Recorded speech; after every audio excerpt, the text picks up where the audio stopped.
we invite you to step into Oscar Wilde's hauntingly beautiful tale, reimagined as a calming sleep aid. Let the velvet whispers of Victorian London, moonlit portraits, and Dorian's introspective journey lull you into tranquil slumber. Perfect for relaxation, stress relief, and bedtime calm. Are you ready? Breathe deeply and let the journey begin. The Picture of Dorian Gray by Oscar Wilde.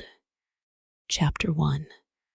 The studio was filled with the rich odor of roses, and when the light summer wind stirred amidst the trees of the garden, there came through the open door the heavy scent of the lilac, or the more delicate perfume of the pink flowering thorn. From the corner of the divan of Persian saddlebags on which he was lying, smoking, as was his custom, innumerable cigarettes, Lord Henry Wotton could just catch the gleam of the honey-sweet and honey-colored blossoms of a laburnum, whose tremulous branches seemed hardly able to bear the burden of a beauty so flame-like as theirs. And now and then, the fantastic shadows of birds in flight flitted across the long tussa-silk curtains that were stretched in front of the huge window, producing a kind of momentary Japanese effect, and making him think of those pallid, jade-faced painters of Tokyo, who, through the medium of an art that is necessarily immobile, seek to convey the sense of swiftness and motion. The sullen murmur of the bees shouldering their way through the long, unmown grass, or circling with monotonous insistence round the dusty gilt horns of the straggling woodbine, seemed to make the stillness more oppressive. The dim roar of London was like the bourdon note of a distant organ. In the center of the room, clamped to an upright easel, stood the full-length portrait of a young man of extraordinary personal beauty, and in front of it, some little distance away, was sitting the artist himself, Basil Hallward, whose sudden disappearance some years ago caused, at the time, such public excitement, and gave rise to so many strange conjectures. As the painter looked at the gracious and comely form he had so skillfully mirrored in his art, a smile of pleasure passed across his face and seemed about to linger there. But he suddenly started up, and closing his eyes, placed his fingers upon the lids, as though he sought to imprison within his brain some curious dream from which he feared he might awake. "It is your best work, Basil, the best thing you have ever done," said Lord Henry languidly. "You must certainly send it next year to the Grosvenor. The Academy is too large and too vulgar. Whenever I have gone there, there have been either so many people that I have not been able to see the pictures, which was dreadful, or so many pictures that I have not been able to see the people, which was worse.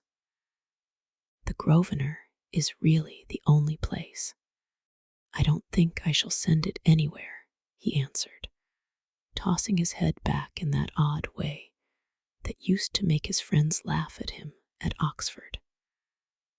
"No, I won't send it anywhere." Lord Henry elevated his eyebrows and looked at him in amazement through the thin blue wreaths of smoke that curled up in such fanciful whorls from his heavy, opium-tainted cigarette. "Not send it anywhere? My dear fellow, why? Have you any reason? What odd chaps you painters are. You do anything in the world to gain a reputation. As soon as you have won, you seem to want to throw it away. It is silly of you, for there is only one thing in the world worse than being talked about, and that is not being talked about. A portrait like this would set you far above all the young men in England and make the old men quite jealous, if old men are ever capable of any emotion. I know you will laugh at me, he replied, but I really can't exhibit it. I have put too much of myself into it. Lord Henry stretched himself out on the divan and laughed. Yes, I knew you would, but it is quite true all the same. Too much of yourself in it. Upon my word, Basil, I didn't know you were so vain, and I really can't see any resemblance between you, with your rugged, strong face and your coal-black hair, and this young Adonis, who looks as if he was made out of ivory and rose leaves. Why, my dear Basil, he is a Narcissus, and you, well, of course you have an intellectual expression and all that. But beauty, real beauty, ends where an intellectual expression begins. Intellect is in itself a mode of exaggeration and destroys the harmony of any face. The moment one sits down to think, one becomes all nose or all forehead or something horrid. Look at the successful men in any of the learned professions. How perfectly hideous they are, except, of course, in the church.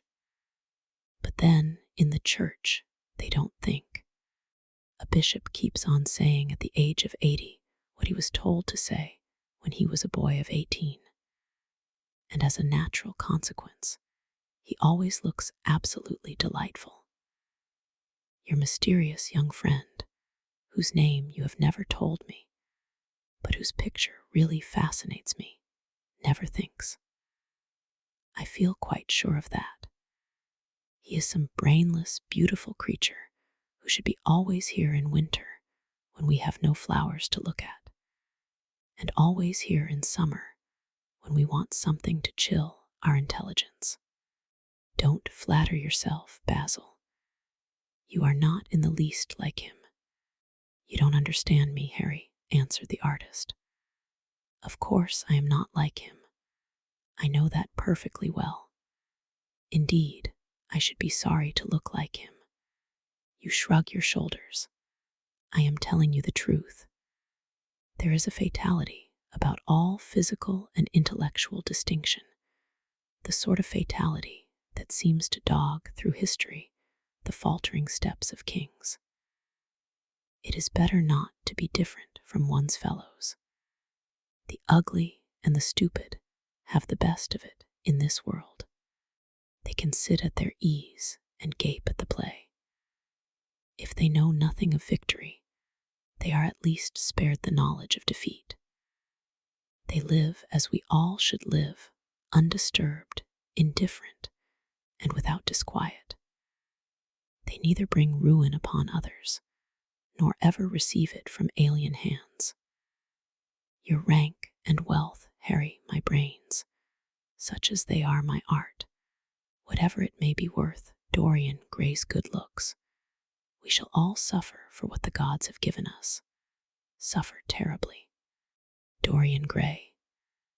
Is that his name? Asked Lord Henry, walking across the studio towards Basil Hallward. Yes, that is his name. I didn't intend to tell it to you. But why not? Oh, I can't explain.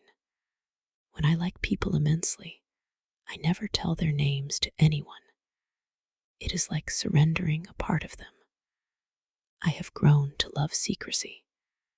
It seems to be the one thing that can make modern life mysterious or marvelous to us. The commonest thing is delightful if one only hides it. When I leave town now, I never tell my people where I am going. If I did, I would lose all my pleasure. It is a silly habit, I dare say, but somehow it seems to bring a great deal of romance into one's life. I suppose you think me awfully foolish about it. Not at all, answered Lord Henry. Not at all, my dear Basil. You seem to forget that I am married, and the one charm of marriage is that it makes a life of deception absolutely necessary for both parties.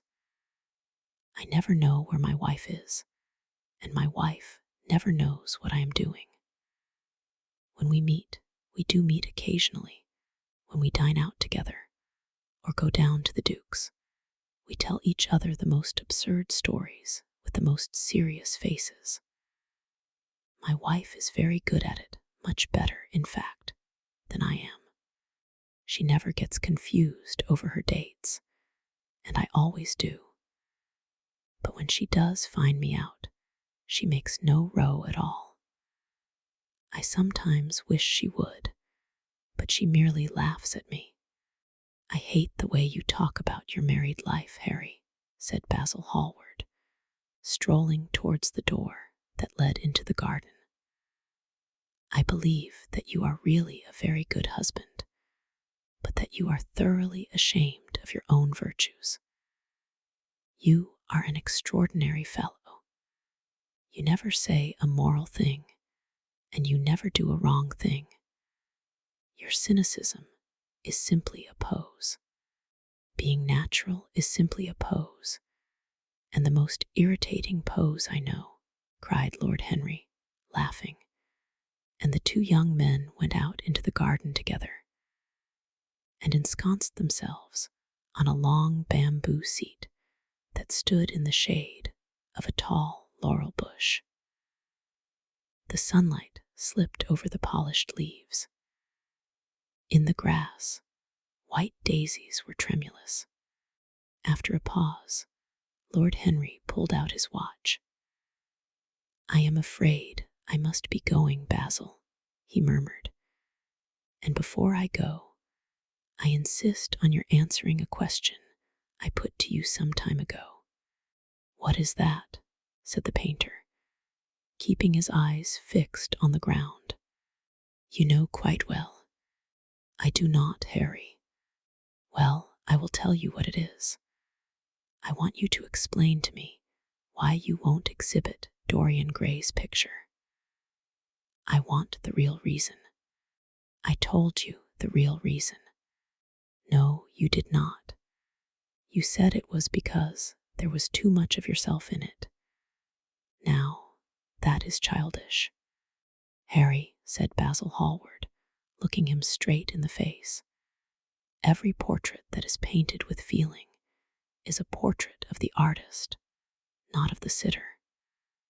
The sitter is merely the accident, the occasion. It is not he who is revealed by the painter. It is rather the painter who, on the colored canvas, reveals himself. The reason I will not exhibit this picture is that I am afraid that I have shown in it the secret of my own soul. Lord Henry laughed. And what is that? He asked. I will tell you, said Hallward, but an expression of perplexity came over his face. I am all expectation, Basil, continued his companion, glancing at him. Oh, there is really very little to tell, Harry, answered the painter, and I am afraid you will hardly understand it. Perhaps you will hardly believe it. Lord Henry smiled, and leaning down, plucked a pink-petaled daisy from the grass and examined it. I am quite sure I shall understand it, he replied, gazing intently at the little golden, white-feathered disc.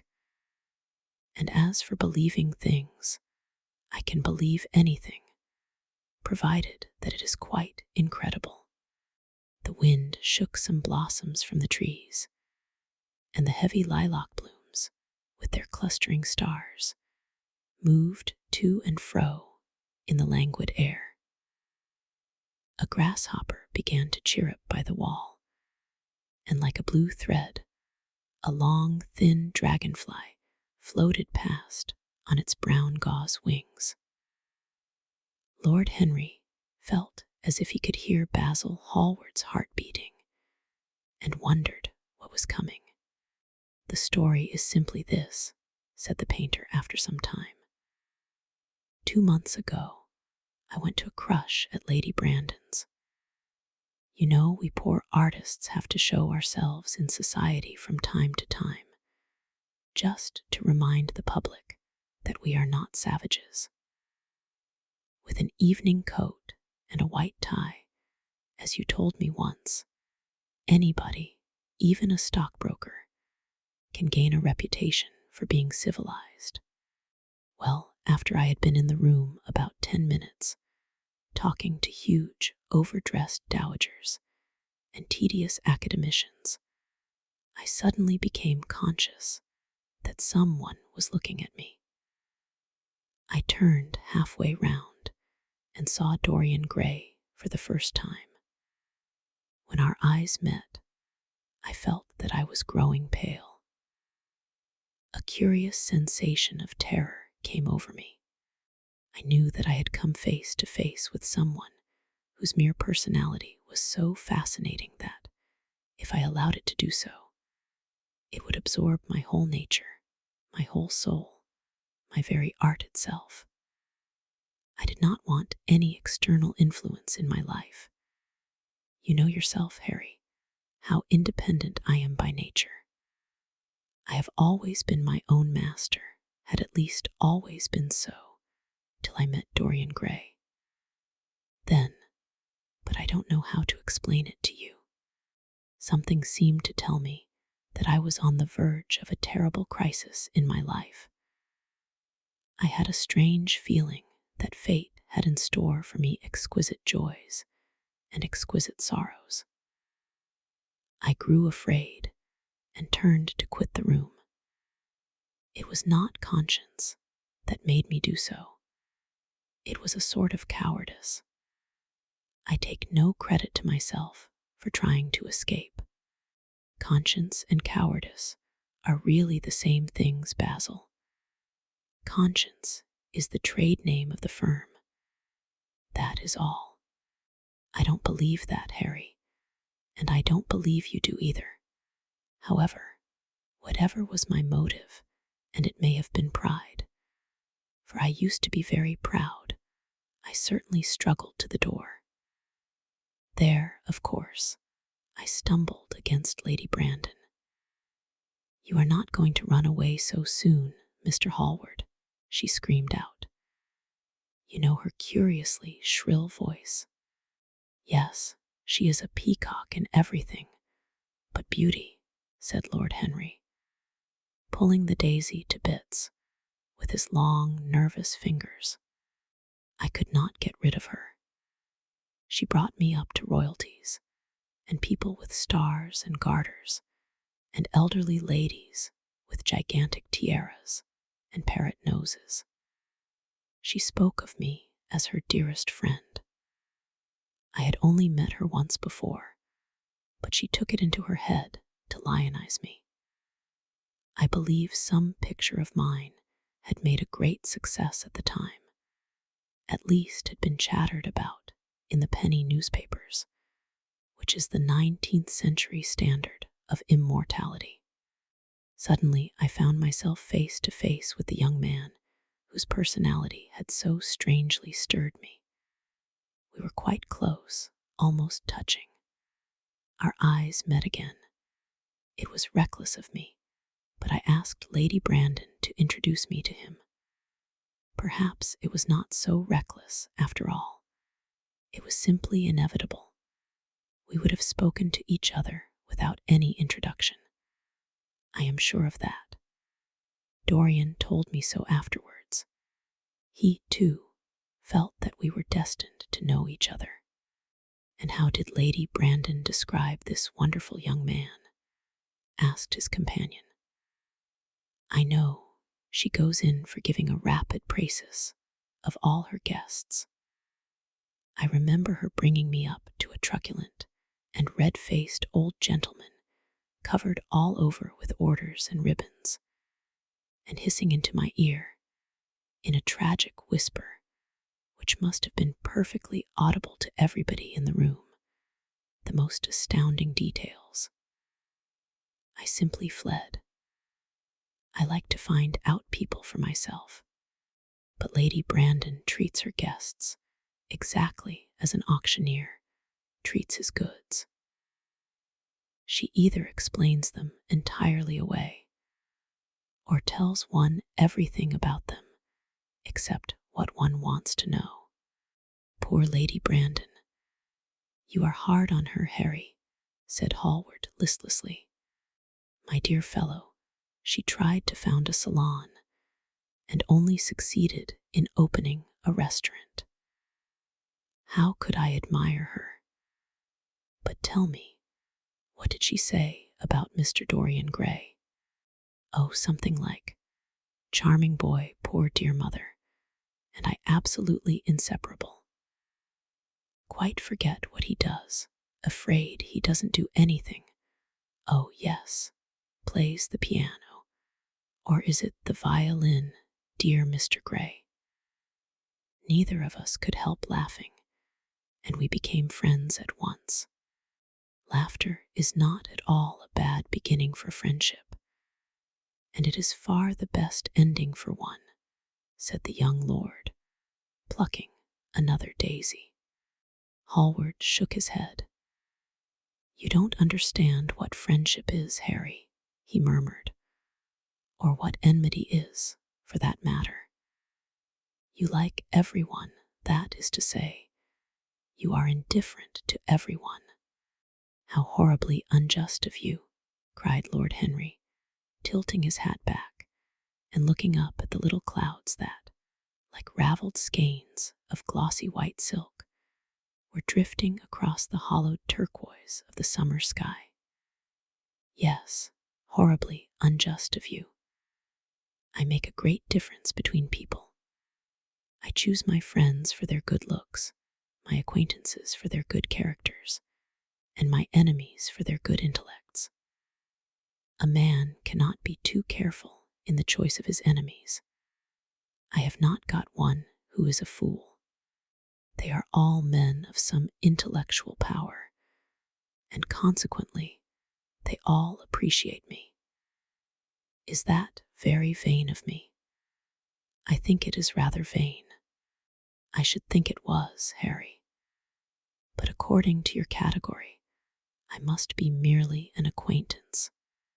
My dear old Basil, you are much more than an acquaintance, and much less than a friend.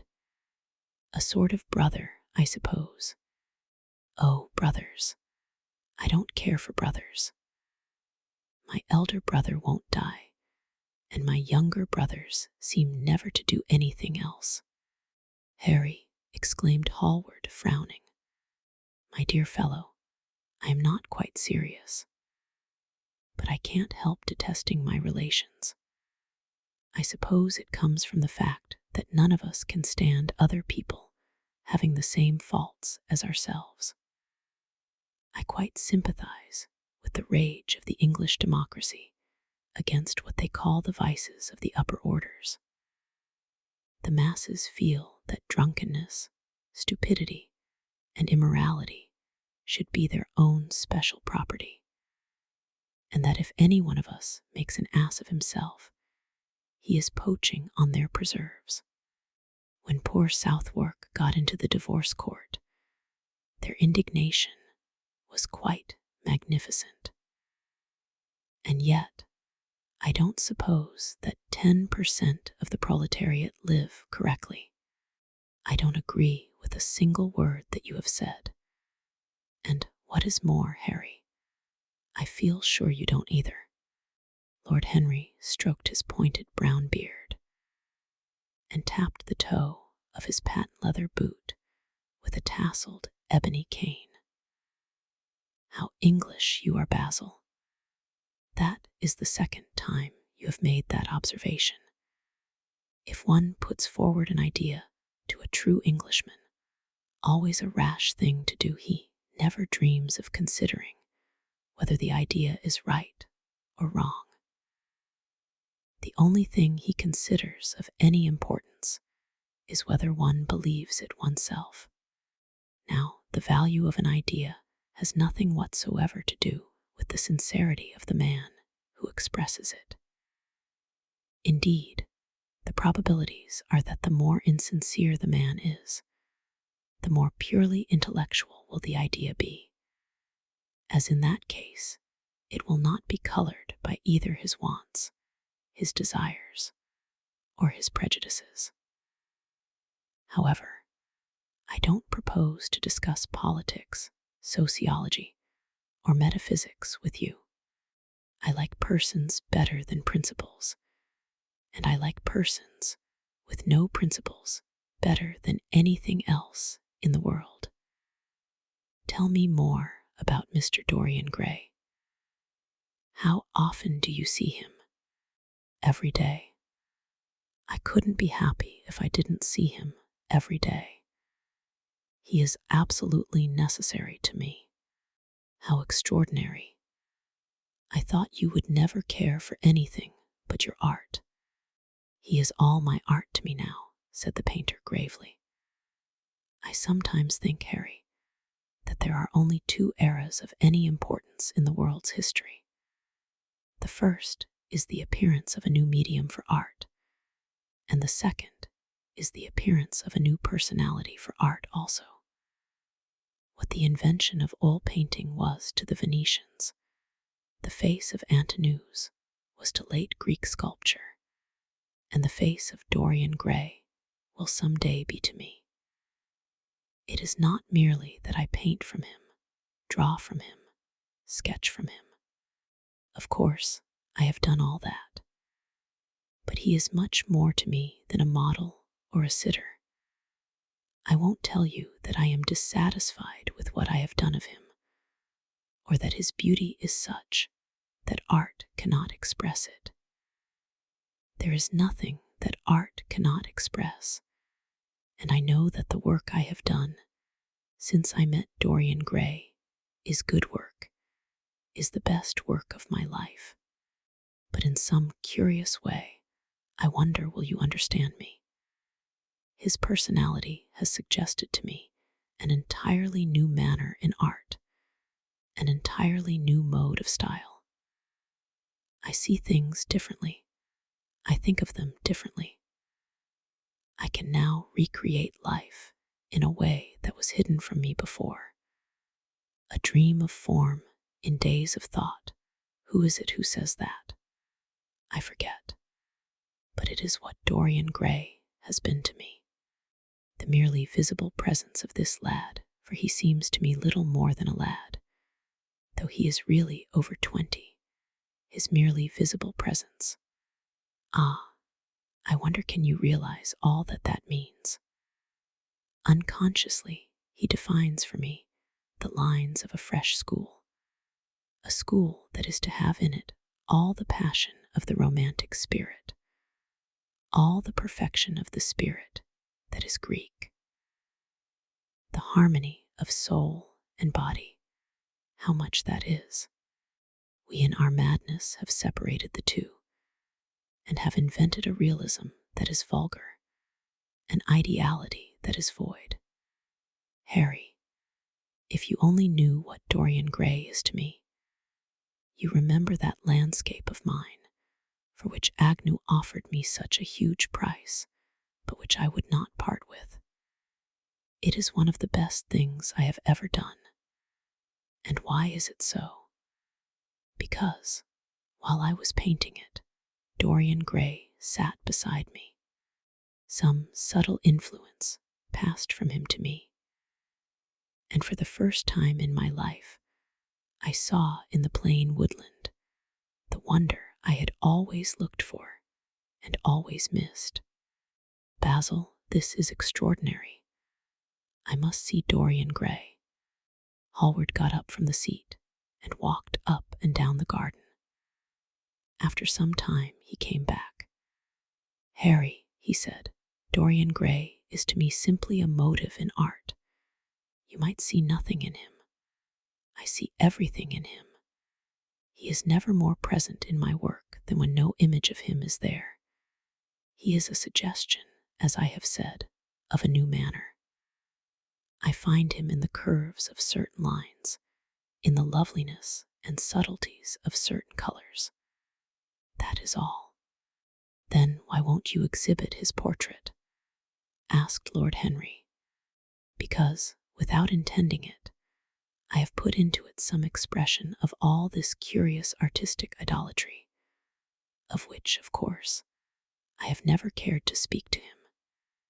He knows nothing about it. He shall never know anything about it. But the world might guess it, and I will not bare my soul to their shallow, prying eyes.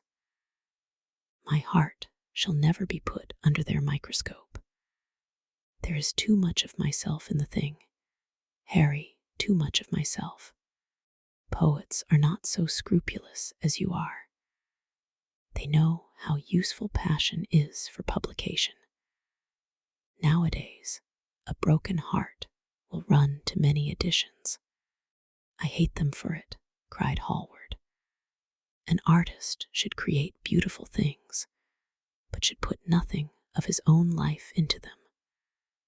We live in an age when men treat art as if it were meant to be a form of autobiography. We have lost the abstract sense of beauty.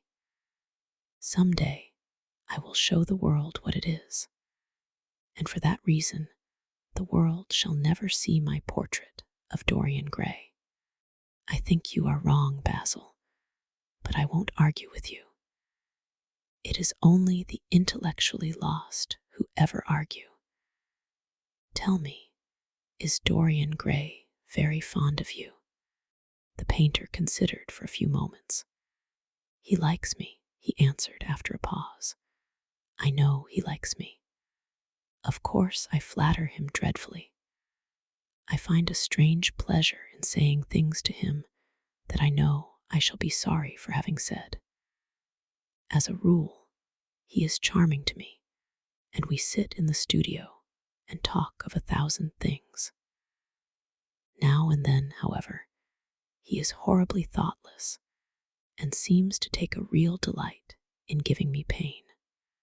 Then I feel, Harry, that I have given away my whole soul to someone who treats it as if it were a flower to put in his coat, a bit of decoration to charm his vanity, an ornament for a summer's day. Days in summer, Basil, are apt to linger, murmured Lord Henry. Perhaps you will tire sooner than he will. It is a sad thing to think of, but there is no doubt that genius lasts longer than beauty. That accounts for the fact that we all take such pains to overeducate ourselves. In the wild struggle for existence, we want to have something that endures, and so we fill our minds with rubbish and facts in the silly hope of keeping our place. The thoroughly well-informed man, that is the modern ideal, and the mind of the thoroughly well-informed man is a dreadful thing. It is like a bric-a-brac shop, all monsters and dust, with everything priced above its proper value. I think you will tire first, all the same. Some day you will look at your friend, and he will seem to you to be a little out of drawing, or you won't like his tone of color, or something. You will bitterly reproach him in your own heart, and seriously think that he has behaved very badly to you. The next time he calls, you will be perfectly cold and indifferent. It will be a great pity, for it will alter you. What you have told me is quite a romance of art, one might call it.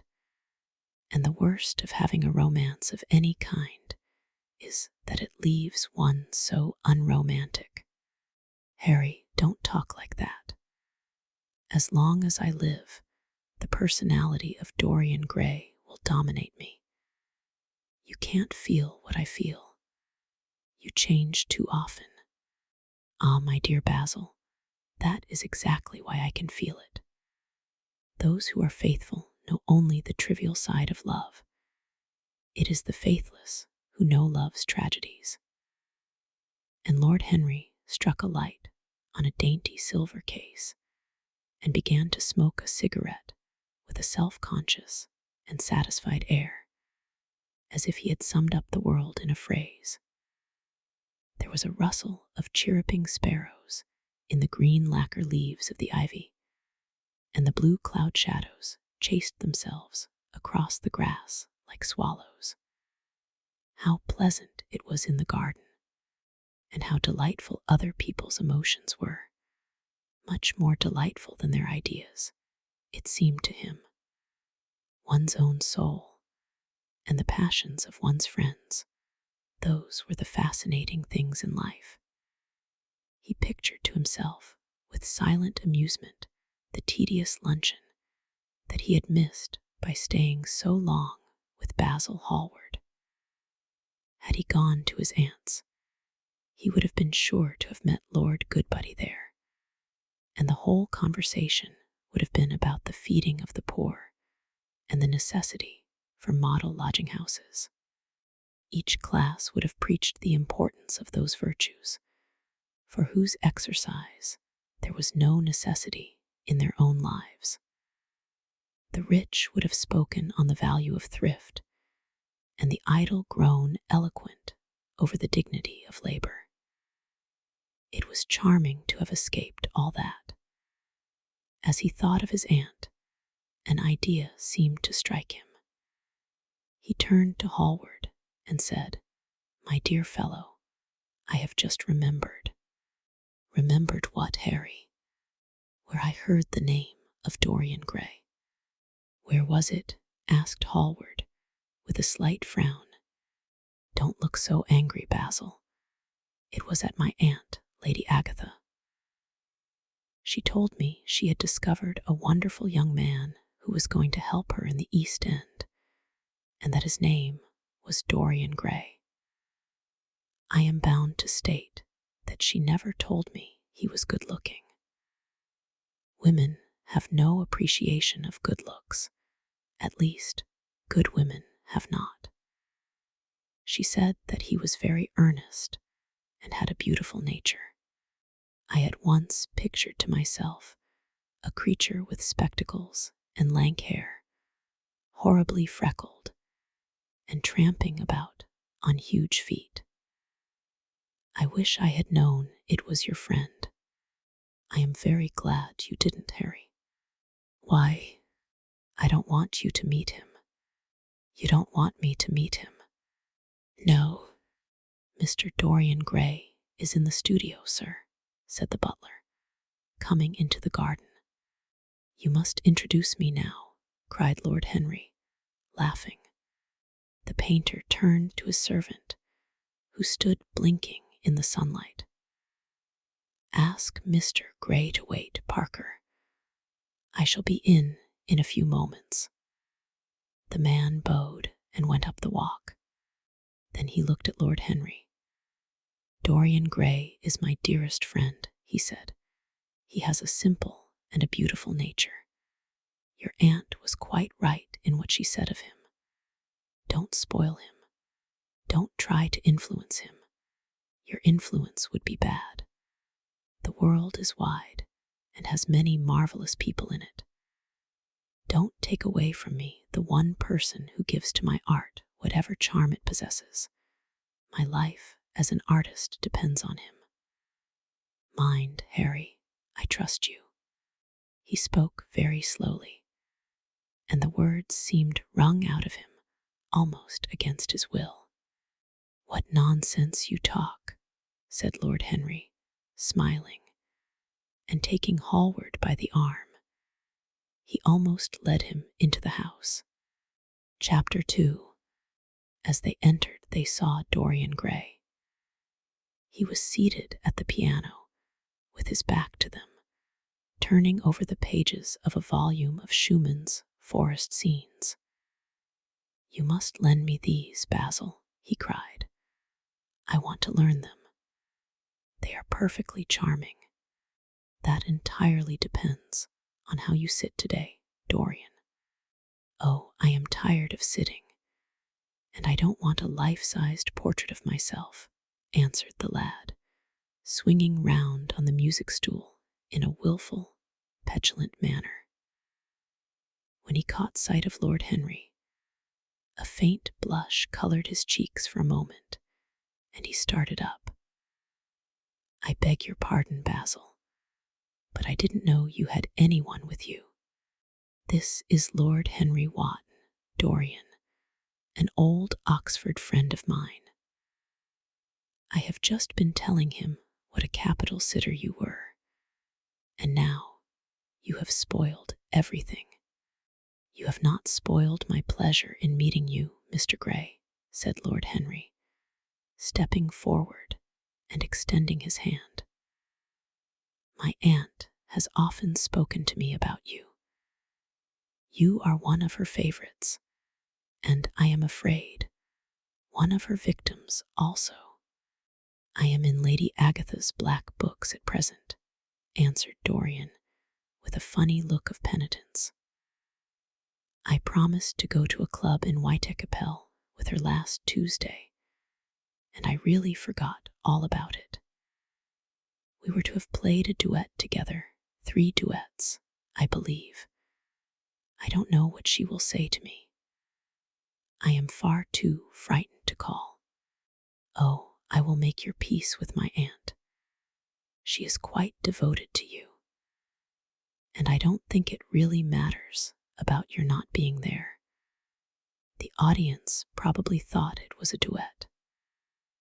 When Aunt Agatha sits down to the piano, she makes quite enough noise for 2 people. That is very horrid to her, and not very nice to me, answered Dorian, laughing. Lord Henry looked at him. Yes, he was certainly wonderfully handsome, with his finely curved scarlet lips, his frank blue eyes, his crisp gold hair. There was something in his face that made one trust him at once. All the candor of youth was there, as well as all youth's passionate purity.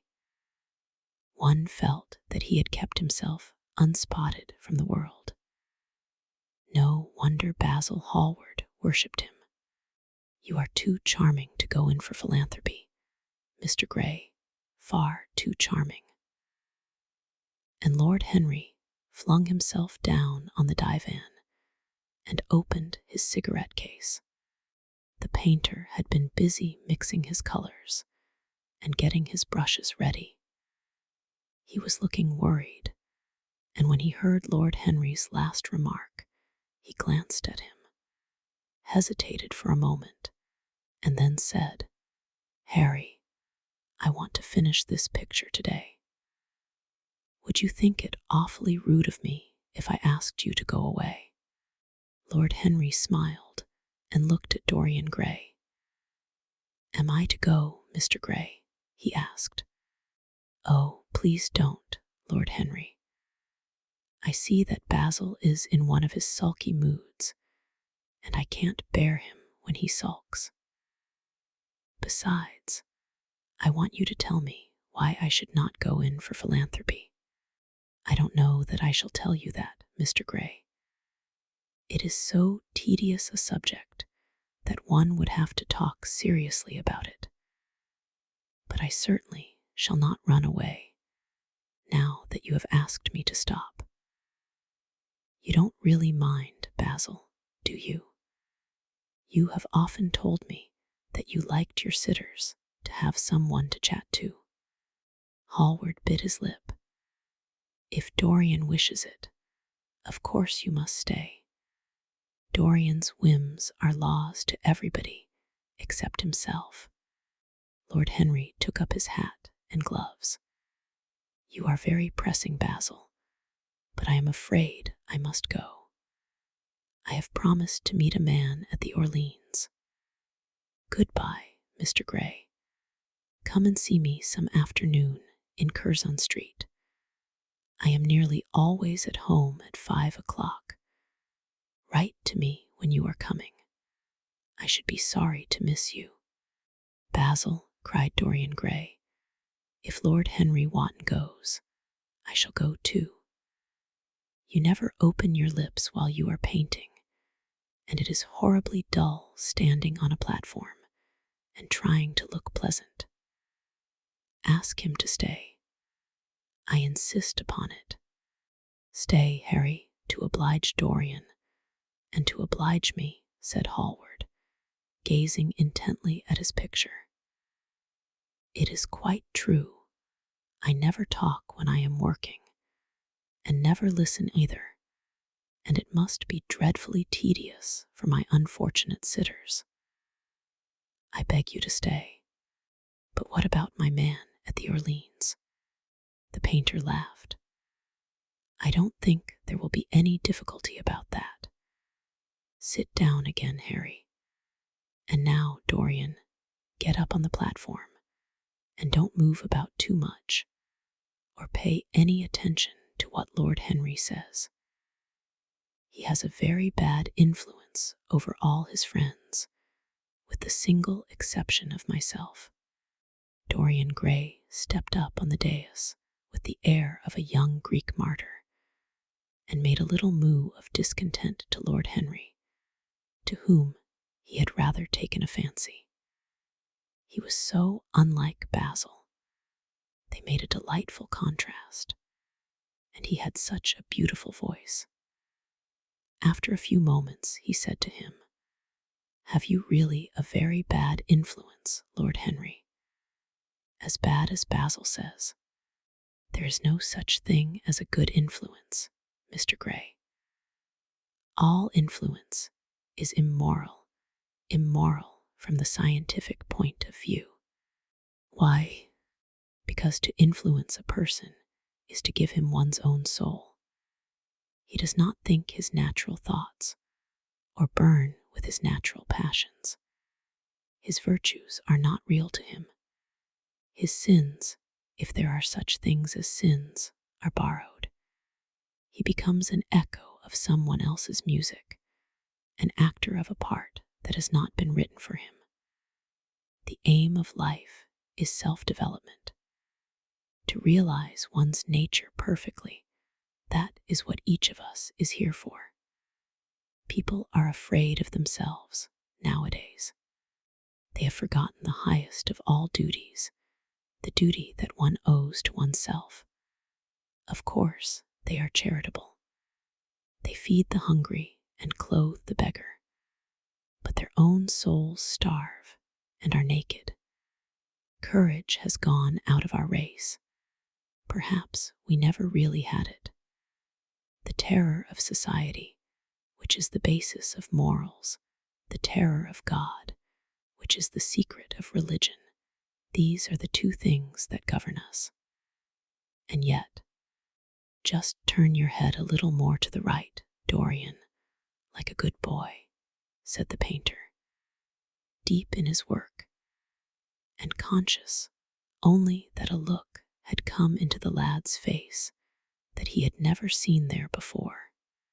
And yet, continued Lord Henry, in his low, musical voice, and with that graceful wave of the hand that was always so characteristic of him, and that he had even in his Eton days, I believe that if one man were to live out his life fully and completely, were to give form to every feeling, expression to every thought, reality to every dream, I believe that the world would gain such a fresh impulse of joy that we would forget all the maladies of medievalism and return to the Hellenic ideal, to something finer, richer than the Hellenic ideal, it may be. But the bravest man amongst us is afraid of himself. The mutilation of the savage has its tragic survival in the self-denial that mars our lives. We are punished for our refusals. Every impulse that we strive to strangle broods in the mind and poisons us. The body sins once and is done with its sin, for action is a mode of purification. Nothing remains then but the recollection of a pleasure or the luxury of a regret. The only way to get rid of a temptation is to yield to it. Resist it, and your soul grows sick with longing for the things it has forbidden to itself, with desire for what its monstrous laws have made monstrous and unlawful. It has been said that the great events of the world take place in the brain. It is in the brain, and the brain only, that the great sins of the world take place also. You, Mr. Gray, you yourself, with your rose-red youth and your rose-white boyhood, you have had passions that have made you afraid, thoughts that have filled you with terror, daydreams and sleeping dreams, whose mere memory might stain your cheek with shame. Stop, faltered Dorian Gray. Stop, you bewilder me. I don't know what to say. There is some answer to you, but I cannot find it. Don't speak. Let me think. Or rather, let me try not to think. For nearly 10 minutes he stood there, motionless, with parted lips and eyes strangely bright. He was dimly conscious that entirely fresh influences were at work within him. Yet they seemed to him to have come really from himself. The few words that Basil's friend had said to him, words spoken by chance, no doubt, and with willful paradox in them, had touched some secret chord that had never been touched before, but that he felt was now vibrating and throbbing to curious pulses. Music had stirred him like that. Music had troubled him many times, but music was not articulate. It was not a new world, but rather another chaos that it created in us. Words, mere words, how terrible they were, how clear and vivid and cruel. One could not escape from them. And yet what a subtle magic there was in them. They seemed to be able to give a plastic form to formless things, and to have a music of their own as sweet as that of viol or of lute. Mere words. Was there anything so real as words? Yes, there had been things in his boyhood that he had not understood. He understood them now. Life suddenly became fiery colored to him. It seemed to him that he had been walking in fire. Why had he not known it? With his subtle smile, Lord Henry watched him. He knew the precise psychological moment when to say nothing. He felt intensely interested. He was amazed at the sudden impression that his words had produced, and remembering a book that he had read when he was 16, a book which had revealed to him much that he had not known before, he wondered whether Dorian Gray was passing through a similar experience. He had merely shot an arrow into the air. Had it hit the mark? How fascinating the lad was. Hallward painted away with that marvelous bold touch of his, that had the true refinement and perfect delicacy that in art, at any rate, comes only from strength. He was unconscious of the silence. Basil, I am tired of standing, cried Dorian Gray suddenly. I must go out and sit in the garden. The air is stifling here. My dear fellow, I am so sorry. When I am painting, I can't think of anything else. But you never sat better. You were perfectly still, and I have caught the effect I wanted, the half-parted lips, and the bright look in the eyes. I don't know what Harry has been saying to you, but he has certainly made you have the most wonderful expression. I suppose he has been paying you compliments. You mustn't believe a word that he says.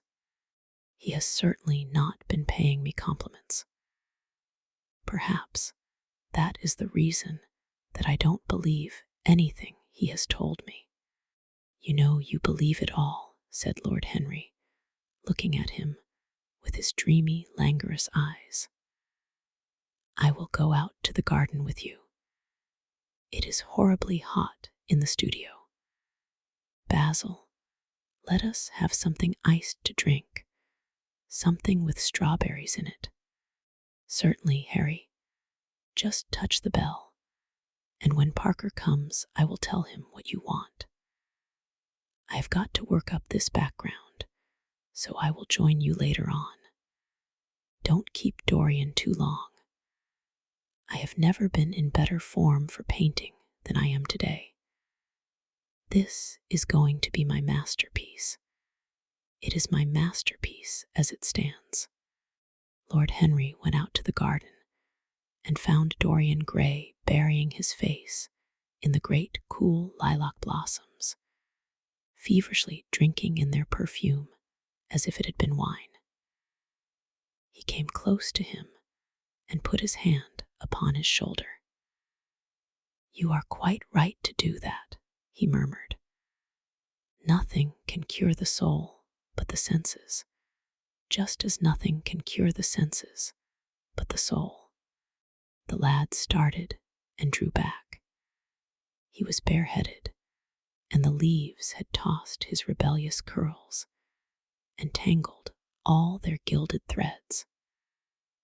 There was a look of fear in his eyes, such as people have when they are suddenly awakened. His finely chiseled nostrils quivered, and some hidden nerve shook the scarlet of his lips and left them trembling. Yes, continued Lord Henry, that is one of the great secrets of life, to cure the soul by means of the senses, and the senses by means of the soul. You are a wonderful creation. You know more than you think you know, just as you know less than you want to know. Dorian Gray frowned and turned his head away. He could not help liking the tall, graceful young man who was standing by him. His romantic, olive-colored face and worn expression interested him. There was something in his low, languid voice that was absolutely fascinating. His cool, white, flower-like hands even had a curious charm. They moved, as he spoke, like music, and seemed to have a language of their own. But he felt afraid of him, and ashamed of being afraid. Why had it been left for a stranger to reveal him to himself? He had known Basil Hallward for months, but the friendship between them had never altered him. Suddenly, there had come someone across his life who seemed to have disclosed to him life's mystery. And yet, what was there to be afraid of? He was not a schoolboy or a girl. It was absurd to be frightened. Let us go and sit in the shade, said Lord Henry. Parker has brought out the drinks, and if you stay any longer in this glare, you will be quite spoiled, and Basil will never paint you again. You really must not allow yourself to become sunburnt. It would be unbecoming. What can it matter? Cried Dorian Gray, laughing, as he sat down on the seat at the end of the garden. It should matter everything to you, Mr. Gray. Why?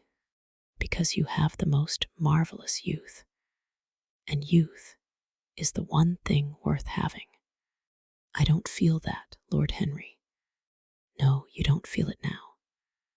Some day, when you are old and wrinkled and ugly, when thought has seared your forehead with its lines, and passion branded your lips with its hideous fires, you will feel it.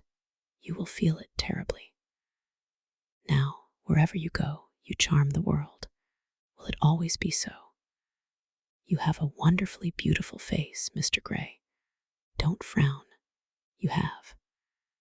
And beauty is a form of genius, is higher indeed than genius, as it needs no explanation. It is of the great facts of the world, like sunlight or springtime, or the reflection in dark waters of that silver shell we call the moon. It cannot be questioned. It has its divine right of sovereignty. It makes princes of those who have it. You smile. Ah, when you have lost it, you won't smile.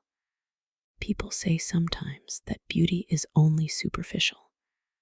That may be so, but at least it is not so superficial as thought is. To me, beauty is the wonder of wonders. It is only shallow people who do not judge by appearances. The true mystery of the world is the visible, not the invisible. Yes, Mr. Gray, the gods have been good to you. But what the gods give they quickly take away. You have only a few years in which to live really, perfectly, and fully. When your youth goes, your beauty will go with it. And then you will suddenly discover that there are no triumphs left for you, or have to content yourself with those mean triumphs that the memory of your past will make more bitter than defeats. Every month as it wanes brings you nearer to something dreadful. Time is jealous of you and wars against your lilies and your roses. You will become sallow and hollow-cheeked and dull-eyed. You will suffer horribly. Ah, realize your youth while you have it. Don't squander the gold of your days, listening to the tedious, trying to improve the hopeless failure, or giving away your life to the ignorant, the common, and the vulgar. These are the sickly aims, the false ideals of our age. Live the wonderful life that is in you. Let nothing be lost upon you. Be always searching for new sensations. Be afraid of nothing. A new hedonism, that is what our century wants. You might be its visible symbol. With your personality, there is nothing you could not do. The world belongs to you for a season. The moment I met you, I saw that you were quite unconscious of what you really are, of what you really might be. There was so much in you that charmed me that I felt I must tell you something about yourself. I thought how tragic it would be if you were wasted. For there is such a little time that your youth will last, such a little time. The common hill flowers wither, but they blossom again. The laburnum will be as yellow next June as it is now. In a month, there will be purple stars on the clematis, and year after year, the green night of its leaves will hold its purple stars. But we never get back our youth. The pulse of joy that beats in us at 20 becomes sluggish. Our limbs fail, our senses rot. We degenerate into hideous puppets, haunted by the memory of the passions of which we were too much afraid, and the exquisite temptations that we had not the courage to yield to. Youth, youth. There is absolutely nothing in the world but youth. Dorian Gray listened, open-eyed and wondering. The spray of lilac fell from his hand upon the gravel. A furry bee came and buzzed round it for a moment.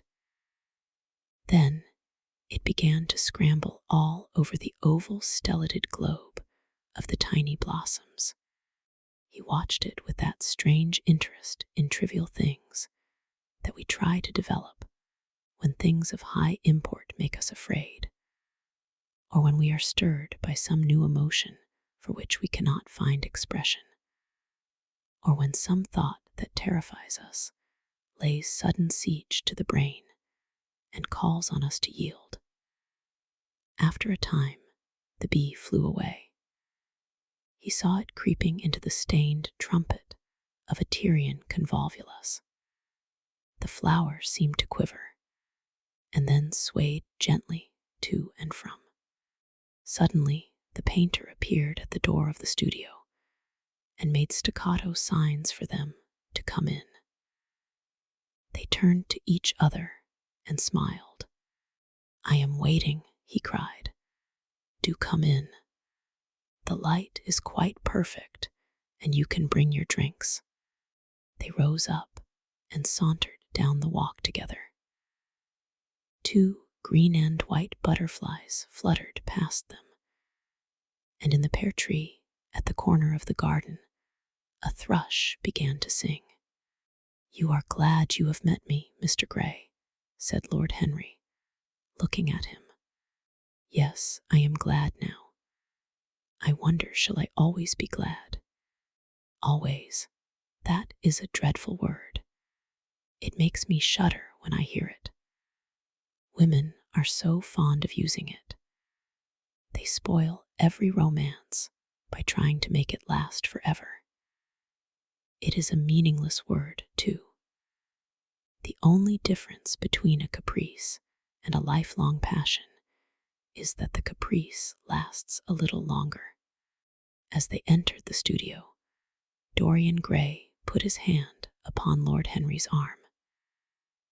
"In that case, let our friendship be a caprice," he murmured, flushing at his own boldness, then stepped up on the platform and resumed his pose. Lord Henry flung himself into a large wicker armchair and watched him. The sweep and dash of the brush on the canvas made the only sound that broke the stillness, except when, now and then, Hallward stepped back to look at his work from a distance. In the slanting beams that streamed through the open doorway, the dust danced and was golden. The heavy scent of the roses seemed to brood over everything. After about a quarter of an hour, Hallward stopped painting, looked for a long time at Dorian Gray, and then for a long time at the picture, biting the end of one of his huge brushes and frowning.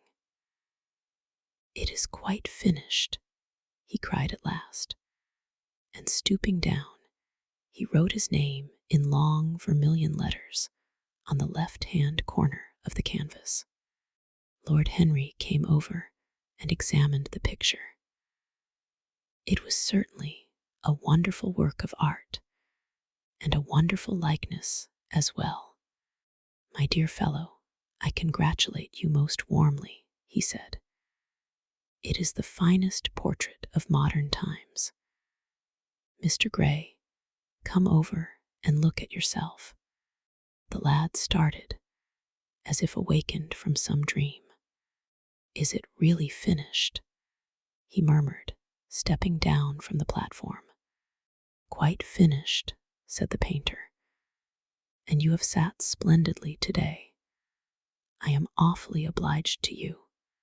"That is entirely due to me," broke in Lord Henry. "Isn't it, Mr. Gray?" Dorian made no answer, but passed listlessly in front of his picture and turned towards it. When he saw it, he drew back, and his cheeks flushed for a moment with pleasure. A look of joy came into his eyes, as if he had recognized himself for the first time. He stood there motionless and in wonder, dimly conscious that Hallward was speaking to him, but not catching the meaning of his words. The sense of his own beauty came on him like a revelation. He had never felt it before. Basil Hallward's compliments had seemed to him to be merely the charming exaggeration of friendship. He had listened to them, laughed at them, forgotten them. They had not influenced his nature. Then had come Lord Henry Wotton with his strange panegyric on youth, his terrible warning of its brevity. That had stirred him at the time, and now, as he stood gazing at the shadow of his own loveliness, the full reality of the description flashed across him. Yes, there would be a day when his face would be wrinkled and wizen, his eyes dim and colorless, the grace of his figure broken and deformed. The scarlet would pass away from his lips, and the gold steal from his hair. The life that was to make his soul would mar his body. He would become dreadful, hideous, and uncouth. As he thought of it, a sharp pang of pain struck through him like a knife, and made each delicate fiber of his nature quiver. His eyes deepened into amethyst, and across them came a mist of tears. He felt as if a hand of ice had been laid upon his heart. "Don't you like it?" cried Hallward at last, stung a little by the lad's silence, not understanding what it meant. "Of course he likes it," said Lord Henry. "Who wouldn't like it? It is one of the greatest things in modern art. I will give you anything you like to ask for it. I must have it. It is not my property, Harry." "Whose property is it?" "Dorian's, of course," answered the painter. "He is a very lucky fellow." "How sad it is," murmured Dorian Gray with his eyes still fixed upon his own portrait. "How sad it is. I shall grow old and horrible and dreadful. But this picture will remain always young. It will never be older than this particular day of June. If it were only the other way. If it were I who was to be always young, and the picture that was to grow old. For that, I would give everything. Yes, there is nothing in the whole world I would not give. I would give my soul for that." "You would hardly care for such an arrangement, Basil," cried Lord Henry, laughing. "It would be rather hard lines on your work." "I should object very strongly, Harry," said Hallward. Dorian Gray turned and looked at him. "I believe you would, Basil. You like your art better than your friends. I am no more to you than a green bronze figure. Hardly as much, I dare say." The painter stared in amazement. It was so unlike Dorian to speak like that. What had happened? He seemed quite angry. His face was flushed and his cheeks burning. "Yes," he continued, "I am less to you than your ivory Hermes or your silver fawn. You will like them always. How long will you like me? Till I have my first wrinkle, I suppose. I know now that when one loses one's good looks, whatever they may be, one loses everything. Your picture has taught me that. Lord Henry Wotton is perfectly right. Youth is the only thing worth having. When I find that I am growing old, I shall kill myself." Hallward turned pale and caught his hand. "Dorian, Dorian," he cried, "don't talk like that. I have never had such a friend as you, and I shall never have such another. You are not jealous of material things, are you? You who are finer than any of them. I am jealous of everything whose beauty does not die. I am jealous of the portrait you have painted of me. Why should it keep what I must lose? Every moment that passes takes something from me and gives something to it. Oh, if it were only the other way. If the picture could change, and I could be always what I am now. Why did you paint it? It will mock me some day, mock me horribly." The hot tears welled into his eyes. He tore his hand away, and flinging himself on the divan, he buried his face in the cushions, as though he was praying. "This is your doing, Harry," said the painter bitterly. Lord Henry shrugged his shoulders. "It is the real Dorian Gray, that is all. It is not. If it is not, what have I to do with it?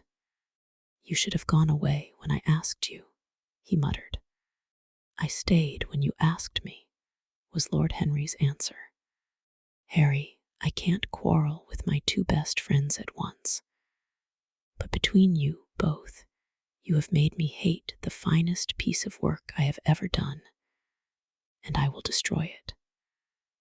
What is it but canvas and color? I will not let it come across our 3 lives and mar them.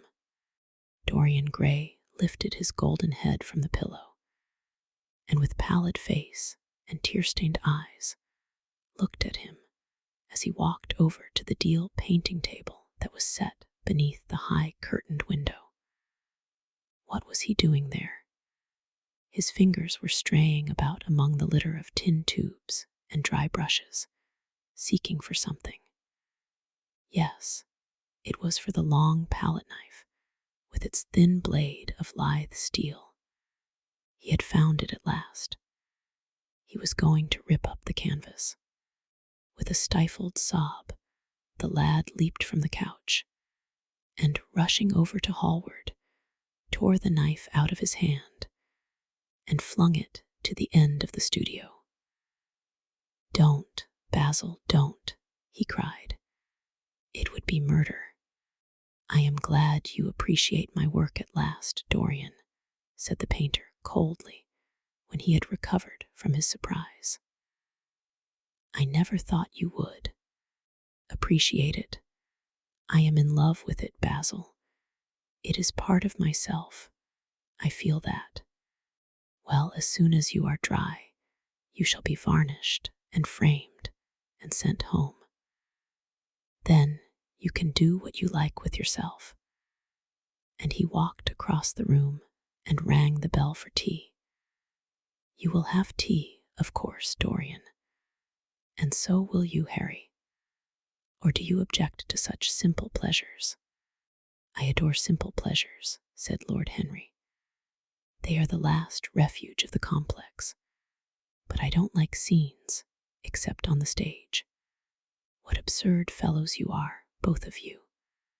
I wonder who it was defined man as a rational animal. It was the most premature definition ever given. Man is many things, but he is not rational. I am glad he is not. After all, though I wish you chaps would not squabble over the picture. You had much better let me have it, Basil. This silly boy doesn't really want it, and I really do. If you let anyone have it but me, Basil, I shall never forgive you, cried Dorian Gray. And I don't allow people to call me a silly boy. You know the picture is yours, Dorian. I gave it to you before it existed. And you know you have been a little silly, Mr. Gray, and that you don't really object to being reminded that you are extremely young. I should have objected very strongly this morning, Lord Henry. Ah, this morning. You have lived since then.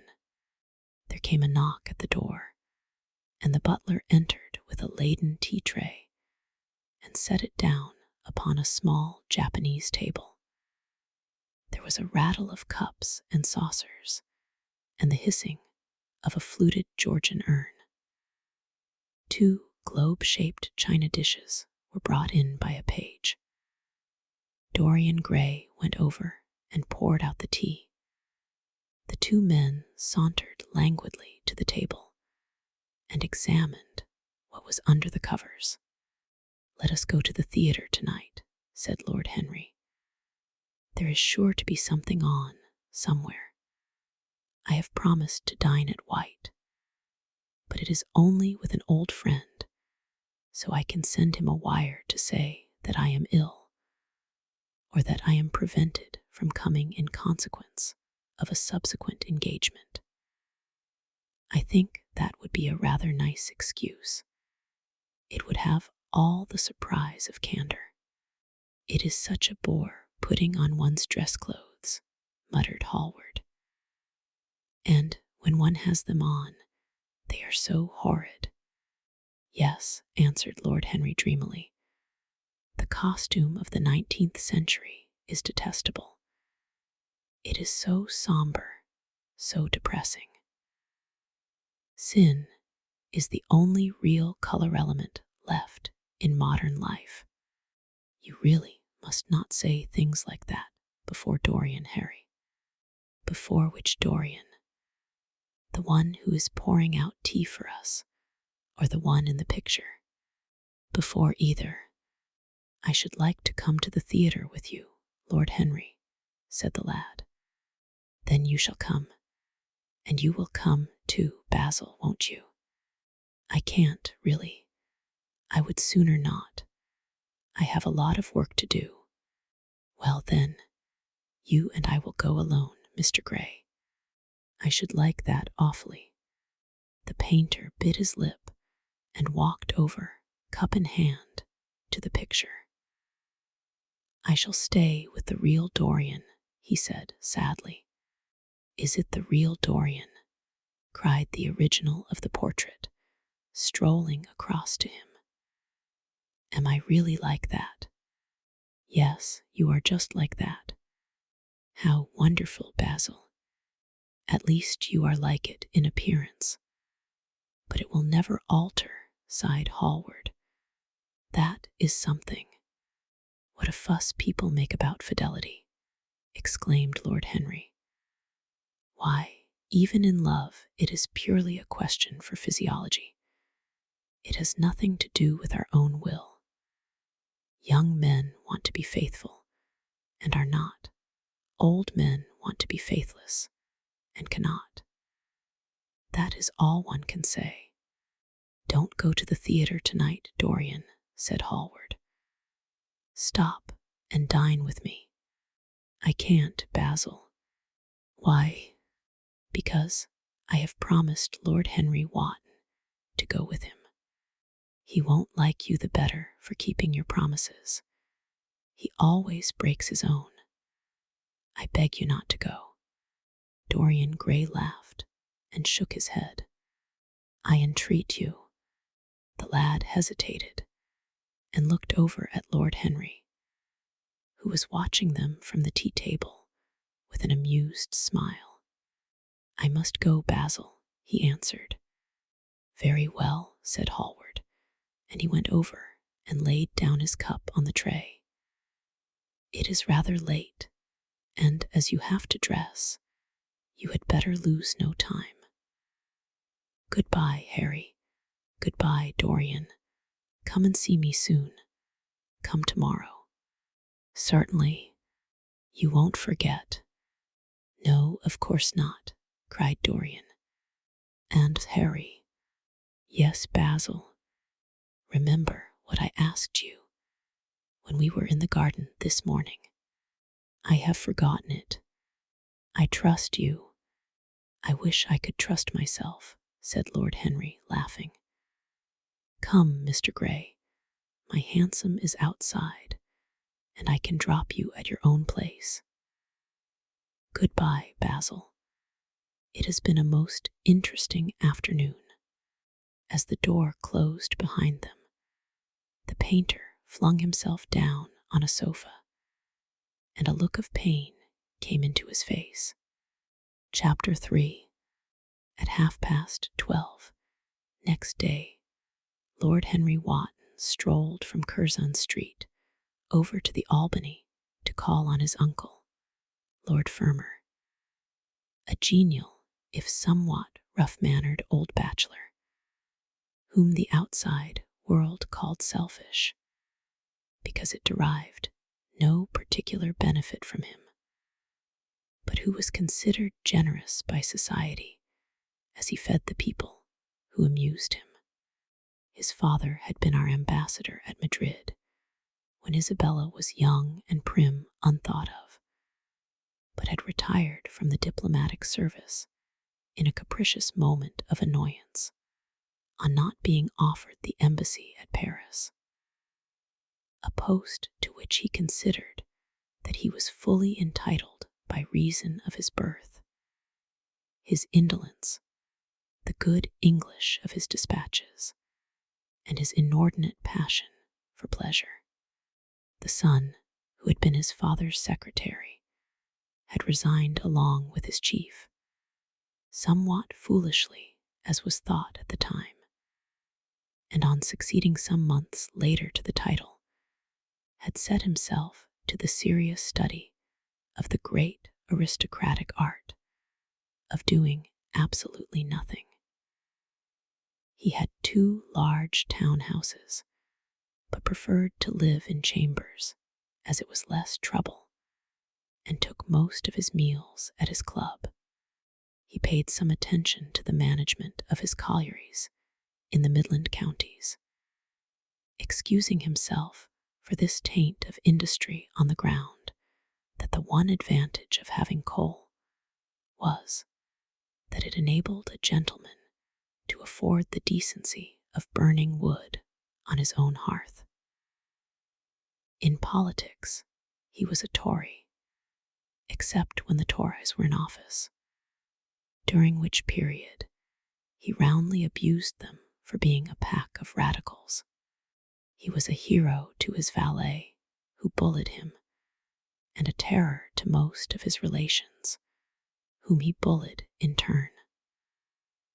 Only England could have produced him, and he always said that the country was going to the dogs. His principles were out of date, but there was a good deal to be said for his prejudices. When Lord Henry entered the room, he found his uncle sitting in a rough shooting coat, smoking a cheroot and grumbling over the Times. "Well, Harry," said the old gentleman, "what brings you out so early? I thought you dandies never got up till 2, and were not visible till 5. Pure family affection, I assure you, Uncle George. I want to get something out of you. Money, I suppose," said Lord Fermor, making a wry face. "Well, sit down and tell me all about it.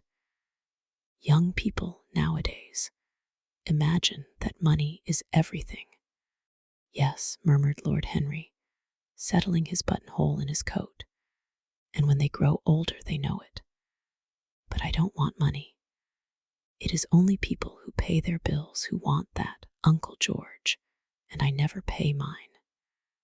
Credit is the capital of a younger son, and one lives charmingly upon it. Besides, I always deal with Dartmoor's tradesmen, and consequently they never bother me. What I want is information.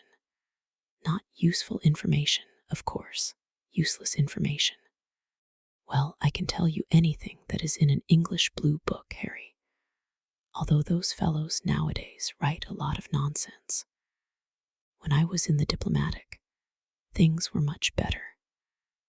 But I hear they let them in now by examination. What can you expect?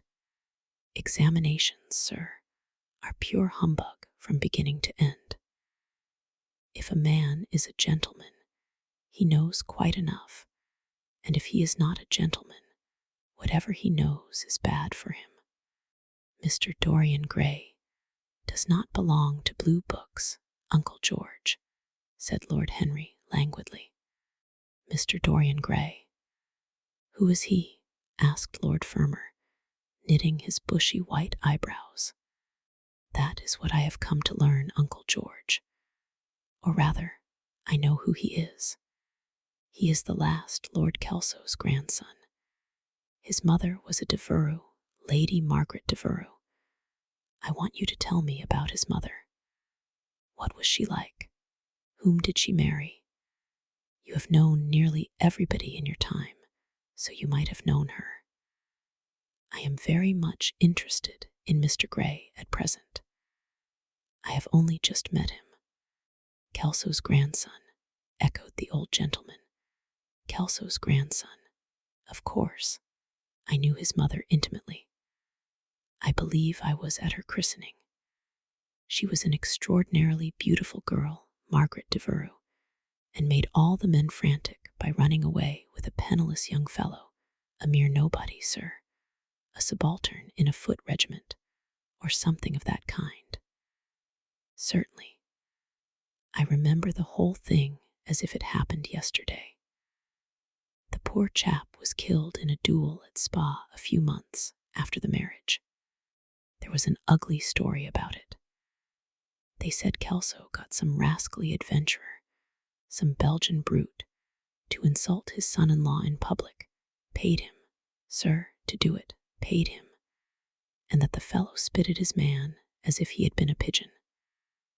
The thing was hushed up, but egad, Kelso ate his chop alone at the club for some time afterwards. He brought his daughter back with him, I was told, and she never spoke to him again. Oh, yes, it was a bad business. The girl died, too, died within a year. So she left a son, did she? I had forgotten that. What sort of boy is he? If he is like his mother, he must be a good-looking chap. He is very good-looking, assented Lord Henry. I hope he will fall into proper hands, continued the old man. He should have a pot of money waiting for him if Kelso did the right thing by him. His mother had money, too. All the Selby property came to her through her grandfather. Her grandfather hated Kelso, thought him a mean dog. He was, too. Came to Madrid once when I was there. Egad, I was ashamed of him. The Queen used to ask me about the English noble who was always quarreling with the cabmen about their fares. They made quite a story of it. I didn't dare show my face at court for a month. I hope he treated his grandson better than he did the Jarvies. I don't know, answered Lord Henry. I fancy that the boy will be well off. He is not of age yet. He has Selby, I know. He told me so. And his mother was very beautiful. Margaret Devereux was one of the loveliest creatures I ever saw, Harry. What on earth induced her to behave as she did, I never could understand. She could have married anybody she chose. Carlington was mad after her. She was romantic, though. All the women of that family were. The men were a poor lot, but egad, the women were wonderful. Carlington went on his knees to her, told me so himself. She laughed at him, and there wasn't a girl in London at the time who wasn't after him. And by the way, Harry, talking about silly marriages, what is this humbug your father tells me about Dartmoor wanting to marry an American? Ain't English girls good enough for him? It is rather fashionable to marry Americans just now, Uncle George.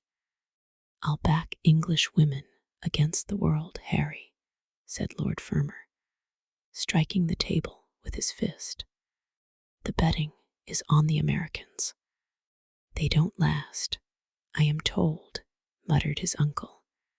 A long engagement exhausts them, but they are capital at a steeplechase. They take things flying. I don't think Dartmoor has a chance. Who are her people? Grumbled the old gentleman. Has she got any? Lord Henry shook his head. American girls are as clever at concealing their parents as English women are at concealing their past, he said, rising to go. They are pork packers, I suppose. I hope so, Uncle George, for Dartmoor's sake. I am told that pork packing is the most lucrative profession in America, after politics. Is she pretty? She behaves as if she was beautiful. Most American women do. It is the secret of their charm. Why can't these American women stay in their own country? They are always telling us that it is the paradise for women. It is. That is the reason why, like Eve, they are so excessively anxious to get out of it. said Lord Henry. "Goodbye, Uncle George. I shall be late for lunch if I stop any longer. Thanks for giving me the information I wanted. I always like to know everything about my new friends and nothing about my old ones. Where are you lunching, Harry?" "At Aunt Agatha. I have asked myself and Mr. Gray. He is her latest protege." "Humph, tell your Aunt Agatha, Harry, not to bother me any more with her charity appeals. I am sick of them. Why, the good woman thinks that I have nothing to do but to write checkweens for her silly fads. All right, Uncle George, I'll tell her, but it won't have any effect. Philanthropic people lose all sense of humanity. It is their distinguishing characteristic." The old gentleman growled approvingly and rang the bell for his servant. Lord Henry passed up the low arcade into Burlington Street and turned his steps in the direction of Berkeley Square. So that was the story of Dorian Gray's parentage. Crudely as it had been told to him, it had yet stirred him by its suggestion of a strange, almost modern romance. A beautiful woman risking everything for a mad passion. A few wild weeks of happiness cut short by a hideous, treacherous crime. Months of voiceless agony, and then a child born in pain. The mother snatched away by death, the boy left to solitude, and the tyranny of an old and loveless man. Yes, it was an interesting background.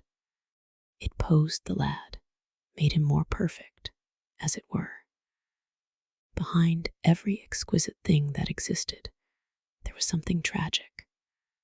Worlds had to be in travail, that the meanest flower might blow. And how charming he had been at dinner the night before, as with startled eyes and lips parted in frightened pleasure, he had sat opposite to him at the club. The red candle shades, staining to a richer, rose the wakening wonder of his face. Talking to him was like playing upon an exquisite violin. He answered to every touch and thrill of the bow. There was something terribly enthralling in the exercise of influence. No other activity was like it. To project one's soul into some gracious form and let it tarry there for a moment. To hear one's own intellectual views echoed back to one with all the added music of passion and youth. To convey one's temperament into another as though it were a subtle fluid or a strange perfume. There was a real joy in that, perhaps the most satisfying joy left to us in an age so limited and vulgar as our own, an age grossly carnal in its pleasures and grossly common in its aims. He was a marvelous type, too, this lad, whom by so curious a chance he had met in Basil's studio, or could be fashioned into a marvelous type at any rate. Grace was his, and the white purity of boyhood, and beauty such as old Greek marbles kept for us. There was nothing that one could not do with him. He could be made a Titan or a toy. What a pity it was that such beauty was destined to fade. And Basil, from a psychological point of view, how interesting he was. The new manner in art, the fresh mode of looking at life, suggested so strangely by the merely visible presence of one who was unconscious of it all, the silent spirit that dwelt in dim woodland and walked unseen in open field, suddenly showing herself, dryad-like and not afraid, because in his soul who sought for her, there had been wakened that wonderful vision to which alone are wonderful things revealed, the mere shapes and patterns of things becoming, as it were, refined, and gaining a kind of symbolical value, as though they were themselves patterns of some other and more perfect form, whose shadow they made real. How strange it all was! He remembered something like it in history. Was it not Plato, that artist in thought, who had first analyzed it? Was it not Buonarroti who had carved it in the colored marbles of a sonnet sequence? But in our own century it was strange. Yes, he would try to be to Dorian Gray what, without knowing it, the lad was to the painter who had fashioned the wonderful portrait. He would seek to dominate him, had already, indeed, half done so. He would make that wonderful spirit his own. There was something fascinating in this son of love and death. Suddenly he stopped and glanced up at the houses. He found that he had passed his aunts some distance, and smiling to himself, turned back. When he entered the somewhat somber hall, the butler told him that they had gone in to lunch. He gave one of the footmen his hat and stick, and passed into the dining room. "Late as usual, Harry," cried his aunt, shaking her head at him. He invented a facile excuse, and having taken the vacant seat next to her, looked round to see who was there. Dorian bowed to him shyly from the end of the table, a flush of pleasure stealing into his cheek. Opposite was the Duchess of Harley, a lady of admirable good nature and good temper, much liked by everyone who knew her, and of those ample architectural proportions that in women who are not duchesses are described by contemporary historians as stoutness. Next to her sat, on her right, Sir Thomas Burdon, a radical member of Parliament, who followed his leader in public life, and in private life followed the best cooks, dining with the Tories and thinking with the Liberals, in accordance with a wise and well-known rule. The post on her left was occupied by Mr. Erskine of Treadley, an old gentleman of considerable charm and culture, who had fallen, however, into bad habits of silence, having, as he explained once to Lady Agatha, said everything that he had to say before he was 30. His own neighbor was Mrs. Vandeleur, one of his aunt's oldest friends, a perfect saint amongst women, but so dreadfully dowdy that she reminded one of a badly bound hymn book.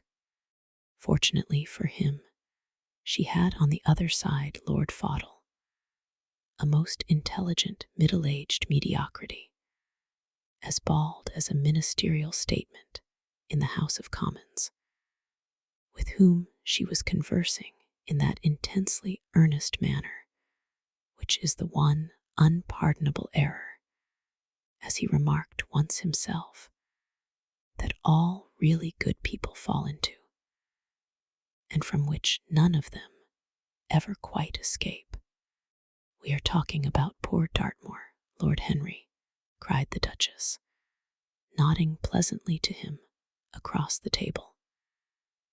"Do you think he will really marry this fascinating young person? I believe she has made up her mind to propose to him, Duchess." "How dreadful!" exclaimed Lady Agatha.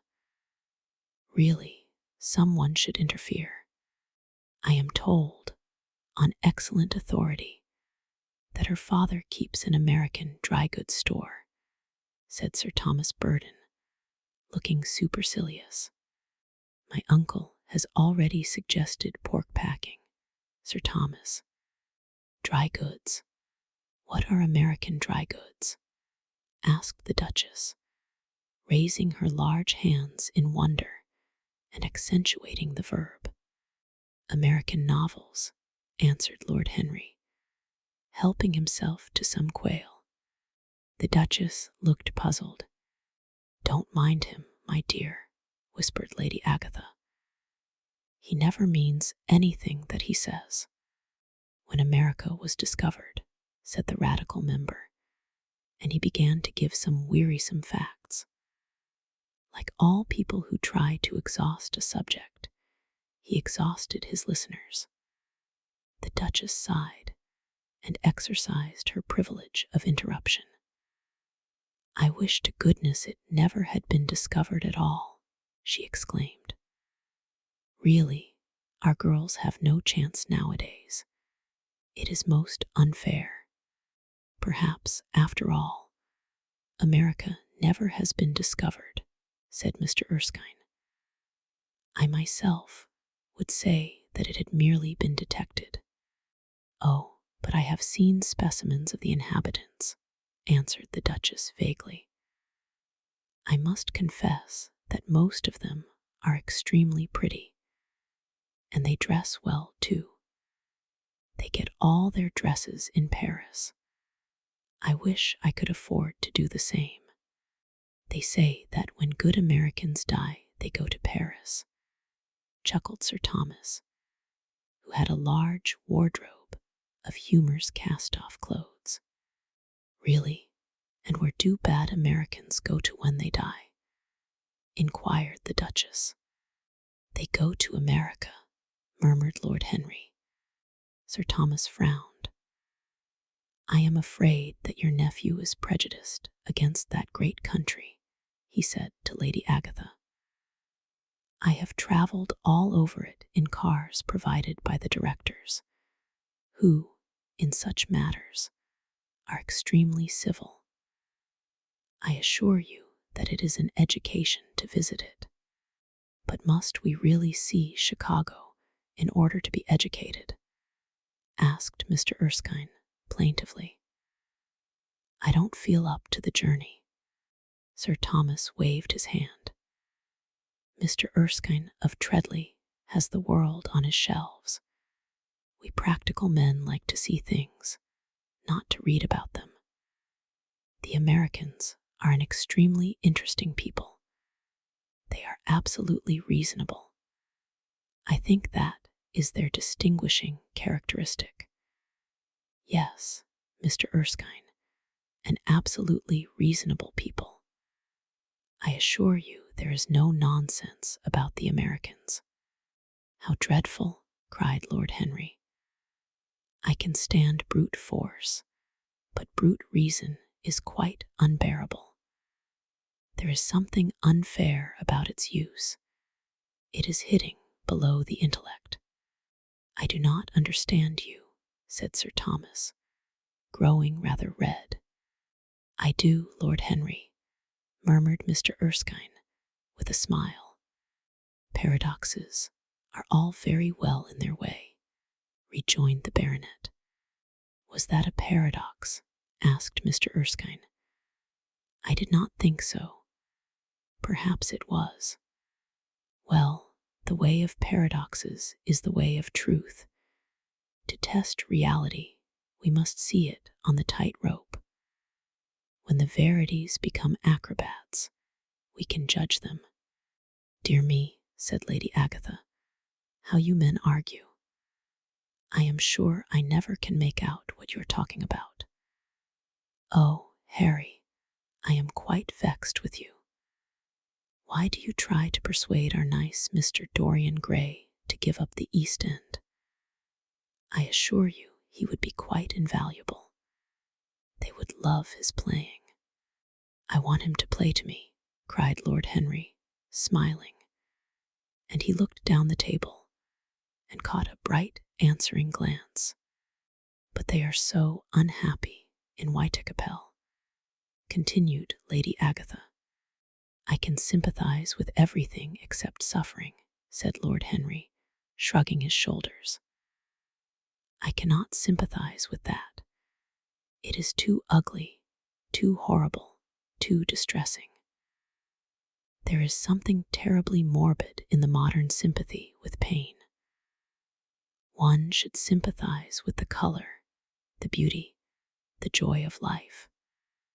The less said about life's sores, the better. Still, the East End is a very important problem, remarked Sir Thomas, with a grave shake of the head. Quite so, answered the young lord. It is the problem of slavery, and we try to solve it by amusing the slaves. The politician looked at him keenly. What change do you propose, then? He asked.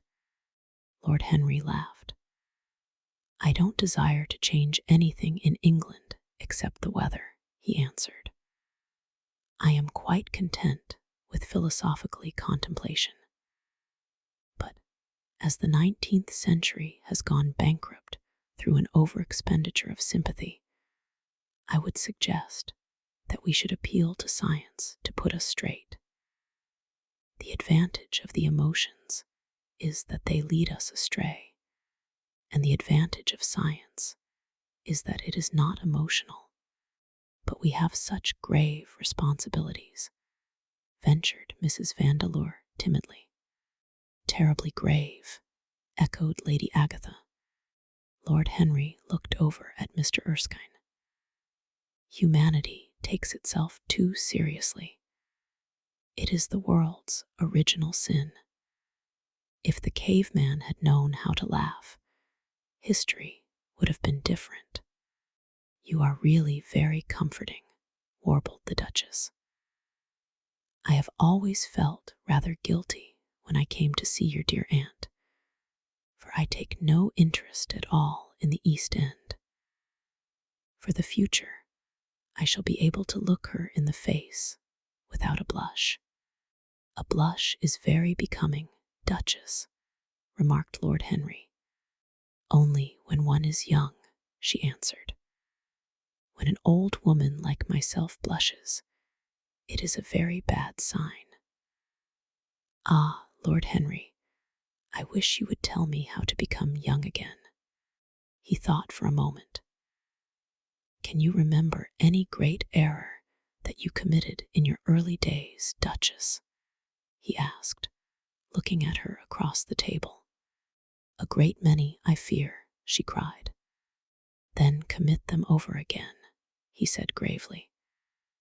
To get back one's youth, one has merely to repeat one's follies. A delightful theory, she exclaimed. I must put it into practice. A dangerous theory, came from Sir Thomas's tight lips. Lady Agatha shook her head, but could not help being amused. Mr. Erskine listened. Yes, he continued, that is one of the great secrets of life. Nowadays, most people die of a sort of creeping common sense, and discover, when it is too late, that the only things one never regrets are one's mistakes. A laugh ran round the table. He played with the idea, and grew wilful, tossed it into the air, and transformed it, let it escape, and recaptured it, made it iridescent with fancy, and winged it with paradox. The praise of folly, as he went on, soared into a philosophy, and philosophy herself became young, and catching the mad music of pleasure, wearing, one might fancy, her wine-stained robe and wreath of ivy, danced like a bacchante over the hills of life, and mocked the slow Silenus for being sober. Facts fled before her like frightened forest things.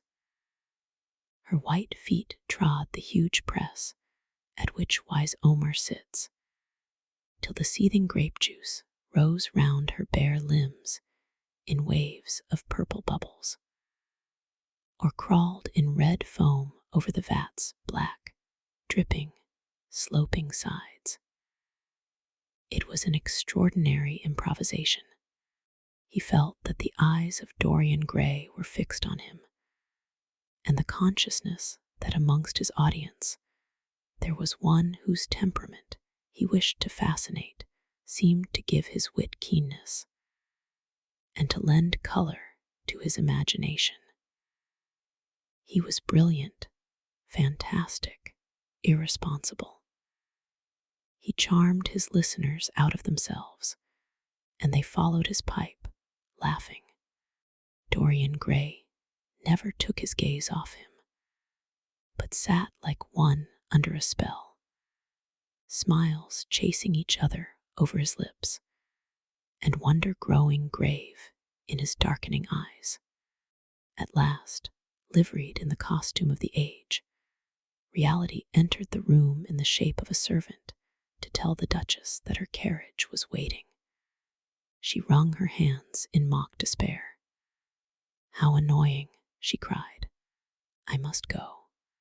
I have to call for my husband at the club, to take him to some absurd meeting at Willis's rooms, where he is going to be in the chair. If I am late, he is sure to be furious, and I couldn't have a scene in this bonnet. It is far too fragile. A harsh word would ruin it. No, I must go, dear Agatha. Goodbye, Lord Henry. You are quite delightful and dreadfully demoralizing. I am sure I don't know what to say about your views. You must come and dine with us some night. Tuesday. Are you disengaged Tuesday? For you I would throw over anybody, Duchess," said Lord Henry, with a bow. "Ah, that is very nice, and very wrong of you," she cried. "So mind you come." And she swept out of the room, followed by Lady Agatha and the other ladies. When Lord Henry had sat down again, Mr. Erskine moved round, and taking a chair close to him, placed his hand upon his arm. "You talk books away," he said. "Why don't you write one?" "I am too fond of reading books to care to write them, Mr. Erskine. I should like to write a novel, certainly. A novel that would be as lovely as a Persian carpet and as unreal. But there is no literary public in England for anything except newspapers, primers, and encyclopedias. Of all people in the world, the English have the least sense of the beauty of literature." "I fear you are right," answered Mr. Erskine. "I myself used to have literary ambitions, but I gave them up long ago.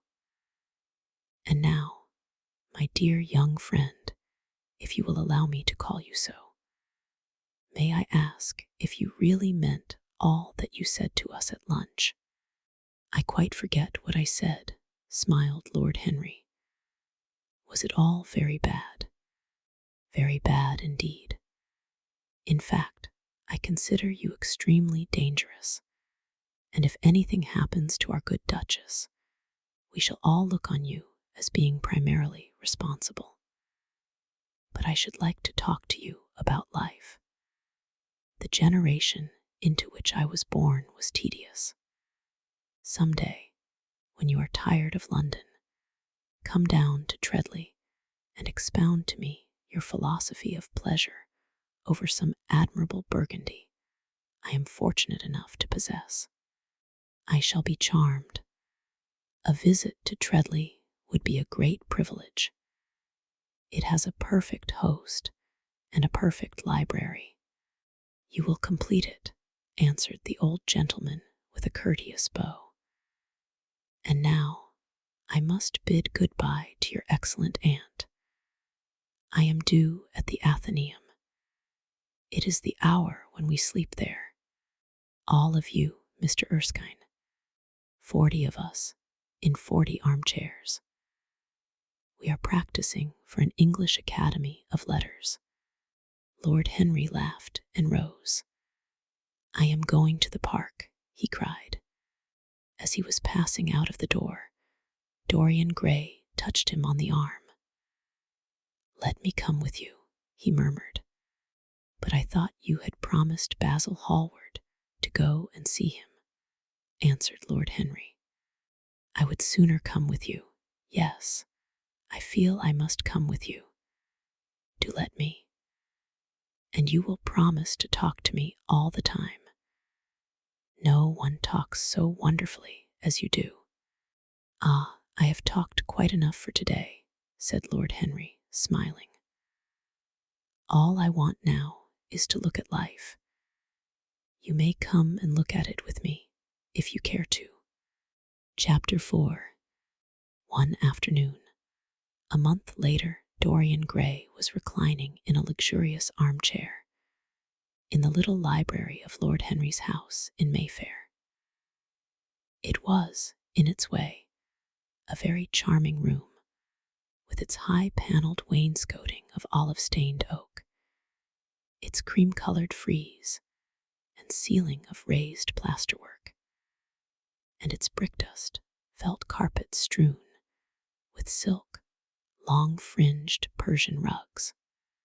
On a tiny satinwood table stood a statuette by Clodion, and beside it lay a copy of Les Cent Nouvelles, bound for Margaret of Valois by Clovis Eve, and powdered with the gilt daisies that Queen had selected for her device. Some large blue china jars and parrot tulips were ranged on the mantel shelf, and through the small leaded panes of the window streamed the apricot-colored light of a summer day in London. Lord Henry had not yet come in. He was always late on principle, his principle being that punctuality is the thief of time. So the lad was looking rather sulky, as with listless fingers he turned over the pages of an elaborately illustrated edition of Manon Lescaut that he had found in one of the bookcases. The formal, monotonous ticking of the Louis XIV's clock annoyed him. Once or twice he thought of going away. At last he heard a step outside, and the door opened. "How late you are, Harry," he murmured. "I am afraid it is not Harry, Mr. Gray," answered a shrill voice. He glanced quickly round and rose to his feet. "I beg your pardon," I thought. "You thought it was my husband. It is only his wife. You must let me introduce myself. I know you quite well by your photographs. I think my husband has got 17 of them." "Not 17, Lady Henry." "Well, 18 then. And I saw you with him the other night at the opera." She laughed nervously as she spoke, and watched him with her vague forget-me-not eyes. She was a curious woman, whose dresses always looked as if they had been designed in a rage and put on in a tempest. She was usually in love with somebody, and as her passion was never returned, she had kept all her illusions. She tried to look picturesque, but only succeeded in being untidy. Her name was Victoria, and she had a perfect mania for going to church. That was at Lohengrin, Lady Henry, I think. Yes, it was at dear Lohengrin. I like Wagner's music better than anybody's. It is so loud that one can talk the whole time without other people hearing what one says. That is a great advantage. Don't you think so, Mr. Gray? The same nervous staccato laugh broke from her thin lips, and her fingers began to play with a long tortoiseshell paper knife. Dorian smiled and shook his head. "I am afraid I don't think so, Lady Henry. I never talk during music, at least during good music. If one hears bad music, it is one's duty to drown it in conversation." "Ah, that is one of Harry's views, isn't it, Mr. Gray? I always hear Harry's views from his friends. It is the only way I get to know of them. But you must not think I don't like good music. I adore it, but I am afraid of it. It makes me too romantic. I have simply worshipped pianists, 2 at a time sometimes, Harry tells me. I don't know what it is about them. Perhaps it is that they are foreigners. They all are, ain't they? Even those that are born in England become foreigners after a time, don't they? It is so clever of them, and such a compliment to art. Makes it quite cosmopolitan, doesn't it? You have never been to any of my parties, have you, Mr. Gray? You must come. I can't afford orchids, but I spare no expense in foreigners. They make one's rooms look so picturesque. But here is Harry. Harry, I came in to look for you, to ask you something. I forget what it was, and I found Mr. Gray here. We have had such a pleasant chat about music. We have quite the same ideas. No, I think our ideas are quite different. But he has been most pleasant. I am so glad I've seen him. I am charmed, my love, quite charmed, said Lord Henry, elevating his dark, crescent-shaped eyebrows and looking at them both with an amused smile. So sorry I am late, Dorian. I went to look after a piece of old brocade in Wardour Street and had to bargain for hours for it. Nowadays people know the price of everything and the value of nothing. I am afraid I must be going, exclaimed Lady Henry, breaking an awkward silence with her silly, sudden laugh. I have promised to drive with the Duchess. Goodbye, Mr. Gray. Goodbye, Harry. You are dining out, I suppose. So am I, perhaps. I shall see you at Lady Thornbury. I dare say, my dear, said Lord Henry, shutting the door behind her, as, looking like a bird of paradise that had been out all night in the rain, she flitted out of the room, leaving a faint odor of frangipani.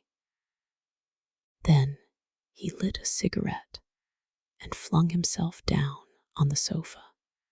Never marry a woman with straw-colored hair, Dorian, he said, after a few puffs.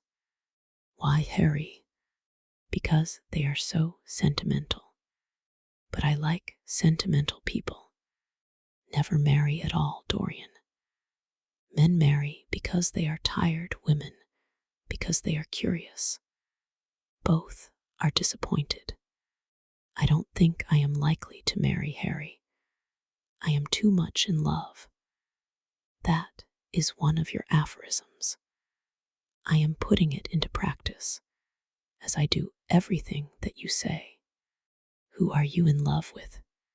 Asked Lord Henry after a pause. With an actress, said Dorian Gray, blushing.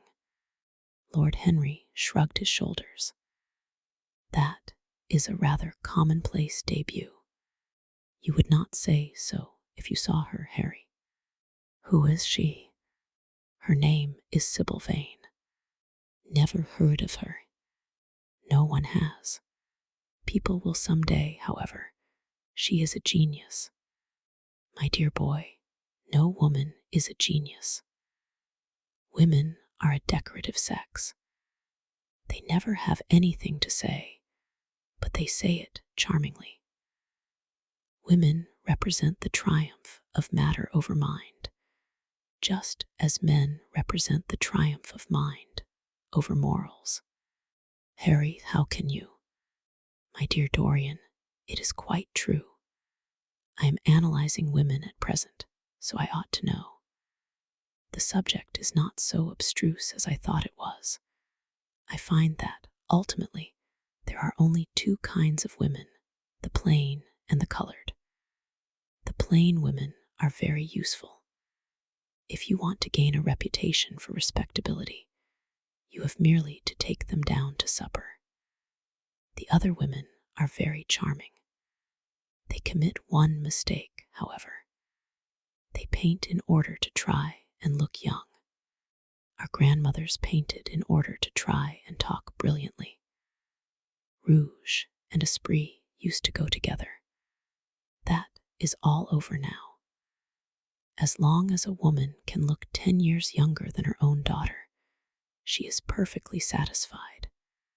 As for conversation, there are only 5 women in London worth talking to, and 2 of these can't be admitted into decent society. However, tell me about your genius. How long have you known her? Ah, Harry, your views terrify me. Never mind that. How long have you known her? About 3 weeks. And where did you come across her? I will tell you, Harry, but you mustn't be unsympathetic about it. After all, it never would have happened if I had not met you. You filled me with a wild desire to know everything about life. For days after I met you, something seemed to throb in my veins. As I lounged in the park or strolled down Piccadilly, I used to look at everyone who passed me and wonder, with a mad curiosity, what sort of lives they led. Some of them fascinated me. Others filled me with terror.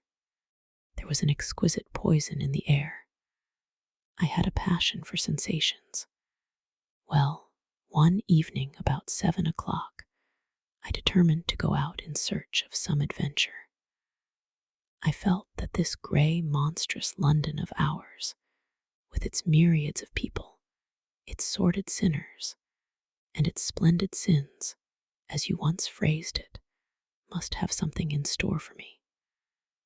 I fancied 1,000 things. The mere danger gave me a sense of delight. I remembered what you had said to me on that wonderful evening when we first dined together, about the search for beauty being the real secret of life. I don't know what I expected, but I went out and wandered eastward, soon losing my way in a labyrinth of grimy streets and black grassless squares. About 8:30, I passed by an absurd little theater with great flaring gas jets and gaudy playbills. A hideous Jew, in the most amazing waistcoat I ever beheld in my life, was standing at the entrance, smoking a vile cigar. He had greasy ringlets, and an enormous diamond blazed in the center of a soiled shirt. "Have a box, my lord," he said when he saw me, and he took off his hat with an air of gorgeous servility. There was something about him, Harry, that amused me. He was such a monster. You will laugh at me, I know, but I really went in and paid a whole guinea for the stage box. To the present day, I can't make out why I did so. And yet, if I hadn't, my dear Harry, if I hadn't, I should have missed the greatest romance of my life. I see you are laughing. It is horrid of you. I am not laughing, Dorian. At least, I am not laughing at you. But you should not say the greatest romance of your life. You should say the first romance of your life. You will always be loved, and you will always be in love with love. A grand passion is the privilege of people who have nothing to do. That is the one use of the idle classes of a country. Don't be afraid. There are exquisite things in store for you. This is merely the beginning. Do you think my nature so shallow? Cried Dorian Gray angrily. No, I think your nature so deep. How do you mean? My dear boy, the people who love only once in their lives are really the shallow people. What they call their loyalty and their fidelity, I call either the lethargy of custom or their lack of imagination. Faithfulness is to the emotional life what consistency is to the life of the intellect, simply a confession of failure. Faithfulness. I must analyze it some day. the passion for property is in it. There are many things that we would throw away if we were not afraid that others might pick them up. But I don't want to interrupt you. Go on with your story. Well, I found myself seated in a horrid little private box, with a vulgar drop scene staring me in the face. I looked out from behind the curtain and surveyed the house. It was a tawdry affair, all cupids and cornucopias, like a third-rate wedding cake.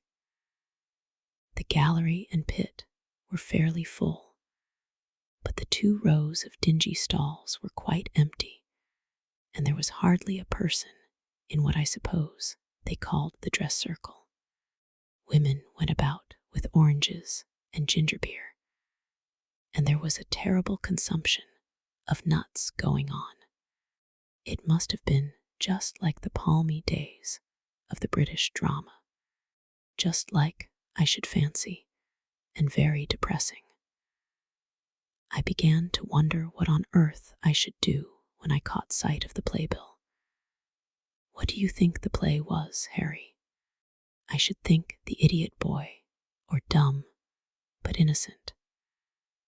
Our fathers used to like that sort of piece, I believe.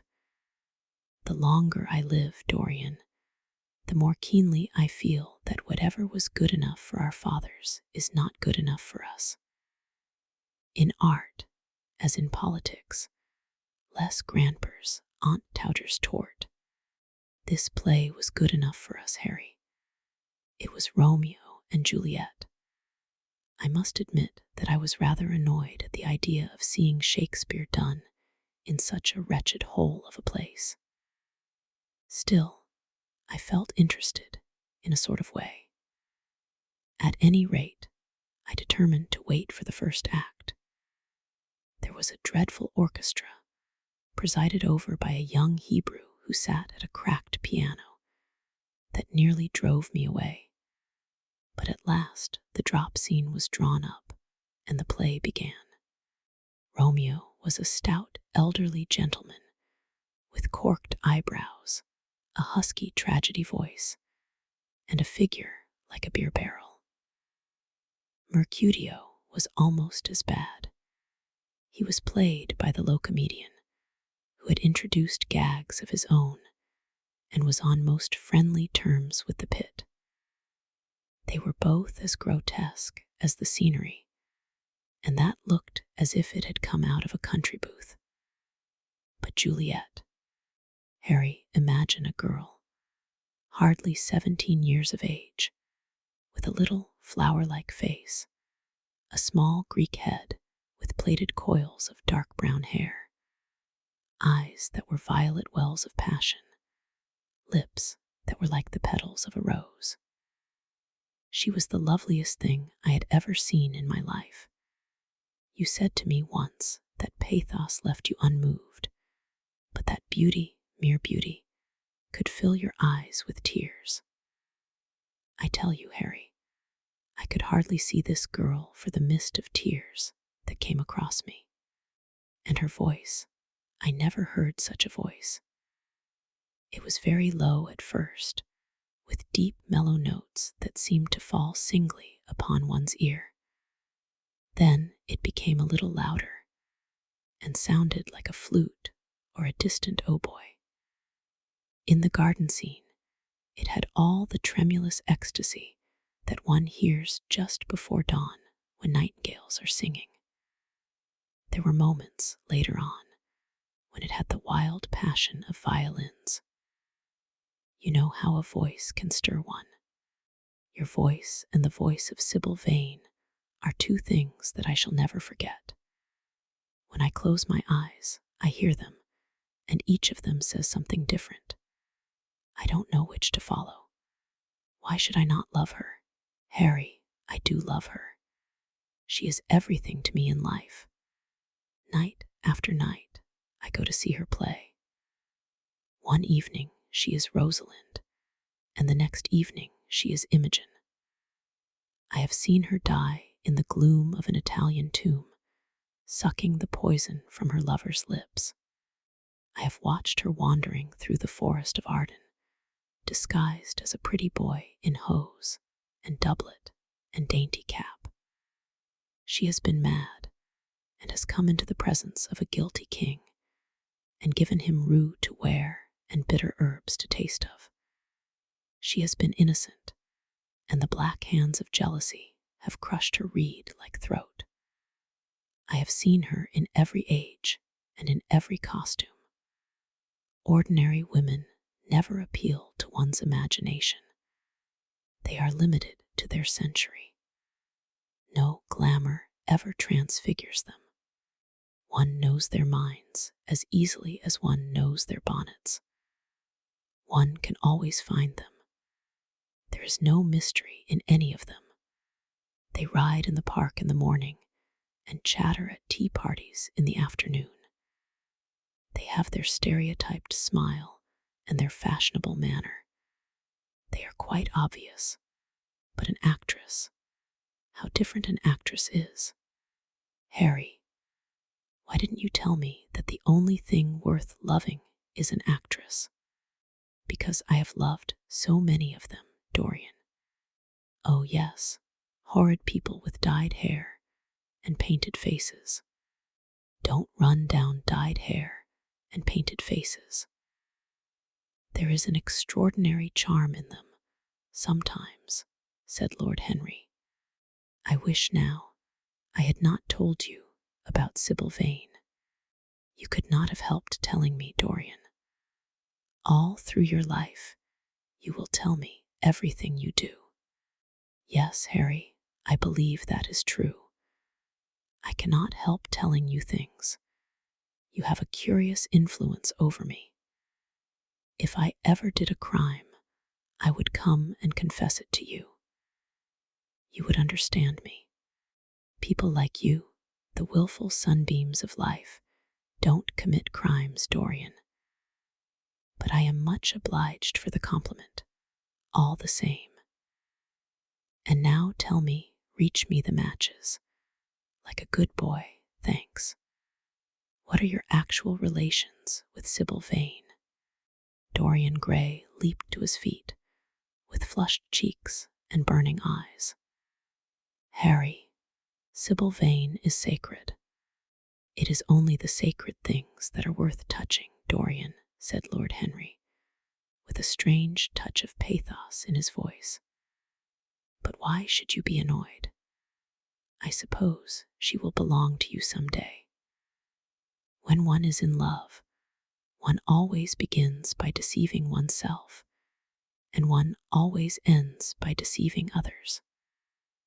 That is what the world calls a romance. You know her, at any rate, I suppose. Of course I know her. On the first night I was at the theatre, the horrid old Jew came round to the box after the performance was over and offered to take me behind the scenes and introduce me to her. I was furious with him and told him that Juliet had been dead for hundreds of years and that her body was lying in a marble tomb in Verona. I think, from his blank look of amazement, that he was under the impression that I had taken too much champagne or something. I am not surprised. Then he asked me if I wrote for any of the newspapers. I told him I never even read them. He seemed terribly disappointed at that, and confided to me that all the dramatic critics were in a conspiracy against him, and that they were every one of them to be bought. I should not wonder if he was quite right there. But, on the other hand, judging from their appearance, most of them cannot be at all expensive. Well, he seemed to think they were beyond his means, laughed Dorian.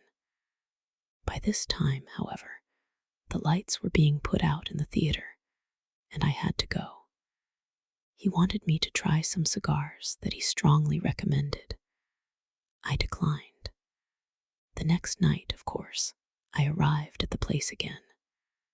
When he saw me, he made me a low bow and assured me that I was a munificent patron of art. He was a most offensive brute, though he had an extraordinary passion for Shakespeare. He told me once, with an air of pride, that his 5 bankruptcies were entirely due to the bard, as he insisted on calling him. He seemed to think it a distinction. It was a distinction, my dear Dorian, a great distinction. Most people become bankrupt through having invested too heavily in the prose of life. To have ruined oneself over poetry is an honor. But when did you first speak to Miss Sybil Vane? The 3rd night. She had been playing Rosalind. I could not help going round. I had thrown her some flowers, and she had looked at me. At least I fancied that she had. The old Jew was persistent. He seemed determined to take me behind, so I consented. It was curious my not wanting to know her, wasn't it? No, I don't think so. My dear Harry, why? I will tell you some other time. Now I want to know about the girl. Sybil, oh, she was so shy and so gentle. There is something of a child about her. Her eyes opened wide in exquisite wonder when I told her what I thought of her performance, and she seemed quite unconscious of her power. I think we were both rather nervous. The old Jew stood grinning at the doorway of the dusty green room, making elaborate speeches about us both, while we stood looking at each other like children. He would insist on calling me my lord, so I had to assure Sybil that I was not anything of the kind. She said quite simply to me, "You look more like a prince. I must call you Prince Charming. Upon my word, Dorian, Miss Sybil knows how to pay compliments. You don't understand her, Harry. She regarded me merely as a person in a play. She knows nothing of life. She lives with her mother, a faded, tired woman who played Lady Capulet in a sort of magenta dressing wrapper on the first night, and looks as if she had seen better days. I know that look. It depresses me," murmured Lord Henry, examining his rings. The Jew wanted to tell me her history, but I said it did not interest me. You were quite right. There is always something infinitely mean about other people's tragedies. Sybil is the only thing I care about. What is it to me where she came from? From her little head to her little feet, she is absolutely and entirely divine.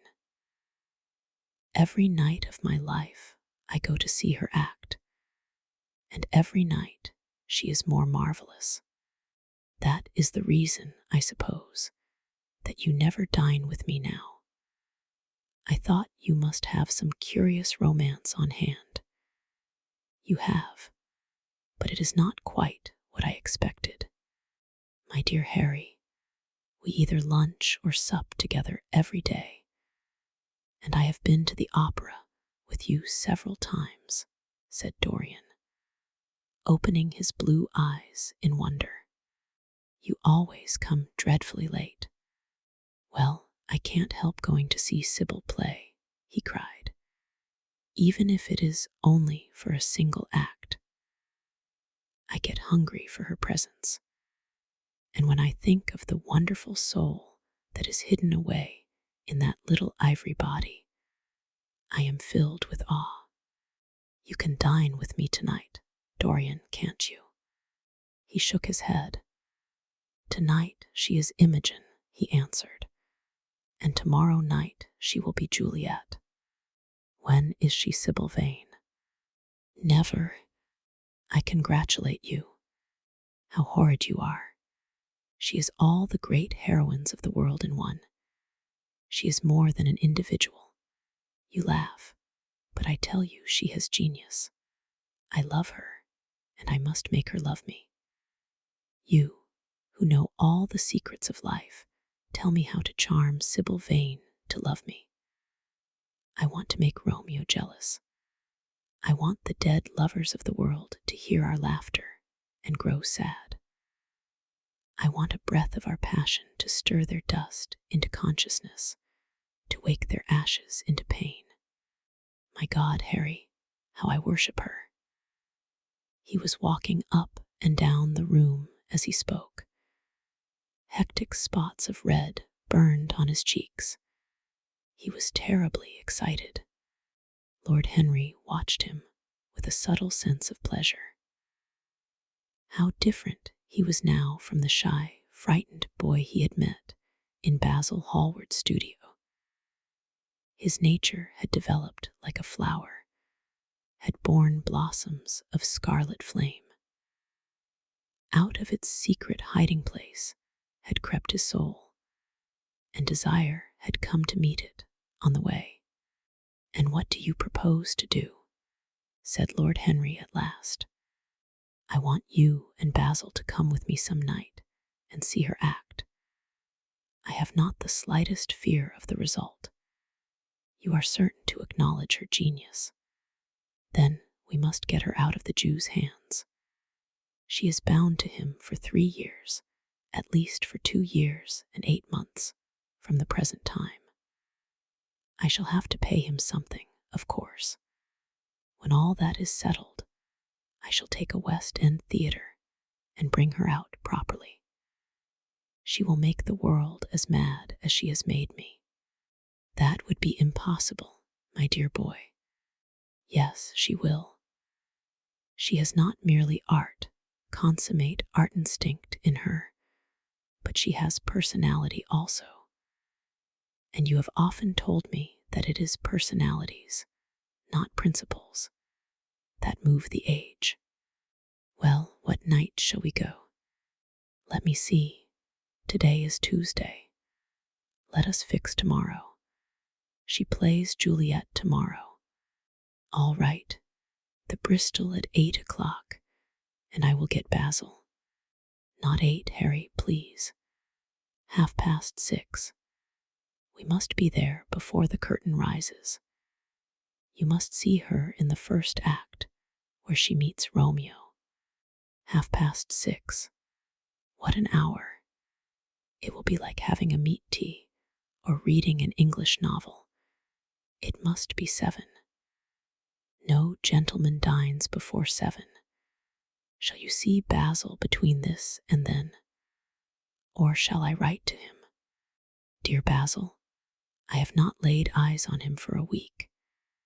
It is rather horrid of me, as he has sent me my portrait in the most wonderful frame, specially designed by himself.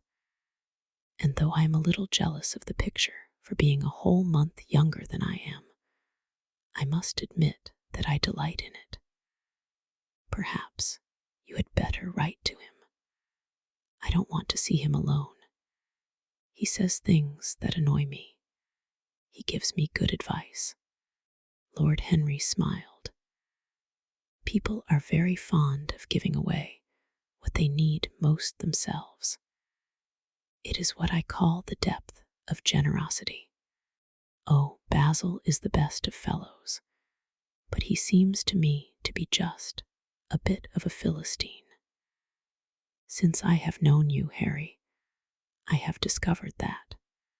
Basil, my dear boy, puts everything that is charming in him into his work. The consequence is that he has nothing left for life but his prejudices, his principles, and his common sense. The only artists I have ever known who are personally delightful are bad artists. Good artists exist simply in what they make, and consequently are perfectly uninteresting in what they are.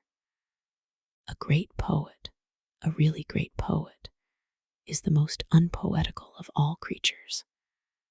But inferior poets are absolutely fascinating. The worse their rhymes are, the more picturesque they look. The mere fact of having published a book of second-rate sonnets makes a man quite irresistible.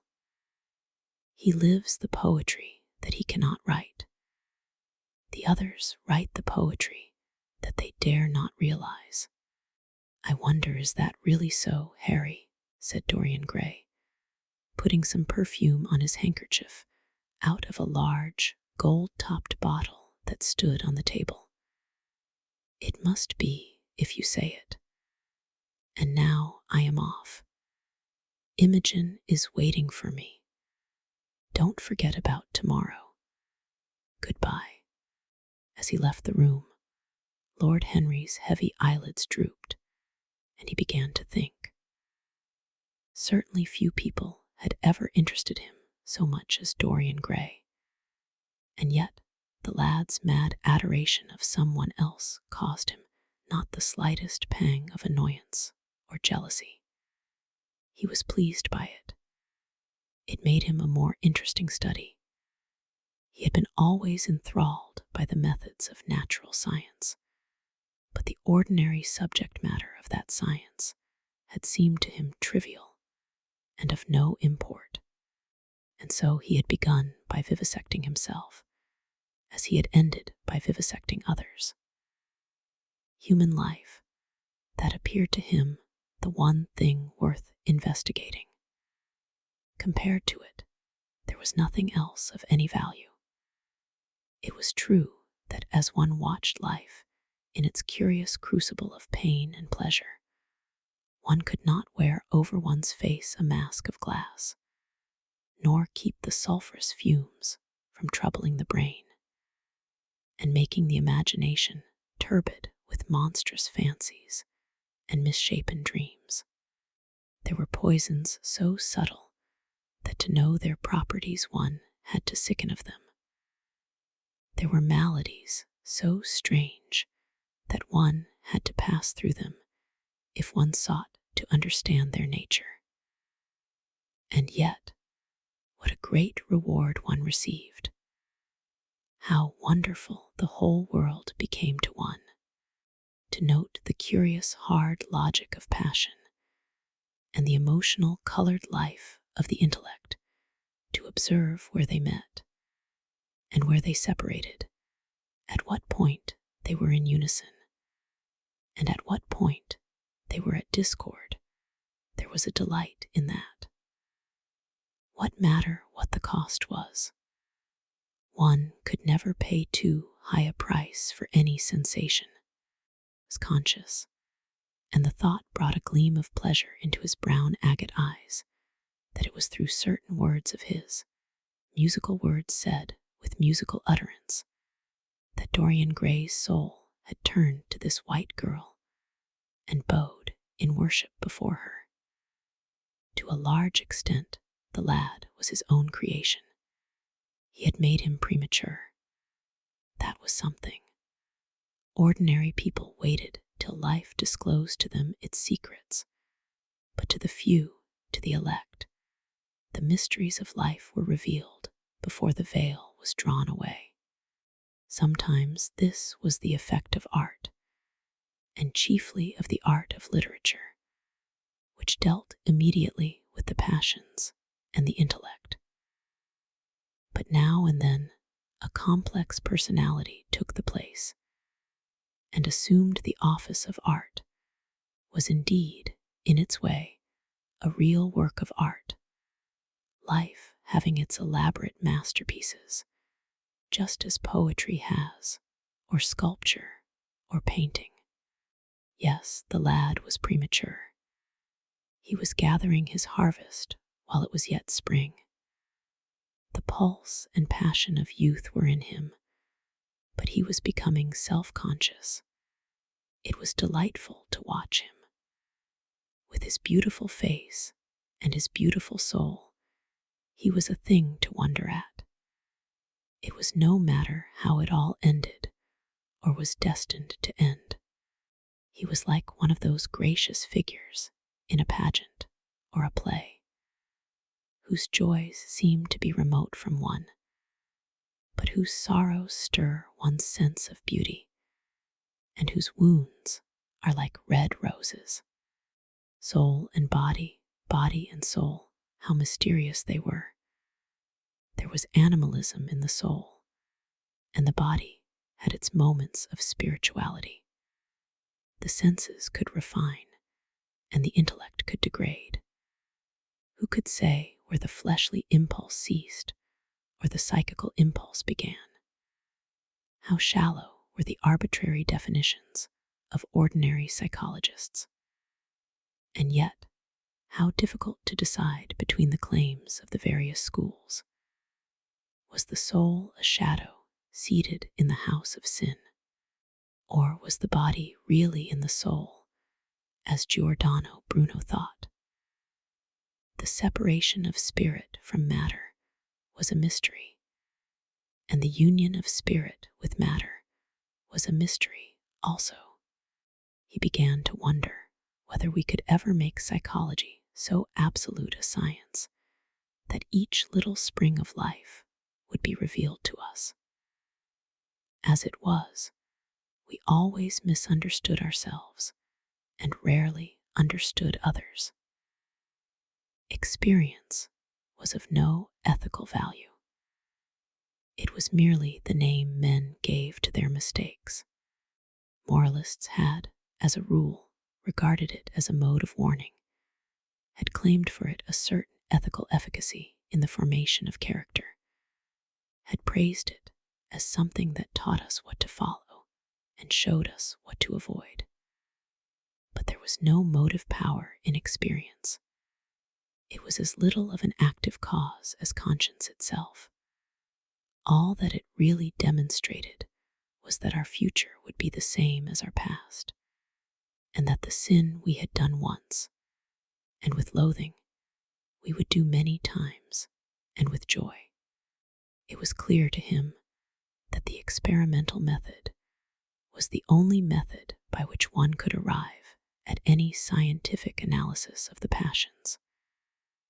And certainly Dorian Gray was a subject made to his hand, and seemed to promise rich and fruitful results.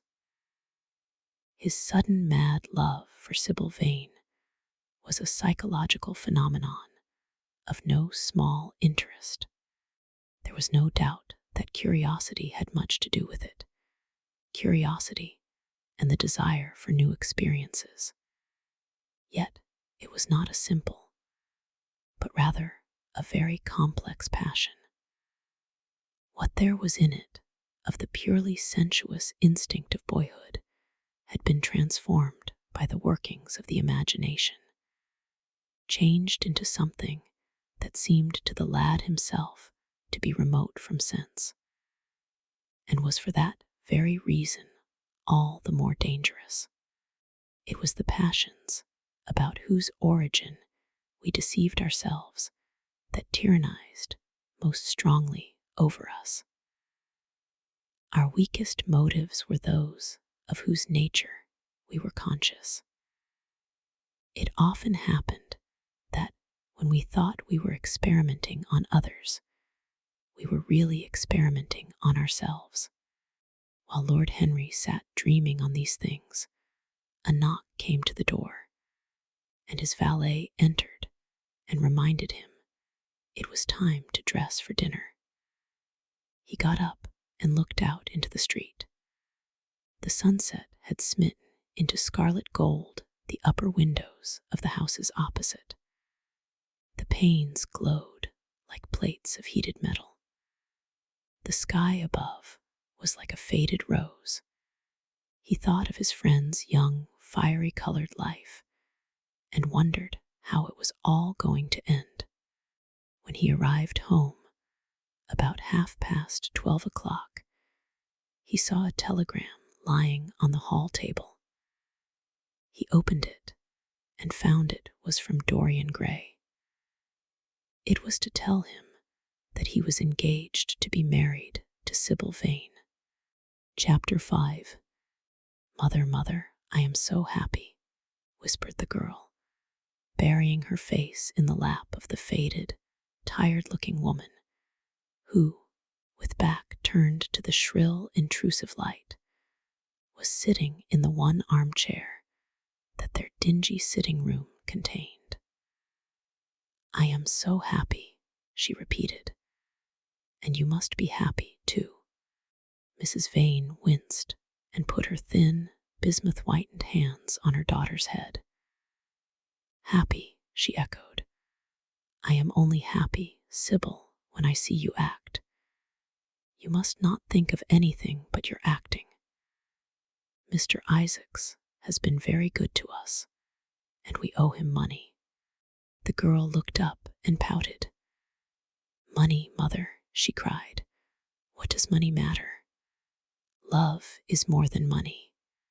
Mr. Isaacs has advanced us £50 to pay off our debts and to get a proper outfit for James.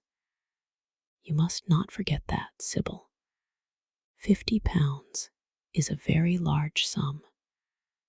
Mr. Isaacs has been most considerate. He is not a gentleman, mother, and I hate the way he talks to me," said the girl, rising to her feet and going over to the window. "I don't know how we could manage without him," answered the elder woman querulously. Sybil Vane tossed her head and laughed. "We don't want him any more, mother. Prince Charming rules life for us now." Then she paused. A rose shook in her blood and shadowed her cheeks. Quick breath parted the petals of her lips. They trembled. Some southern wind of passion swept over her and stirred the dainty folds of her dress. "I love him," she said simply. "Foolish child, was the parrot phrase flung in answer. The waving of crooked, false-jeweled fingers gave grotesqueness to the words. The girl laughed again. The joy of a caged bird was in her voice. Her eyes caught the melody and echoed it in radiance, then closed for a moment as though to hide their secret. When they opened, the mist of a dream had passed across them. Thin-lipped wisdom spoke at her from the worn chair, hinted at prudence, quoted from that book of cowardice, whose author apes the name of common sense. She did not listen. She was free in her prison of passion. Her prince, Prince Charming, was with her. She had called on memory to remake him. She had sent her soul to search for him, and it had brought him back. His kiss burned again upon her mouth. Her eyelids were warm with his breath. Then wisdom altered its method and spoke of espial and discovery. This young man might be rich. If so, marriage should be thought of. Against the shell of her ear broke the waves of worldly cunning. The arrows of craft shot by her. She saw the thin lips moving and smiled. Suddenly she felt the need to speak. The wordy silence troubled her. "Mother, mother," she cried, "why does he love me so much? I know why I love him. I love him because he is like what love himself should be. But what does he see in me? I am not worthy of him. And yet why, I cannot tell, though I feel so much beneath him. I don't feel humble. I feel proud, terribly proud. Mother, did you love my father as I love Prince Charming?" The elder woman grew pale beneath the coarse powder that daubed her cheeks, and her dry lips twitched with a spasm of pain. Sybil rushed to her, flung her arms round her neck, and kissed her. "Forgive me, mother. I know it pains you to talk about our father, but it only pains you because you loved him so much. Don't look so sad. I am as happy today as you were 20 years ago. Ah, let me be happy forever. My child, you are far too young to think of falling in love. Besides, What do you know of this young man? You don't even know his name. The whole thing is most inconvenient. And really, when James is going away to Australia, and I have so much to think of, I must say that you should have shown more consideration. However, as I said before, if he is rich— Ah, mother, let me be happy. Mrs. Vane glanced at her, and with one of those false theatrical gestures that so often become a mode of second nature to a stage player, clasped her in her arms. At this moment, the door opened, and a young lad with rough brown hair came into the room. He was thick-set of figure, and his hands and feet were large and somewhat clumsy in movement. He was not so finely bred as his sister. One would hardly have guessed the close relationship that existed between them. Mrs. Vane fixed her eyes on him and intensified her smile. She mentally elevated her son to the dignity of an audience. She felt sure that the tableau was interesting. You might keep some of your kisses for me, Sybil, I think, said the lad, with a good-natured grumble. Ah, but you don't like being kissed, Jim, she cried. You are a dreadful old bear. And she ran across the room and hugged him. James Vane looked into his sister's face with tenderness. I want you to come out with me for a walk, Sybil. I don't suppose I shall ever see this horrid London again. I am sure I don't want to. My son, don't say such dreadful things, murmured Mrs. Vane, taking up a tawdry theatrical dress with a sigh and beginning to patch it. She felt a little disappointed that he had not joined the group. It would have increased the theatrical picturesqueness of the situation. Why not, mother? I mean it. You pain me, my son. I trust you will return from Australia in a position of affluence. I believe there is no society of any kind in the colonies, nothing that I would call society. So when you have made your fortune, you must come back and assert yourself in London. Society, muttered the lad. I don't want to know anything about that. I should like to make some money to take you and Sybil off the stage. I hate it. Oh, Jim, said Sybil, laughing. How unkind of you. But are you really going for a walk with me? That will be nice. I was afraid you were going to say goodbye to some of your friends, to Tom Hardy, who gave you that hideous pipe, or End Langton, who makes fun of you for smoking it. It is very sweet of you to let me have your last afternoon. Where shall we go? Let us go to the park. I am too shabby, he answered, frowning. Only swell people go to the park. Nonsense, Jim, she whispered, stroking the sleeve of his coat. He hesitated for a moment. Very well, he said at last, but don't be too long dressing. She danced out of the door. One could hear her singing as she ran upstairs. Her little feet pattered overhead. He walked up and down the room 2 or 3 times. Then he turned to the still figure in the chair. Mother, are my things ready? He asked. Quite ready, James, she answered, keeping her eyes on her work. For some months past, she had felt ill at ease when she was alone with this rough, stern son of hers. Her shallow, secret nature was troubled when their eyes met. She used to wonder if he suspected anything. The silence, for he made no other observation, became intolerable to her. She began to complain. Women defend themselves by attacking, just as they attack by sudden and strange surrenders. I hope you will be contented, James, with your seafaring life, she said. You must remember that it is your own choice. You might have entered a solicitor's office.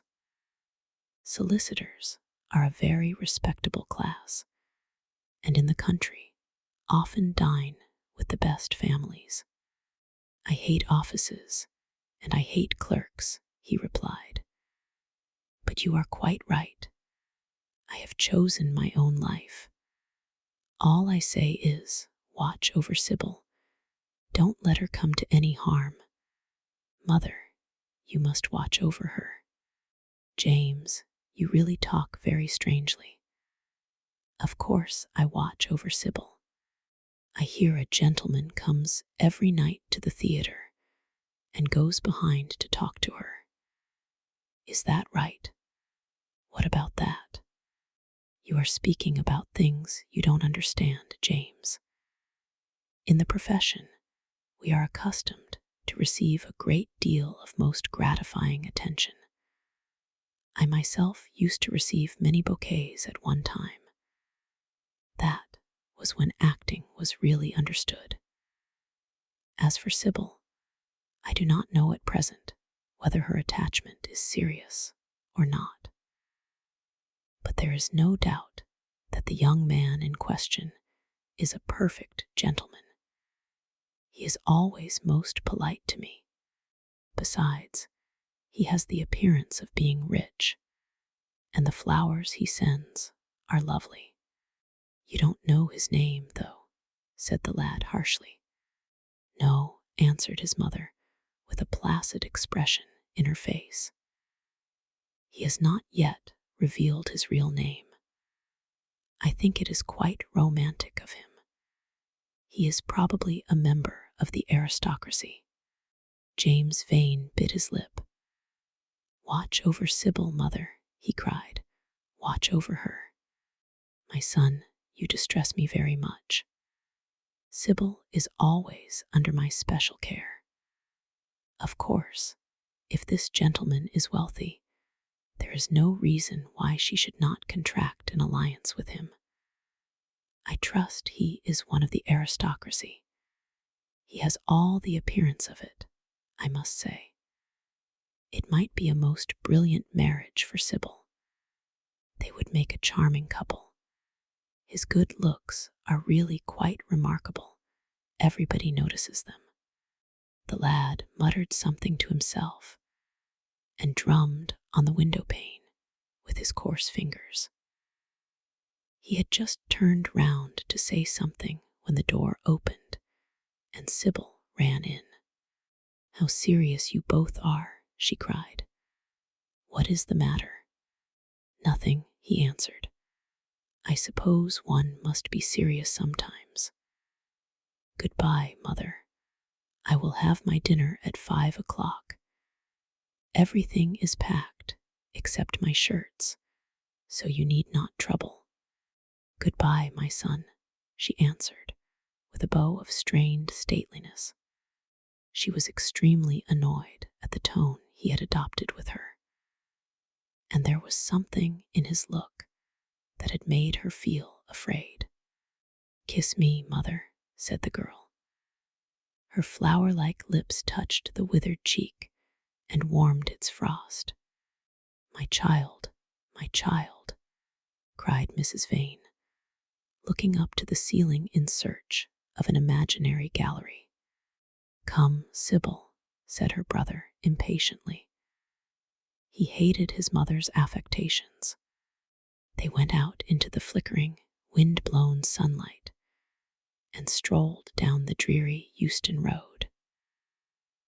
The passers-by glanced in wonder at the sullen, heavy youth who, in coarse, ill-fitting clothes, was in the company of such a graceful, refined-looking girl. He was like a common gardener walking with a rose. Jim frowned from time to time when he caught the inquisitive glance of some stranger.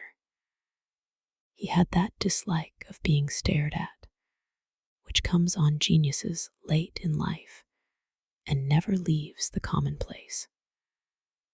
Sybil, however, was quite unconscious of the effect she was producing. Her love was trembling in laughter on her lips. She was thinking of Prince Charming, and that she might think of him all the more, she did not talk of him, but prattled on about the ship in which Jim was going to sail, about the gold he was certain to find, about the wonderful heiress whose life he was to save from the wicked, red-shirted bushrangers. For he was not to remain a sailor, or a supercargo, or whatever he was going to be. Oh no, a sailor's existence was dreadful.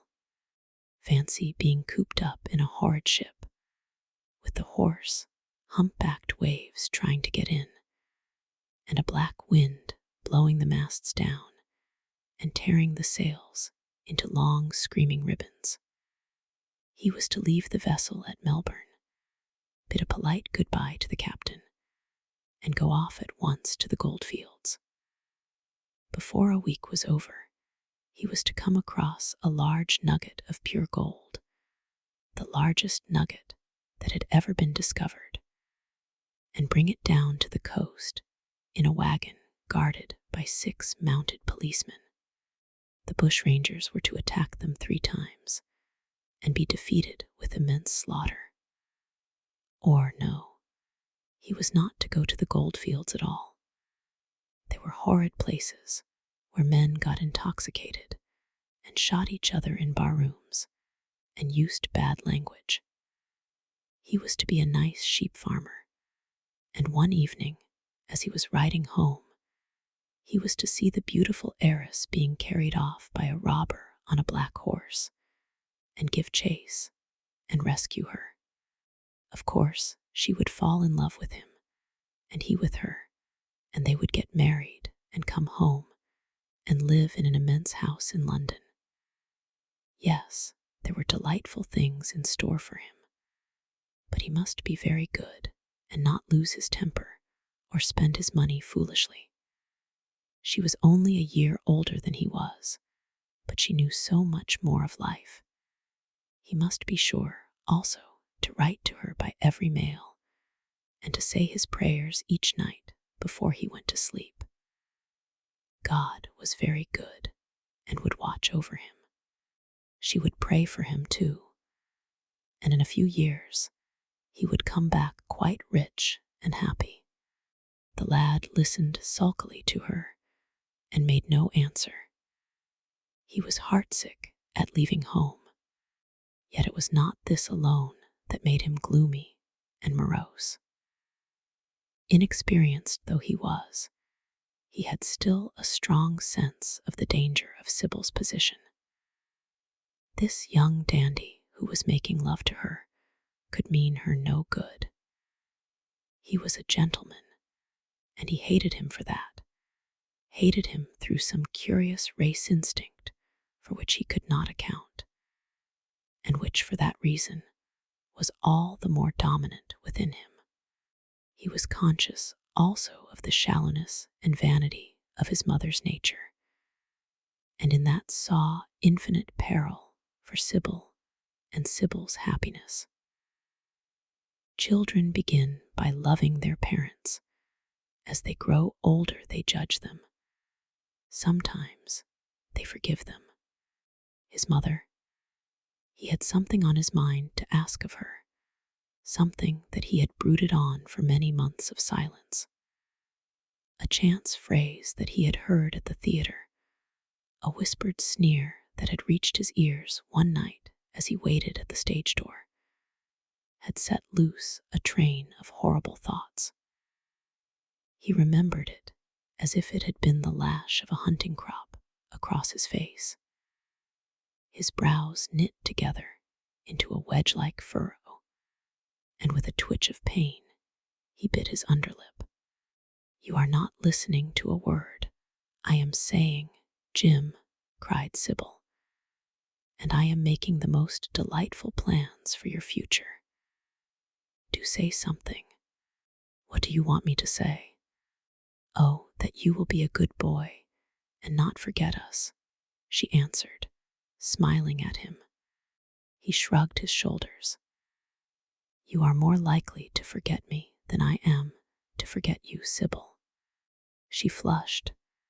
What do you mean, Jim? She asked. You have a new friend, I hear. Who is he? Why have you not told me about him? He means you no good. Stop, Jim, she exclaimed. You must not say anything against him. I love him. Why, you don't even know his name, answered the lad. Who is he? I have a right to know. He is called Prince Charming. Don't you like the name? Oh, you silly boy, you should never forget it. If you only saw him, you would think him the most wonderful person in the world. Some day you will meet him when you come back from Australia. You will like him so much. Everybody likes him, and I love him. I wish you could come to the theater tonight. He is going to be there, and I am to play Juliet. Oh, how I shall play it. Fancy, Jim, to be in love and play Juliet. To have him sitting there. To play for his delight. I'm afraid I may frighten the company, frighten or enthrall them. To be in love is to surpass oneself. Poor dreadful Mr. Isaacs will be shouting genius to his loafers at the bar. He has preached me as a dogma. Tonight he will announce me as a revelation. I feel it. And it is all his only, Prince Charming, my wonderful lover, my god of graces. But I am poor beside him. Poor. What does that matter?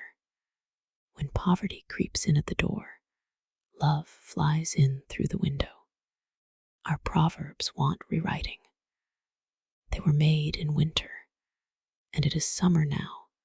Springtime for me, I think. A very dance of blossoms in blue skis. He is a gentleman, said the lad sullenly. A prince, she cried musically. What more do you want? He wants to enslave you. I shudder at the thought of being free. I want you to beware of him. To see him is to worship him. To know him is to trust him. Sybil, you are mad about him. She laughed and took his arm. You dear old Jim, you talk as if you were 100. Some day you will be in love yourself. Then you will know what it is. Don't look so sulky. Surely you should be glad to think that, though you are going away, you leave me happier than I have ever been before. Life has been hard for us both, terribly hard and difficult. But it will be different now. You are going to a new world, and I have found one. Here are 2 chairs, let us sit down and see the smart people go by. They took their seats amidst a crowd of watchers. The tulip beds across the road flamed like throbbing rings of fire. A white dust, tremulous cloud of orris root, it seemed, hung in the panting air. The brightly colored parasols danced and dipped like monstrous butterflies. She made her brother talk of himself, his hopes, his prospects. He spoke slowly and with effort. They passed words to each other as players at a game pass counters. Sybil felt oppressed. She could not communicate her joy. A faint smile curving that sullen mouth was all the echo she could win. After some time, she became silent.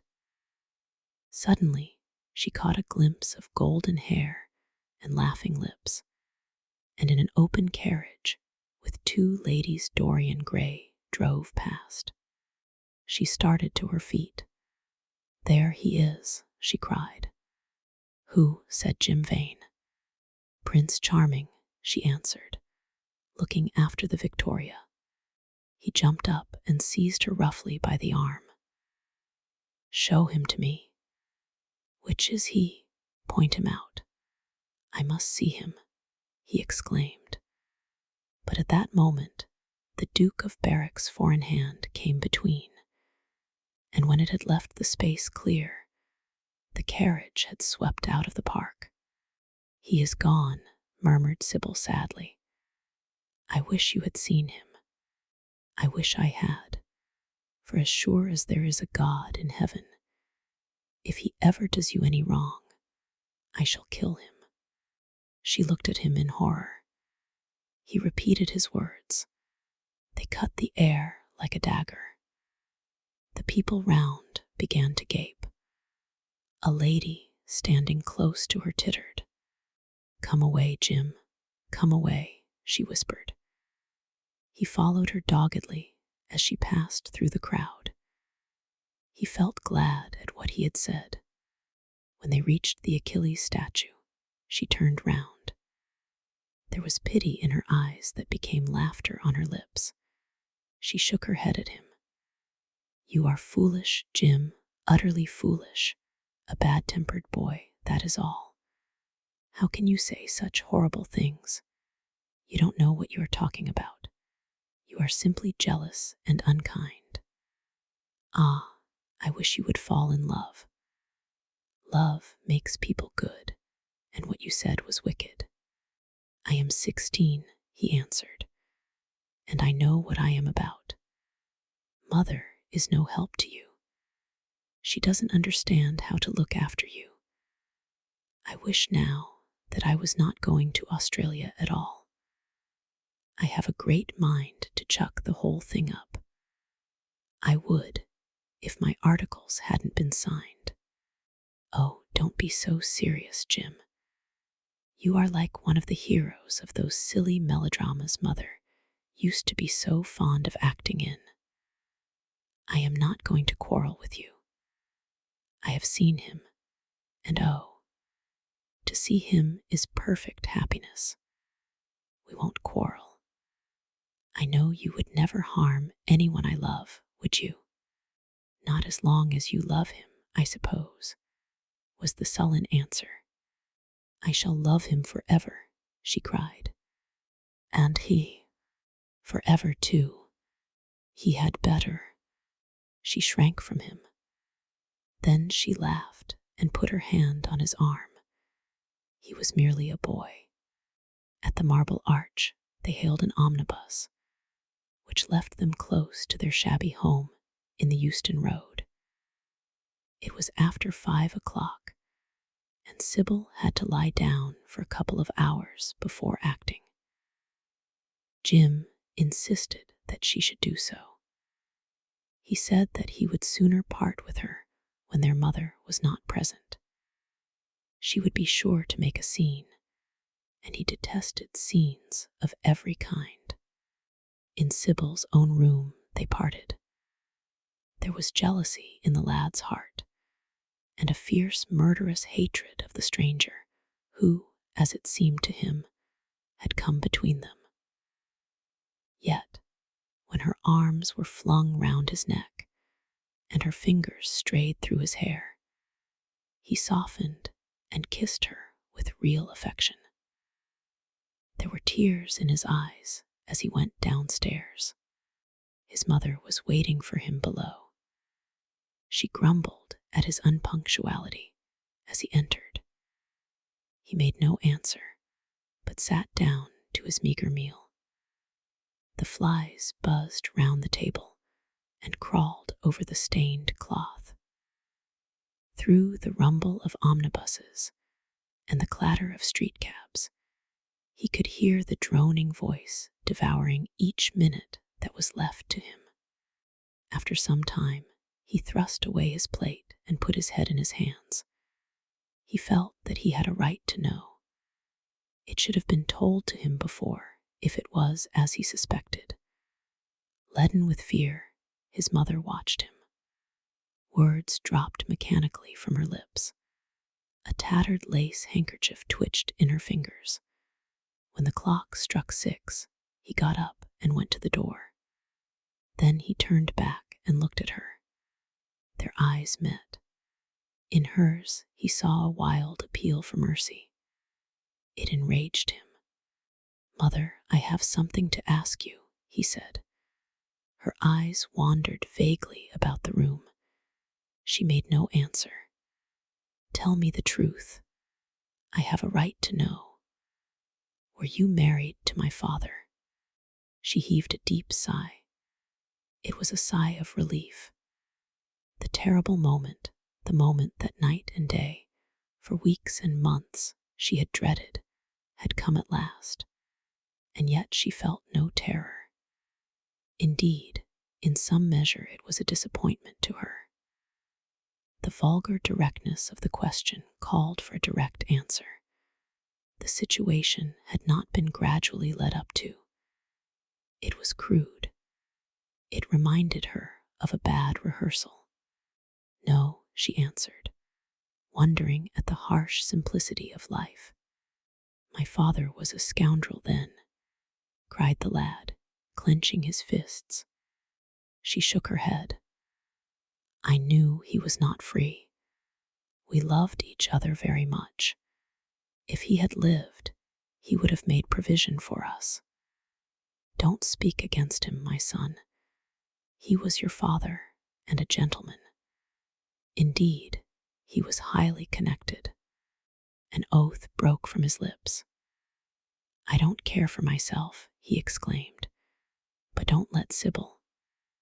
It is a gentleman, isn't it, who is in love with her, or says he is? Highly connected, too, I suppose." For a moment, a hideous sense of humiliation came over the woman. Her head drooped. She wiped her eyes with shaking hands. "Sybil has a mother," she murmured. "I had none." The lad was touched. He went towards her, and stooping down, he kissed her.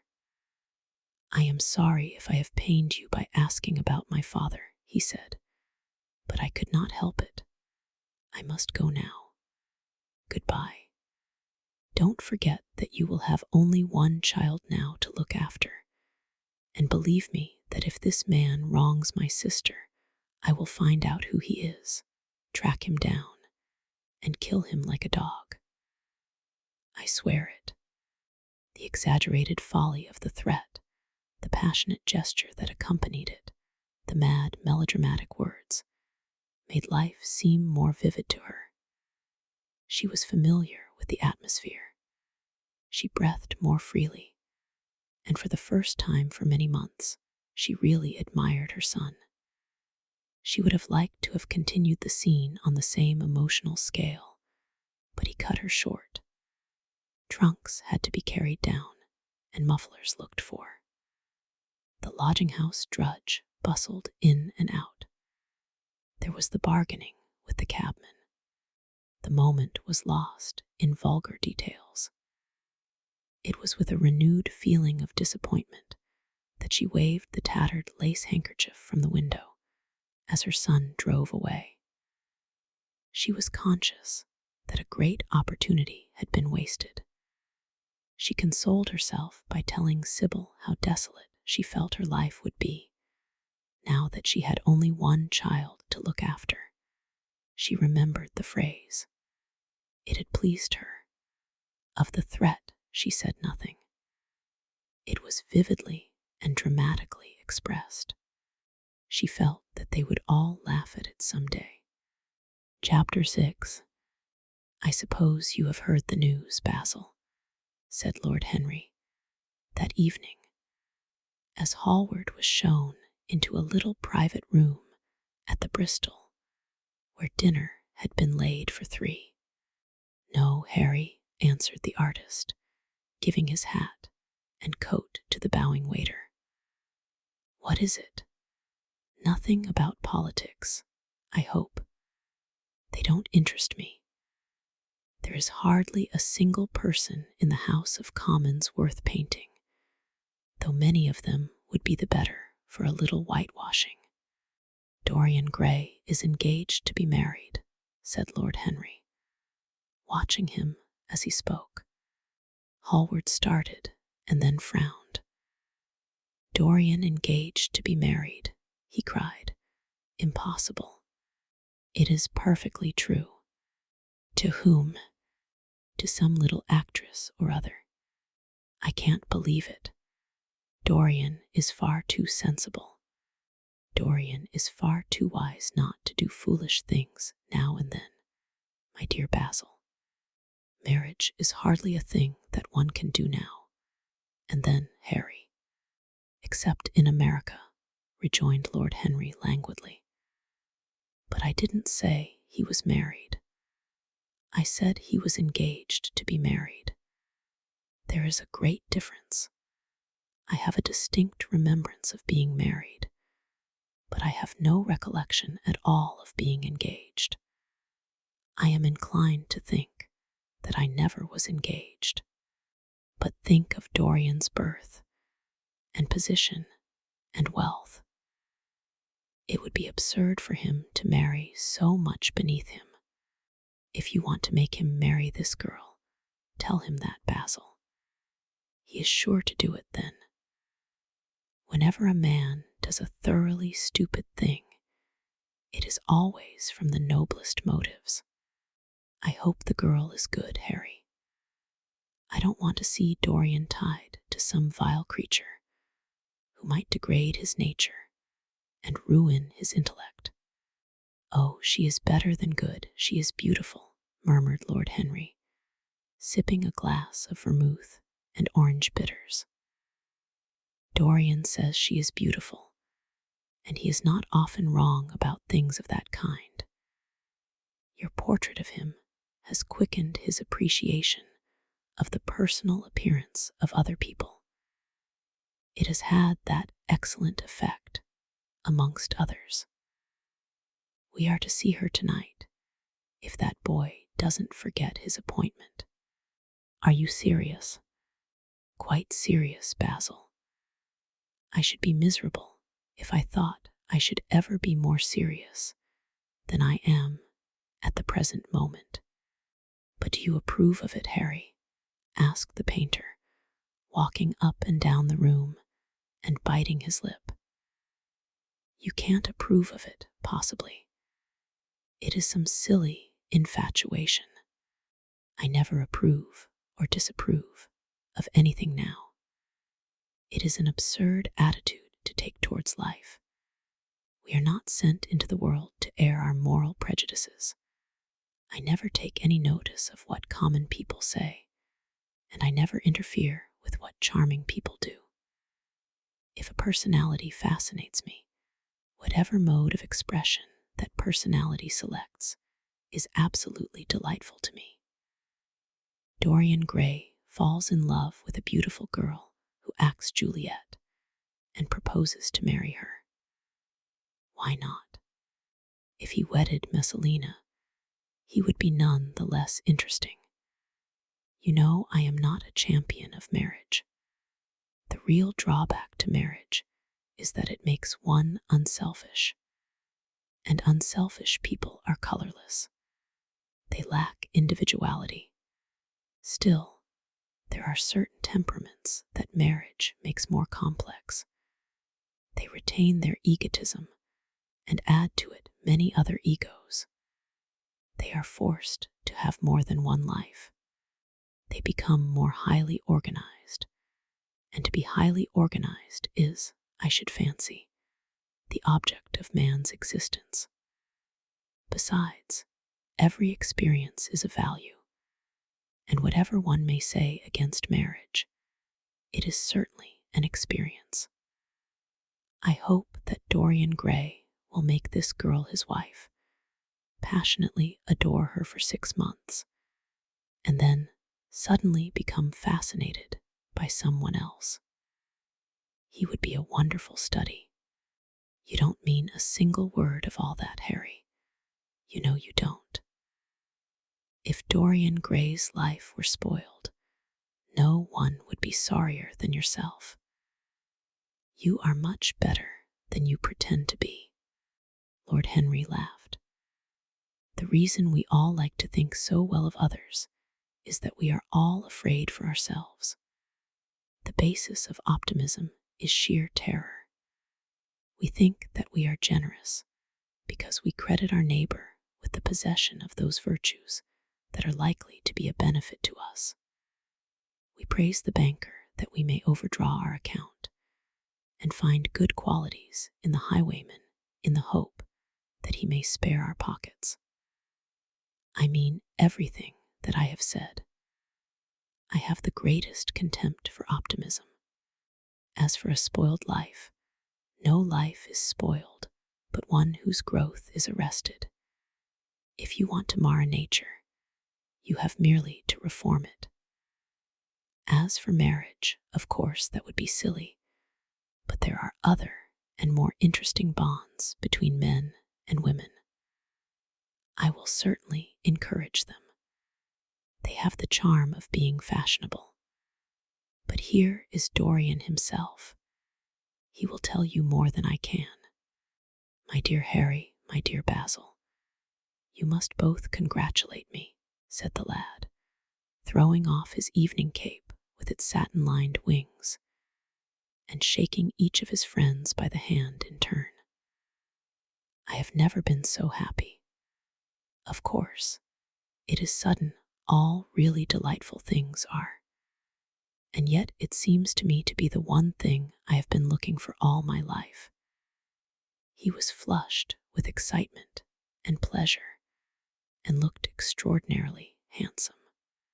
I hope you will always be very happy, Dorian, said Hallward. But I don't quite forgive you for not having let me know of your engagement. You let Harry know. And I don't forgive you for being late for dinner, broke in Lord Henry, putting his hand on the lad's shoulder and smiling as he spoke.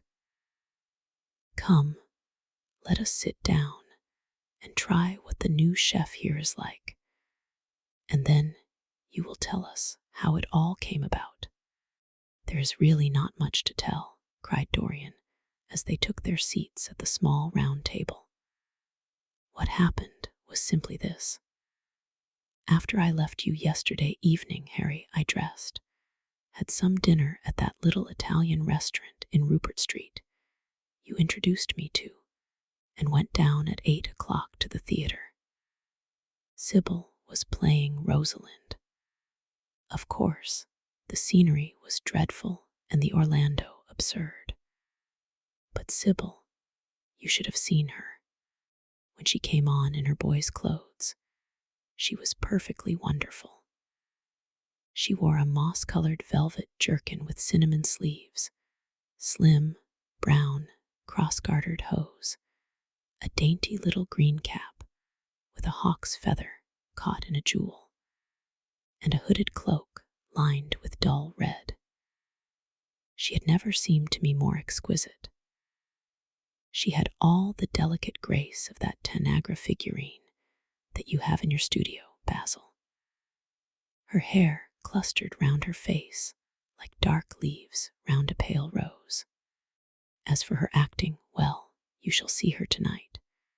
She is simply a born artist. I sat in the dingy box absolutely enthralled.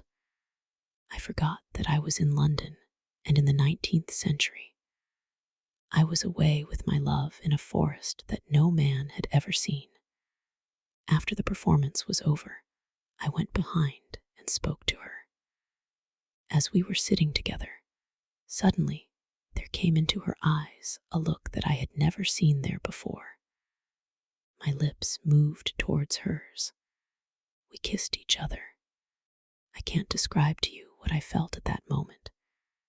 It seemed to me that all my life had been narrowed to one perfect point of rose-colored joy. She trembled all over and shook like a white narcissus. Then she flung herself on her knees and kissed my hands. I feel that I should not tell you all this, but I can't help it. Of course, our engagement is a dead secret. She has not even told her own mother. I don't know what my guardians will say. Lord Radley is sure to be furious. I don't care. I shall be of age in less than a year, and then I can do what I like. I have been right, Basil, haven't I, to take my love out of poetry, and to find my wife in Shakespeare's plays. Lips that Shakespeare taught to speak have whispered their secret in my ear. I have had the arms of Rosalind around me and kissed Juliet on the mouth. Yes, Dorian, I suppose you were right, said Hallward slowly. Have you seen her today? Asked Lord Henry. Dorian Gray shook his head. I left her in the forest of Arden. I shall find her in an orchard in Verona. Lord Henry sipped his champagne in a meditative manner. At what particular point did you mention the word marriage, Dorian? And what did she say in answer? Perhaps you forgot all about it. My dear Harry, I did not treat it as a business transaction, and I did not make any formal proposal. I told her that I loved her, and she said she was not worthy to be my wife. Not worthy. Why, the whole world is nothing to me compared with her. Women are wonderfully practical, murmured Lord Henry. Much more practical than we are. In situations of that kind, we often forget to say anything about marriage, and they always remind us. Hallward laid his hand upon his arm. Don't, Harry. You have annoyed Dorian. He is not like other men. He would never bring misery upon anyone. His nature is too fine for that. Lord Henry looked across the table. Dorian is never annoyed with me, he answered. I asked the question for the best reason possible, for the only reason, indeed, that excuses one for asking any question, simple curiosity. I have a theory that it is always the women who propose to us, and not we who propose to the women, except, of course, in middle-class life. But then the middle classes are not modern. Dorian Gray laughed and tossed his head. You are quite incorrigible, Harry, but I don't mind. It is impossible to be angry with you. When you see Sybil Vane, you will feel that the man who could wrong her would be a beast without a heart. I cannot understand how anyone can wish to shame the thing he loves. I love Sybil Vane. I want to place her on a pedestal of gold and to see the world worship the woman who is mine. What is marriage? An irrevocable vow. You mock at it for that. Ah, don't mock. It is an irrevocable vow that I want to take. Her trust makes me faithful. Her belief makes me good. When I am with her, I regret all that you have taught me. I become different from what you have known me to be. I am changed, and the mere touch of Sybil Vane's hand makes me forget you, and all your wrong, fascinating, poisonous, delightful theories. And those are? Asked Lord Henry, helping himself to some salad. Oh, your theories about life, your theories about love, your theories about pleasure. All your theories, in fact, Harry. Pleasure is the only thing worth having a theory about, he answered in his slow, melodious voice. But I am afraid I cannot claim my theory as my own. It belongs to nature, not to me. Pleasure is nature's test, her sign of approval. When we are happy, we are always good. But when we are good, we are not always happy. Ah, but what do you mean by good? Cried Basil Hallward. Yes, echoed Dorian, leaning back in his chair and looking at Lord Henry over the heavy clusters of purple-lipped irises that stood in the center of the table. What do you mean by good, Harry? To be good is to be in harmony with oneself, he replied, touching the thin stem of his glass with his pale, fine pointed fingers. Discord is to be forced to be in harmony with others. One's own life, that is the important thing. As for the lives of one's neighbors, if one wishes to be a prig or a Puritan, one can flaunt one's moral views about them, but they are not one's concern. Besides, individualism has really the higher aim. Modern morality consists in accepting the standard of one's age. I consider that for any man of culture to accept the standard of his age is a form of the grossest immorality. But surely, if one lives merely for oneself, Harry, one pays a terrible price for doing so, suggested the painter. Yes, we are overcharged for everything nowadays. I should fancy that the real tragedy of the poor is that they can afford nothing but self-denial. Beautiful sins, like beautiful things, are the privilege of the rich. One has to pay in other ways, but money. What sort of ways, Basil? Oh, I should fancy in remorse, in suffering, in the consciousness of degradation. Lord Henry shrugged his shoulders. My dear fellow, medieval art is charming, but medieval emotions are out of date. One can use them in fiction, of course, but then the only things that one can use in fiction are the things that one has ceased to use in fact. Believe me, no civilized man ever regrets a pleasure, and no uncivilized man ever knows what a pleasure is. I know what pleasure is, cried Dorian Gray. It is to adore someone.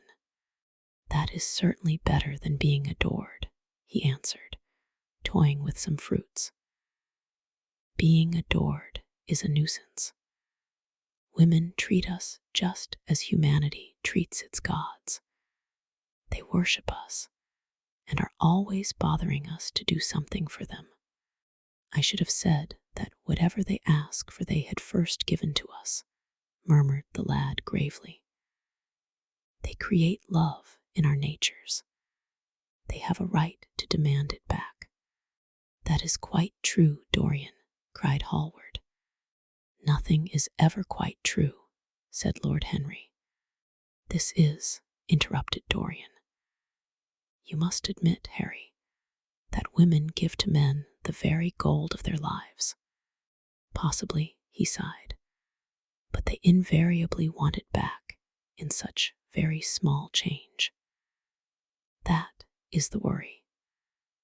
Women, as some witty Frenchman once put it, inspire us with the desire to do masterpieces and always prevent us from carrying them out. Harry, you are dreadful. I don't know why I like you so much. Will always like me, Dorian, he replied. Will you have some coffee, you fellows? Waiter, bring coffee and fine champagne and some cigarettes. No, don't mind the cigarettes, I have some. Basil, I can't allow you to smoke cigars. You must have a cigarette. A cigarette is the perfect type of a perfect pleasure.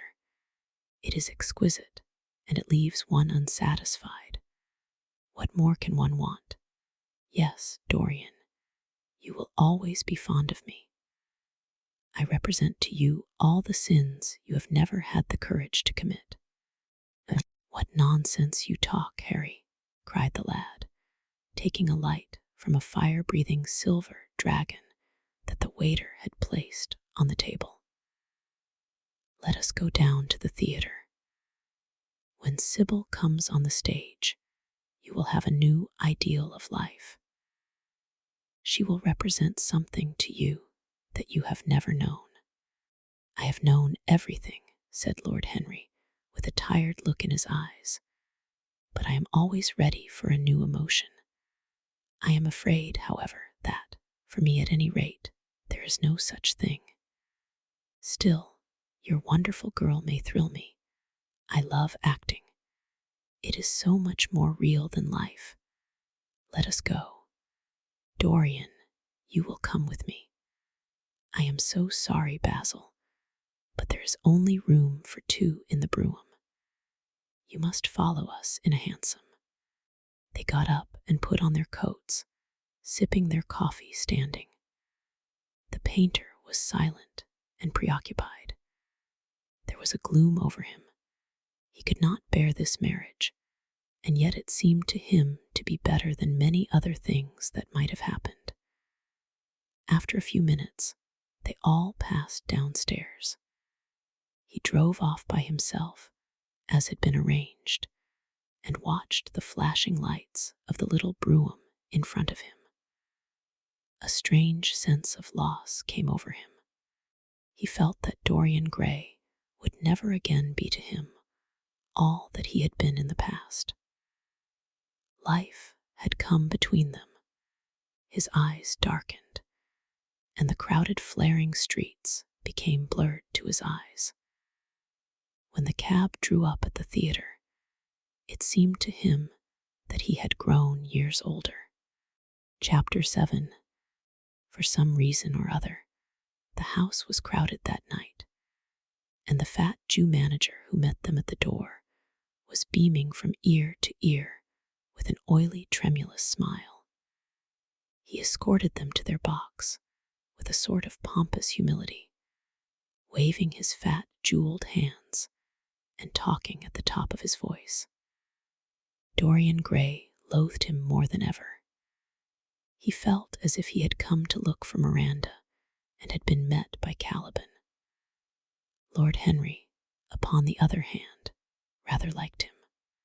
At least he declared he did, and insisted on shaking him by the hand, and assuring him that he was proud to meet a man who had discovered a real genius and gone bankrupt over a poet. Hallward amused himself with watching the faces in the pit. The heat was terribly oppressive, and the huge sunlight flamed like a monstrous dahlia with petals of yellow fire. The youths in the gallery had taken off their coats and waistcoats and hung them over the side. They talked to each other across the theater and shared their oranges with the tawdry girls who sat beside them. Some women were laughing in the pit. Their voices were horribly shrill and discordant.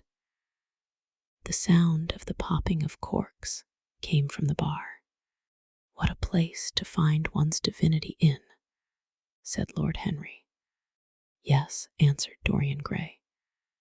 "It was here I found her, and she is divine beyond all living things. When she acts, you will forget everything. These common rough people, with their coarse faces and brutal gestures, become quite different when she is on the stage. They sit silently and watch her. They weep and laugh as she wills them to do. She makes them as responsive as a violin.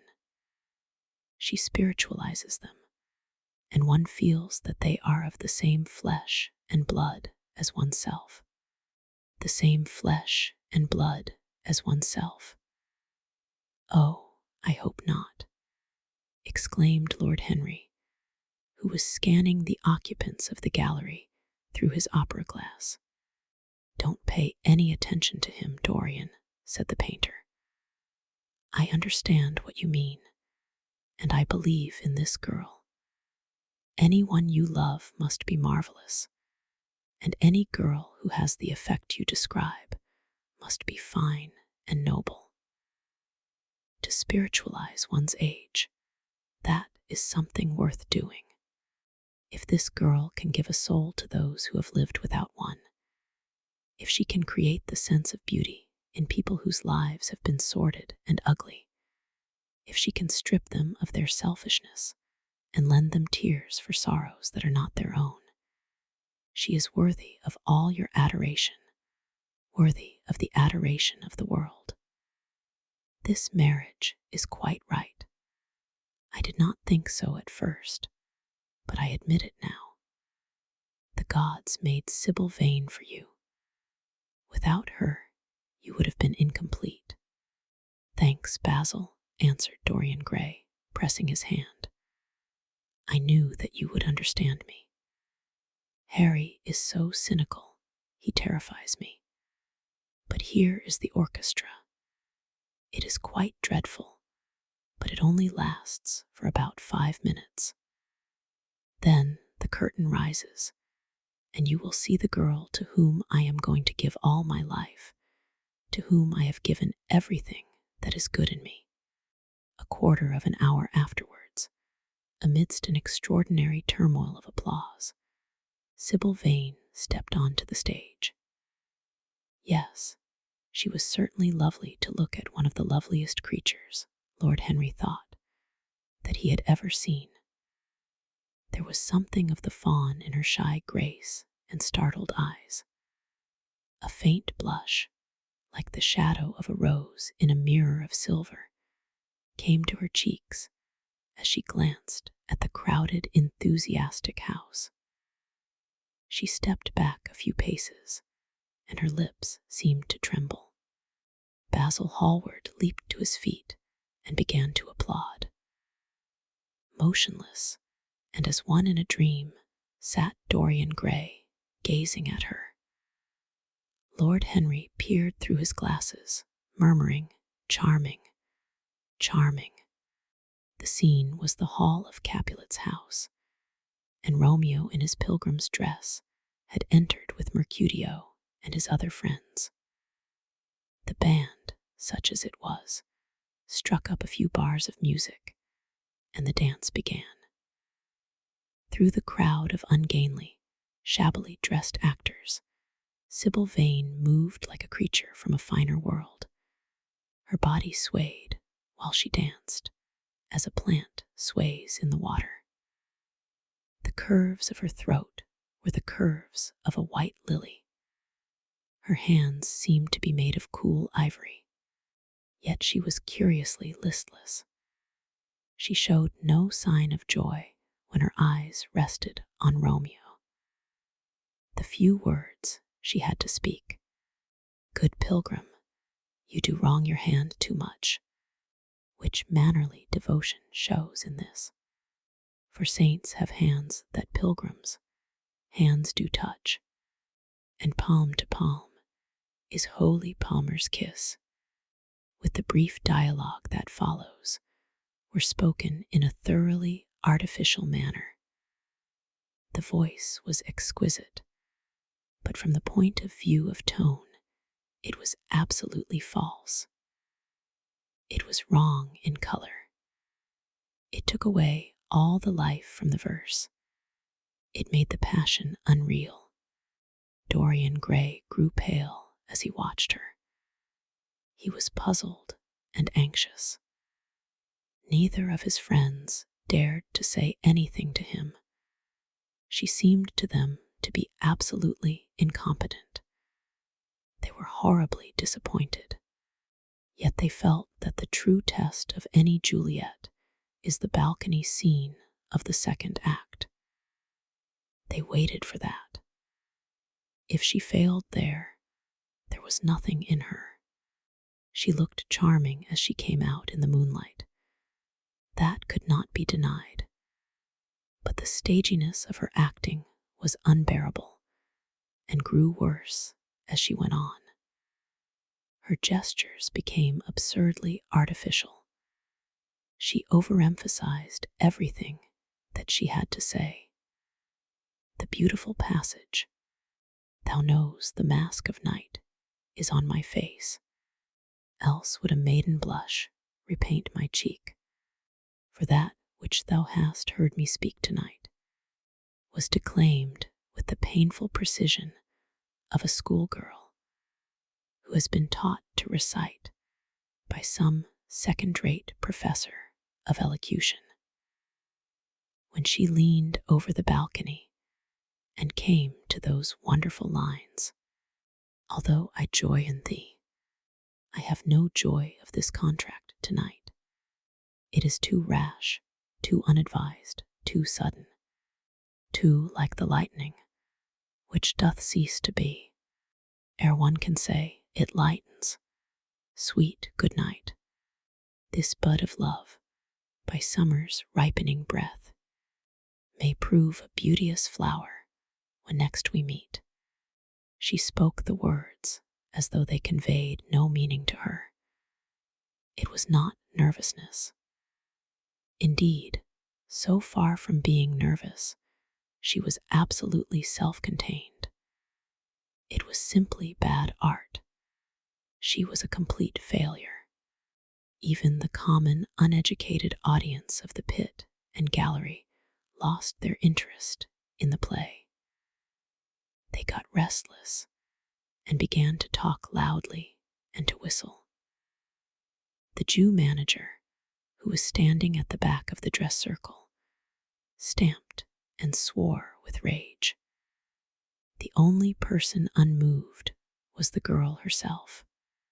When the second act was over, there came a storm of hisses, and Lord Henry got up from his chair and put on his coat. "She is quite beautiful, Dorian," he said, "but she can't act. Let us go." "I am going to see the play through," answered the lad, in a hard, bitter voice. "I am awfully sorry that I have made you waste an evening, Harry. I apologize to you both. My dear Dorian, I should think Miss Vane was ill," interrupted Hallward. "We will come some other night." "I wish she were ill," he rejoined. "But she seems to me to be simply callous and cold. She has entirely altered. Last night she was a great artist. This evening she is merely a commonplace, mediocre actress. Don't talk like that about anyone you love, Dorian. Love is a more wonderful thing than art. They are both simply forms of imitation," remarked Lord Henry. "But do let us go. Dorian, you must not stay here any longer. It is not good for one's morals to see bad acting. Besides, I don't suppose you will want your wife to act. So what does it matter if she plays Juliet like a wooden doll? She is very lovely, and if she knows as little about life as she does about acting, she will be a delightful experience. There are only two kinds of people who are really fascinating: people who know absolutely everything, and people who know absolutely nothing. Good heavens, my dear boy, don't look so tragic. The secret of remaining young is never to have an emotion that is unbecoming. Come to the club with Basil and myself. We will smoke cigarettes and drink to the beauty of Sybil Vane. She is beautiful. What more can you want?" "Go away, Harry," cried the lad. "I want to be alone. Basil, you must go. Ah, can't you see that my heart is breaking?" The hot tears came to his eyes. His lips trembled, and rushing to the back of the box, he leaned up against the wall, hiding his face in his hands. "Let us go, Basil," said Lord Henry, with a strange tenderness in his voice, and the two young men passed out together. A few moments afterwards, the footlights flared up, and the curtain rose on the third act. Dorian Gray went back to his seat. He looked pale and proud and indifferent. The play dragged on and seemed interminable. Half of the audience went out, tramping in heavy boots and laughing. The whole thing was a fiasco. The last act was played to almost empty benches. The curtain went down on a titter and some groans. As soon as it was over, Dorian Gray rushed behind the scenes into the green room. The girl was standing there alone, with with a look of triumph on her face. Her eyes were lit with an exquisite fire. There was a radiance about her. Her parted lips were smiling over some secret of their own. When he entered, she looked at him, and an expression of infinite joy came over her. "How badly I acted tonight, Dorian," she cried. "Horribly," he answered, gazing at her in amazement. "Horribly. It was dreadful. Are you ill? You have no idea what it was. You have no idea what I suffered." The girl smiled. "Dorian," she answered, lingering over his name with long-drawn music in her voice, as though it were sweeter than honey to the red petals of her mouth. "Dorian, you should have understood. But you understand now, don't you?" "Understand what?" he asked angrily. "Why I was so bad tonight. Why I shall always be bad. Why I shall never act well again." He shrugged his shoulders. "You are ill, I suppose. When you are ill, you shouldn't act. You make yourself ridiculous. My friends were bored. I was bored." She seemed not to listen to him. She was transfigured with joy. An ecstasy of happiness dominated her. "Dorian, Dorian," she cried, "before I knew you, acting was the one reality of my life. It was only in the theater that I lived. I thought that it was all true. I was Rosalind one night and Portia the other. The joy of Beatrice was my joy, and the sorrows of Cordelia were mine also. I believed in everything. The common people who acted with me seemed to me to be godlike. The painted scenes were my world. I knew nothing but shadows, and I thought them real. You came, oh, my beautiful love, and you freed my soul from prison. You taught me what reality really is.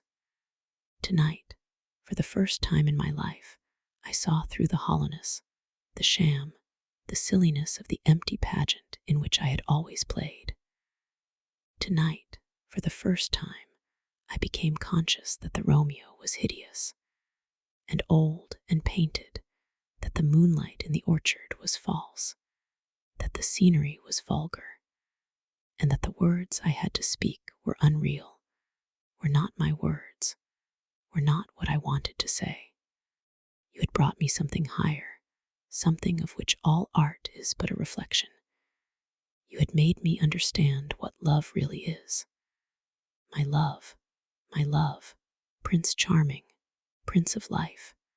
I have grown sick of shadows. You are more to me than all art can ever be. What have I to do with the puppets of a play? When I came on tonight, I could not understand how it was that everything had gone from me. I thought that I was going to be wonderful. I found that I could do nothing. Suddenly it dawned on my soul what it all meant. The knowledge was exquisite to me. I heard them hissing, and I smiled. What could they know of love such as ours? Take me away, Dorian, take me away with you, where we can be quite alone. I hate the stage. I might mimic a passion that I do not feel, but I cannot mimic one that burns me like fire. Oh, Dorian, Dorian, you understand now what it signifies. Even if I could do it, it would be profanation for me to play at being in love. You have made me see that. He flung himself down on the sofa and turned away his face. You have killed my love, he muttered. She looked at him in wonder and laughed. He made no answer. She came across to him and with her little fingers stroked his hair. She knelt down and pressed his hands to her lips. He drew them away, and a shudder ran through him. Then he leaped up and went to the door. Yes, he cried, you have killed my love. You used to stir my imagination. Now you don't even stir my curiosity. You simply produce no effect. I loved you because you were marvelous, because you had genius and intellect, because you realized the dreams of great poets and gave shape and substance to the shadows of art. You have thrown it all away. You are shallow and stupid. My God, how mad I was to love you. What a fool I have been. You are nothing to me now. I will never see you again. I will never think of you. I will never mention your name. You don't know what you were to me once. Why once? Oh, I can't bear to think of it. I wish I had never laid eyes upon you. You have spoiled the romance of my life. How little you can know of love if you say it mars your art. Without your art, you are nothing. I would have made you famous, splendid, magnificent. The world would have worshipped you, and you would have borne my name. What are you now? A third-rate actress with a pretty face. The girl grew white and trembled. She clenched her hands together, and her voice seemed to catch in her throat. You are not serious, Dorian, she murmured. You are acting. Acting, I leave that to you. You do it so well, he answered bitterly. She rose from her knees, and with a piteous expression of pain in her face, came across the room to him. She put her hand upon his arm and looked into his eyes. He thrust her back. Don't touch me, he cried. A low moan broke from her, and she flung herself at his feet and lay there like a trampled flower. Dorian, Dorian, don't leave me, she whispered. I am so sorry I didn't act well. I was thinking of you all the time, but I will try indeed, I will try. It came so suddenly across me, my love for you. I think I should never have known it if you had not kissed me, if we had not kissed each other. Kiss me again, my love. Don't go away from me. I couldn't bear it. Oh, don't go away from me. My brother, no, never mind. He didn't mean it. He was in jest. But you, oh, can't you forgive me for tonight? I will work so hard and try to improve. Don't be cruel to me, because I love you better than anything in the world. After all, it is only once that I have not pleased you. But you are quite right, Dorian. I should have shown myself more of an artist. It was foolish of me, and yet I couldn't help it. Oh, don't leave me, don't leave me. A fit of passionate sobbing choked her.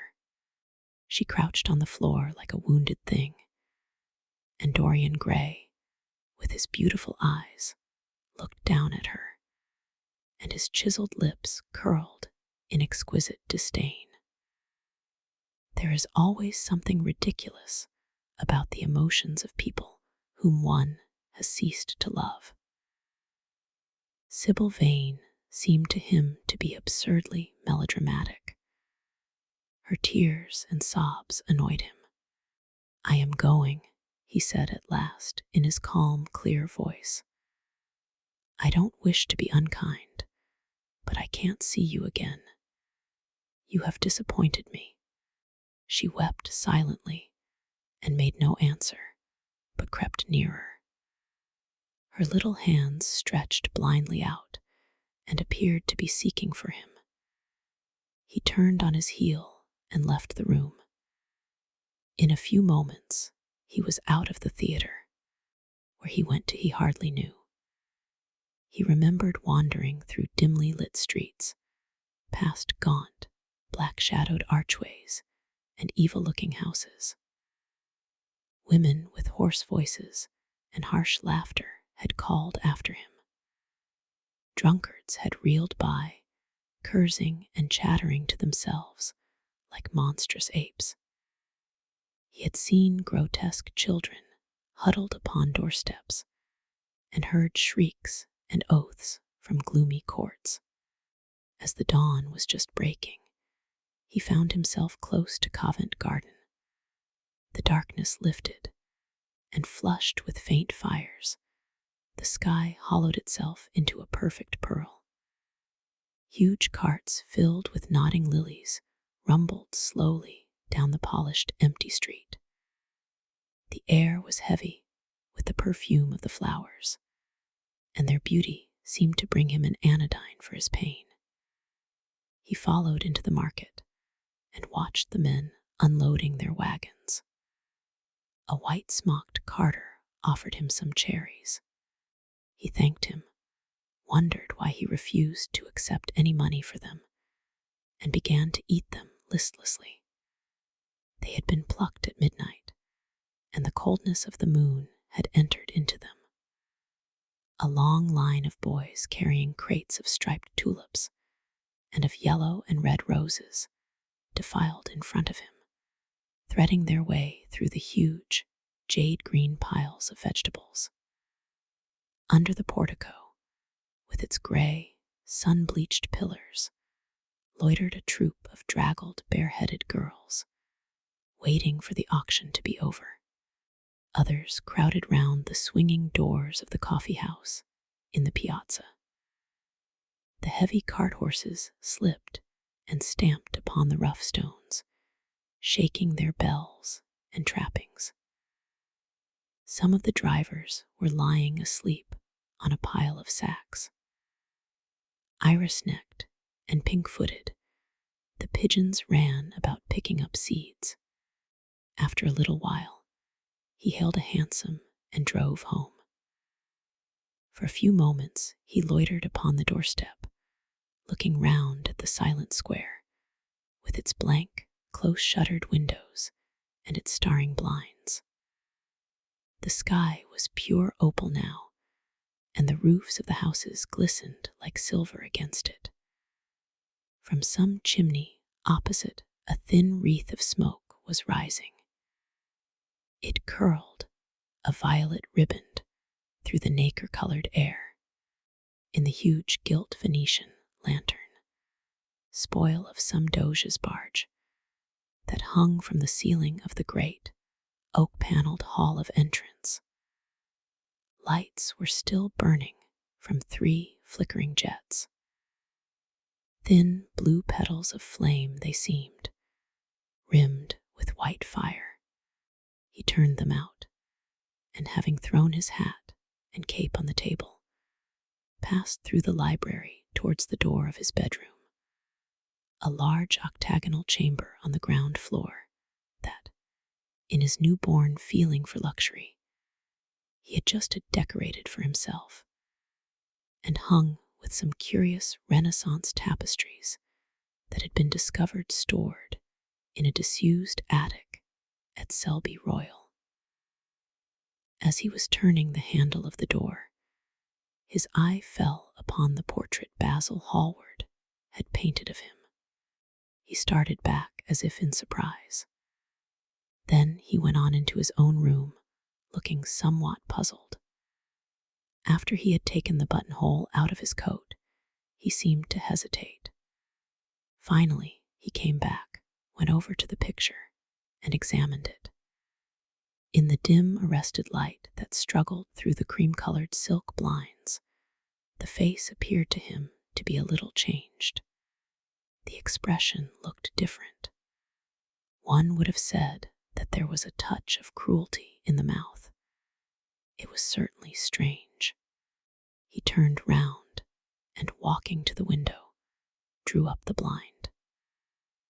The bright dawn flooded the room and swept the fantastic shadows into dusky corners where they lay shuddering. But the strange expression that he had noticed in the face of the portrait seemed to linger there, to be more intensified even. The quivering, ardent sunlight showed him the lines of cruelty round the mouth as clearly as if he had been looking into a mirror after he had done some dreadful thing. He winced, and taking up from the table an oval glass framed in ivory cupids, one of Lord Henry's many presents to him, glanced hurriedly into its polished depths. No line like that warped his red lips. What did it mean? He rubbed his eyes and came close to the picture and examined it again. There were no signs of any change when he looked into the actual painting, and yet there was no doubt that the whole expression had altered. It was not a mere fancy of his own. The thing was horribly apparent. He threw himself into a chair and began to think. Suddenly, there flashed across his mind what he had said in Basil Hallward's studio the day the picture had been finished. Yes, he remembered it perfectly. He had uttered a mad wish that he himself might remain young, and the portrait grow old, that his own beauty might be untarnished, and the face on the canvas bear the burden of his passions and his sins, that the painted image might be seared with the lines of suffering and thought, and that he might keep all the delicate bloom and loveliness of his then just conscious boyhood. Surely his wish had not been fulfilled. Such things were impossible. It seemed monstrous even to think of them. And yet there was the picture before him, with the touch of cruelty in the mouth. Cruelty had he been cruel. It was the girl's fault, not his. He had dreamed of her as a great artist, had given his love to her because he had thought her great. Then she had disappointed him. She had been shallow and unworthy. And yet a feeling of infinite regret came over him as he thought of her lying at his feet, sobbing like a little child. He remembered with what callousness he had watched her. Why had he been made like that? Why had such a soul been given to him? But he had suffered also. During the 3 terrible hours that the play had lasted, he had lived centuries of pain, eon upon eon of torture. His life was well worth hers. She had marred him for a moment, if he had wounded her for an age. Besides, women were better suited to bear sorrow than men. They lived on their emotions. They only thought of their emotions. When they took lovers, it was merely to have someone with whom they could have scenes. Lord Henry had told him that, and Lord Henry knew what women were. Why should he trouble about Sybil Vane? She was nothing to him now. But the picture, what was he to say of that? It held the secret of his life and told his story. It had taught him to love his own beauty. Would it teach him to loathe his own soul? Would he ever look at it again? No, it was merely an illusion wrought on the troubled senses. The horrible night that he had passed had left phantoms behind it. Suddenly, there had fallen upon his brain that tiny scarlet speck that makes men mad. The picture had not changed. It was folly to think so. Yet it was watching him, with its beautiful marred face and its cruel smile. Its bright hair gleamed in the early sunlight. Its blue eyes met his own. A sense of infinite pity, not for himself, but for the painted image of himself, came over him. It had altered already, and would alter more. Its gold would wither into gray. Its red and white roses would die. For every sin that he committed, a stain would fleck and wreck its fairness. But he would not sin. The picture, changed or unchanged, would be to him the visible emblem of conscience. He would resist temptation. He would not see Lord Henry any more, would not, at any rate, listen to those subtle poisonous theories that in Basil Hallward's garden had first stirred within him the passion for impossible things.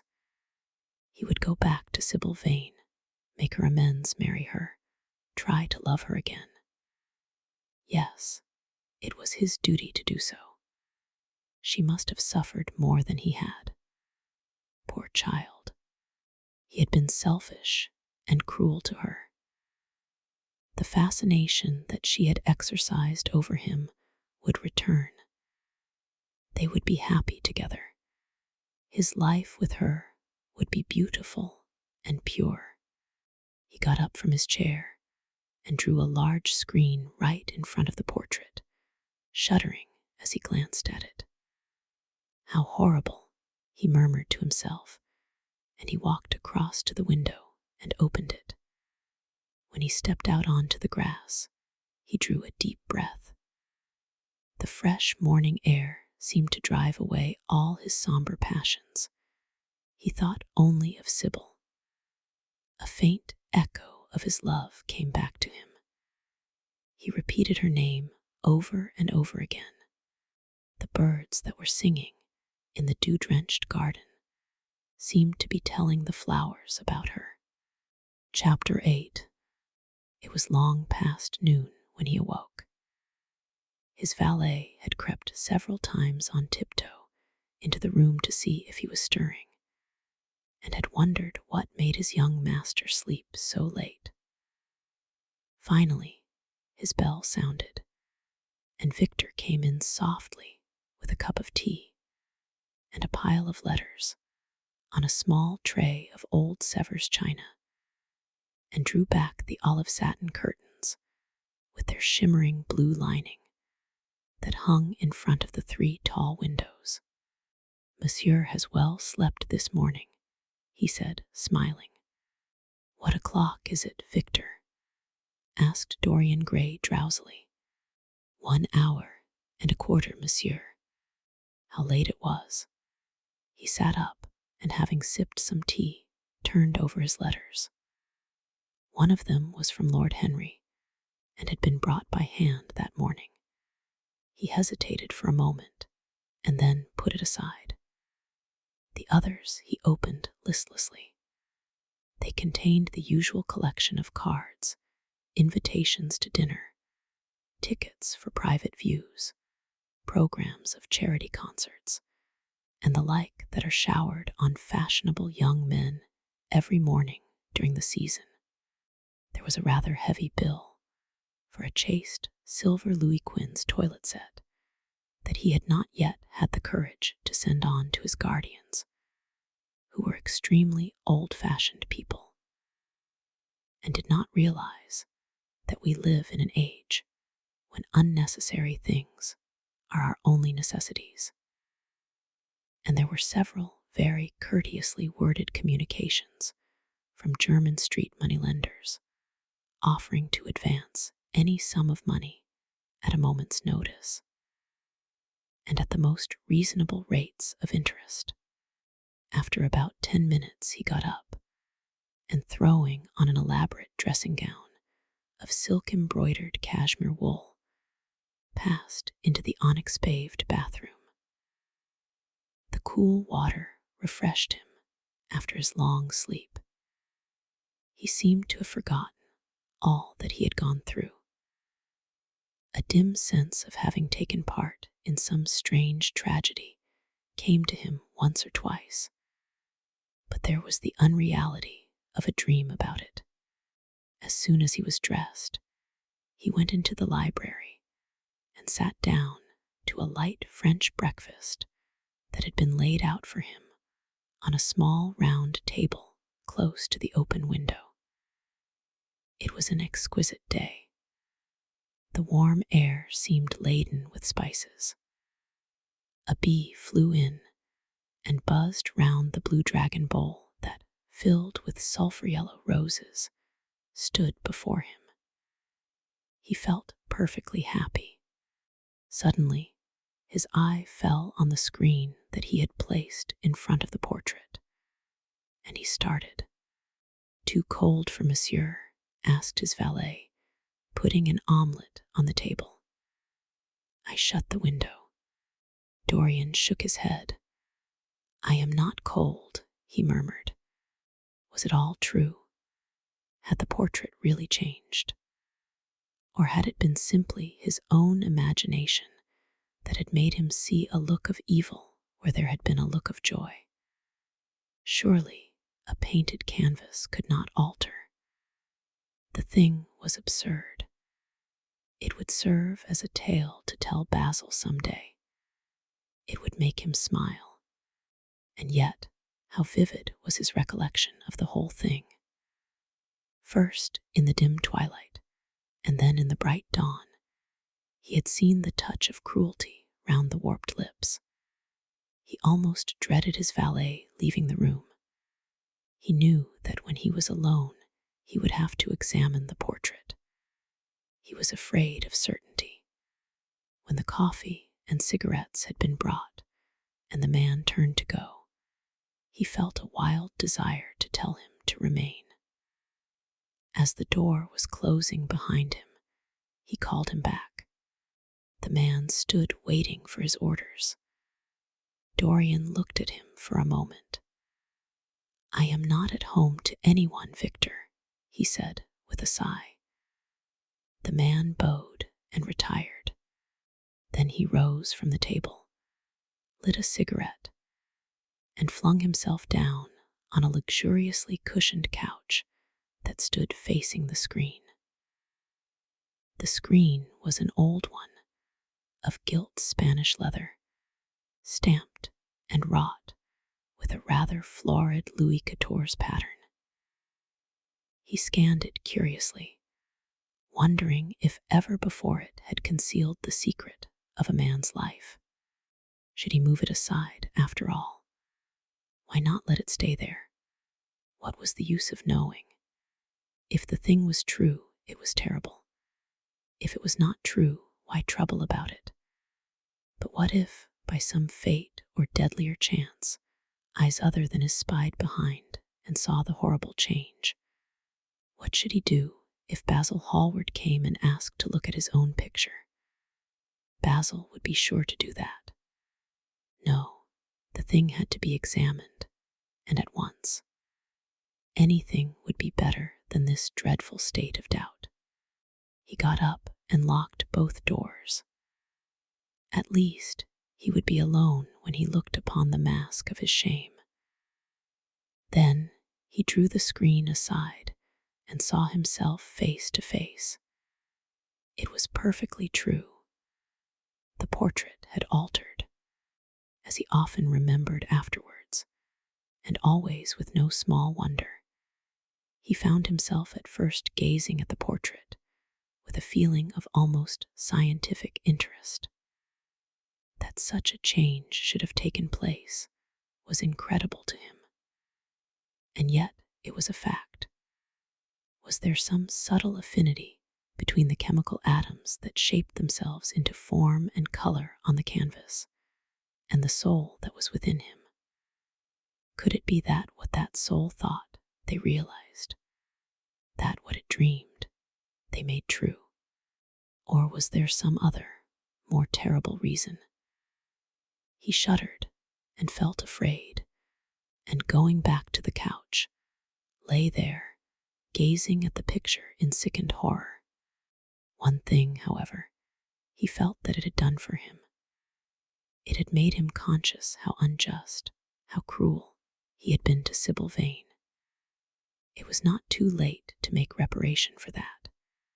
She could still be his wife.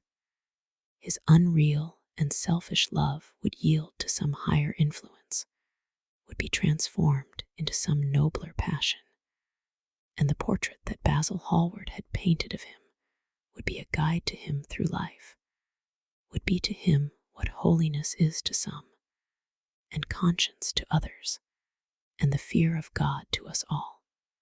There were opiates for remorse, drugs that could lull the moral sense to sleep. But here was a visible symbol of the degradation of sin. Here was an ever-present sign of the ruin men brought upon their souls. 3 o'clock struck, and 4, and the half-hour rang its double chime. But Dorian Gray did not stir. He was trying to gather up the scarlet threads of life and to weave them into a pattern, to find his way through the sanguine labyrinth of passion through which he was wandering. He did not know what to do or what to think. Finally, he went over to the table and wrote a passionate letter to the girl he had loved, imploring her forgiveness and accusing himself of madness.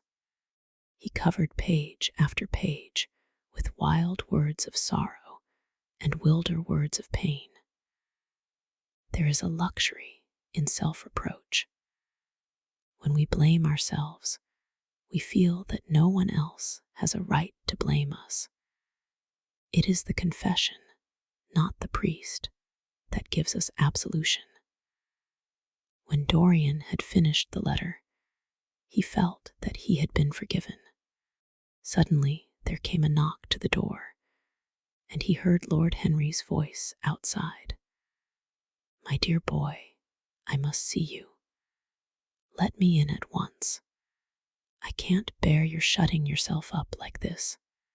He made no answer at first, but remained quite still. The knocking still continued and grew louder. Yes, it was better to let Lord Henry in and to explain to him the new life he was going to lead, to quarrel with him if it became necessary to quarrel, to part if parting was inevitable.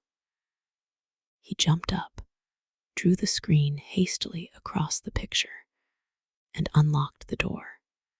"I am so sorry for it all, Dorian," said Lord Henry as he entered. "But you must not think too much about it." "Do you mean about Sybil Vane?" asked the lad. "Yes, of course," answered Lord Henry, sinking into a chair and slowly pulling off his yellow gloves. "It is dreadful from one point of view, but it was not your fault. Tell me, did you go behind and see her after the play was over?" "Yes, I felt sure you had. Did you make a scene with her?" "I was brutal, Harry, perfectly brutal. But it is all right now. I am not sorry for anything that has happened. It has taught me to know myself better. Ah, Dorian, I am so glad you take it in that way. I was afraid I would find you plunged in remorse and tearing that nice curly hair of yours." "I have got through all that," said Dorian, shaking his head and smiling. "I am perfectly happy now. I know what conscience is, to begin with. It is not what you told me it was. It is the divinest thing in us. Don't sneer at it, Harry, any more, at least not before me. I want to be good. I can't bear the idea of my soul being hideous.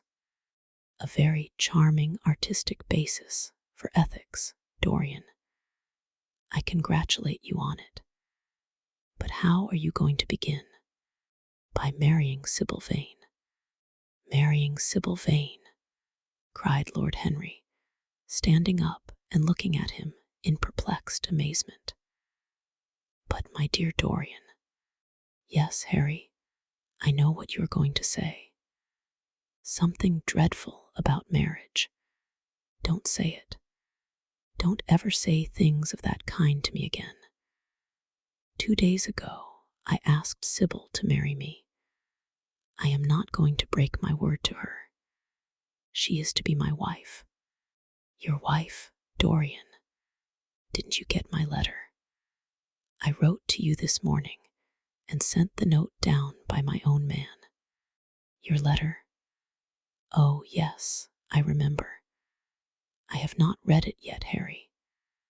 I was afraid there might be something in it that I wouldn't like. You cut life to pieces with your epigrams. You know nothing then." "What do you mean?"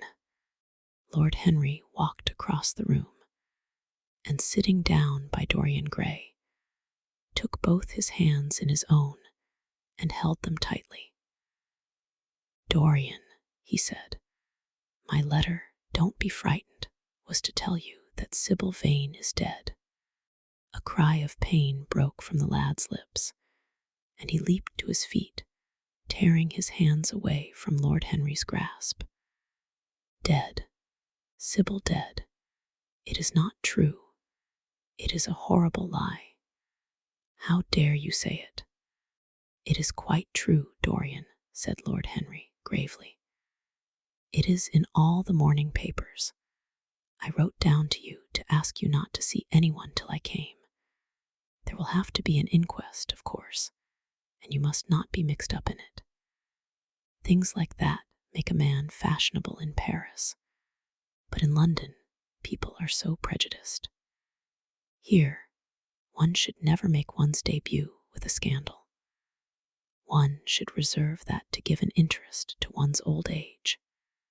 I suppose they don't know your name at the theater. If they don't, it is all right. Did anyone see you going round to her room? That is an important point. Dorian did not answer for a few moments. He was dazed with horror. Finally, he stammered in a stifled voice, "Harry, did you say an inquest? What did you mean by that?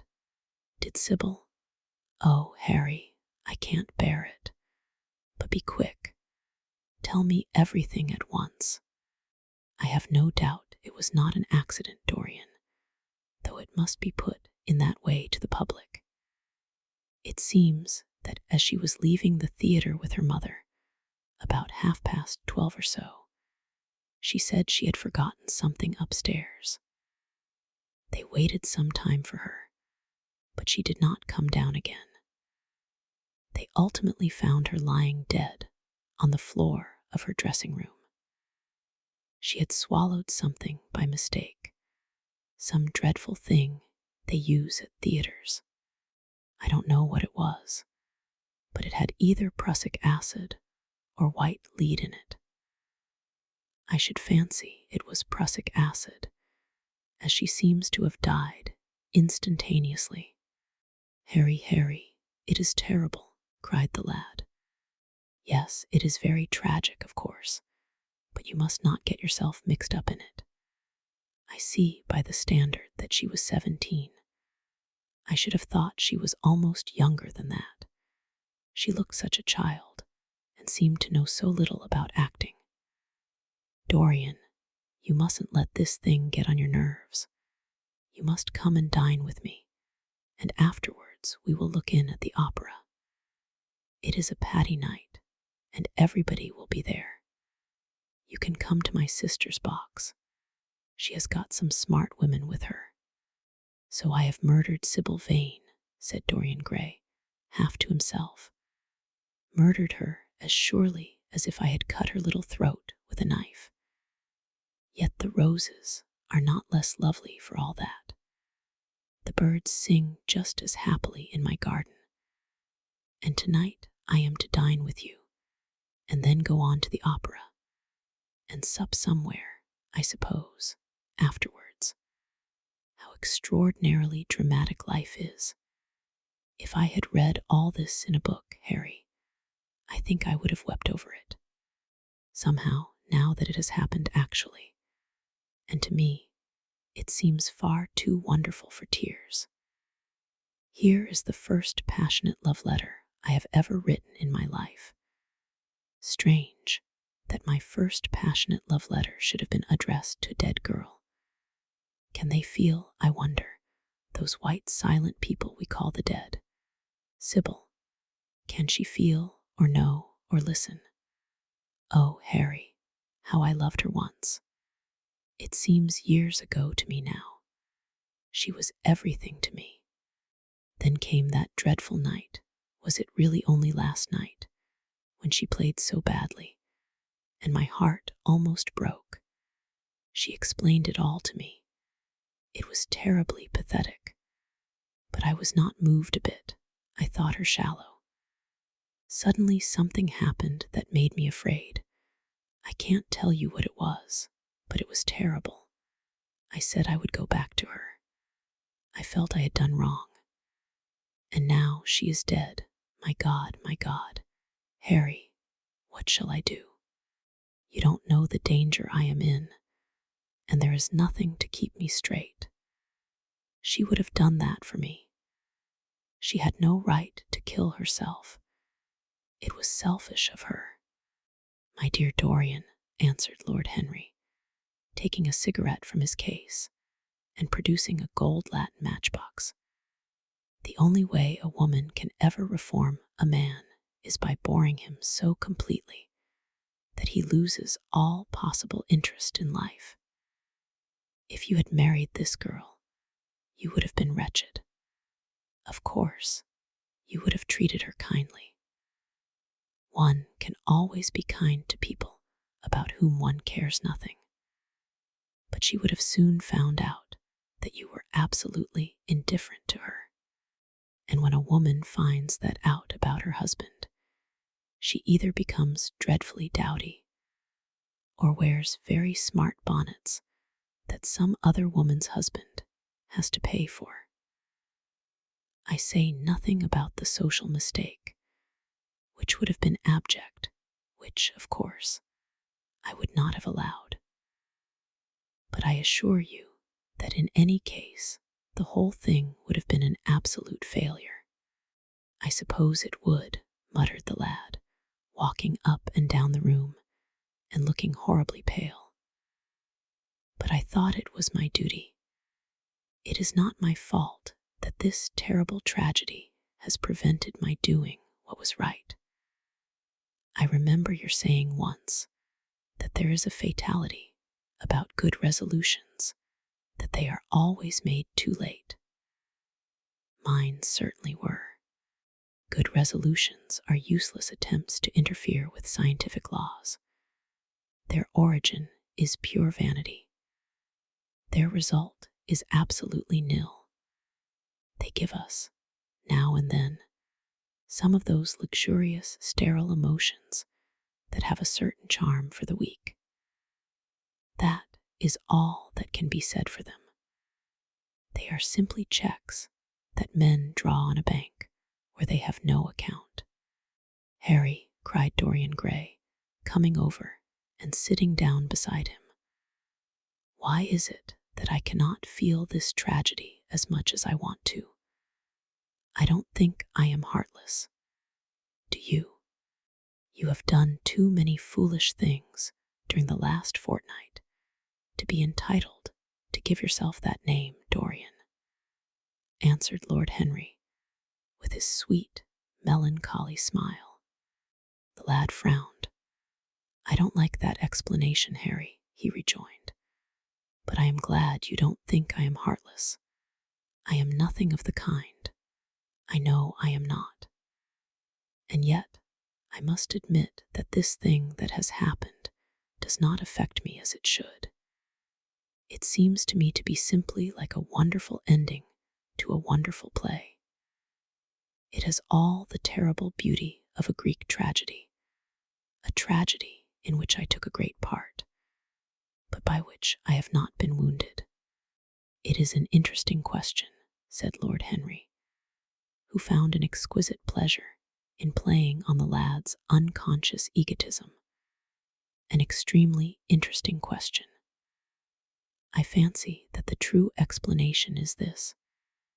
It often happens that the real tragedies of life occur in such an inartistic manner that they hurt us by their crude violence, their absolute incoherence, their absurd want of meaning, their entire lack of style. They affect us just as vulgarity affects us. They give us an impression of sheer brute force, and we revolt against that. Sometimes, however, a tragedy that possesses artistic elements of beauty crosses our lives. If these elements of beauty are real, the whole thing simply appeals to our sense of dramatic effect. Suddenly, we find that we are no longer the actors, but the spectators of the play. Or rather, we are both. We watch ourselves, and the mere wonder of the spectacle enthralls us. In the present case, What is it that has really happened? Someone has killed herself for love of you. I wish that I had ever had such an experience. It would have made me in love with love for the rest of my life.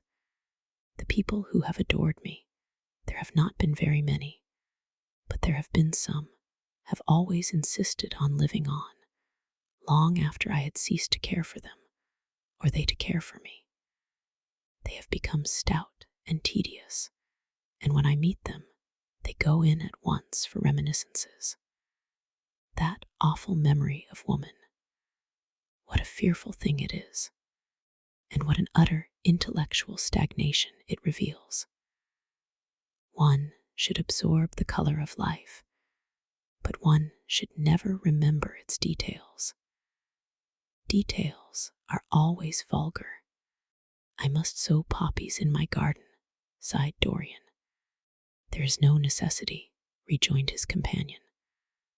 Life has always poppies in her hands. Of course, now and then things linger.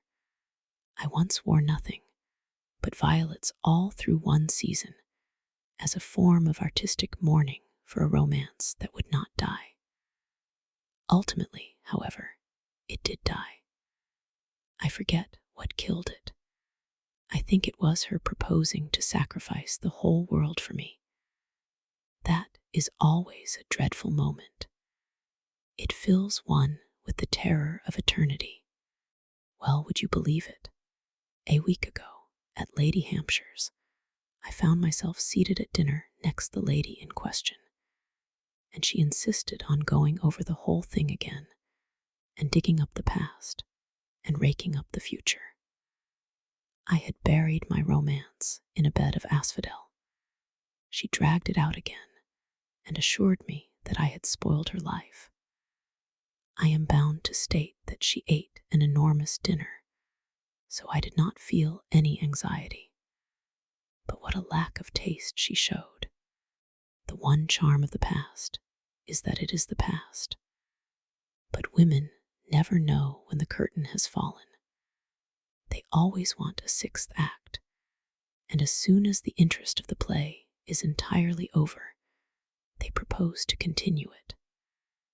If they were allowed their own way, every comedy would have a tragic ending, and every tragedy would culminate in a farce. They are charmingly artificial, but they have no sense of art.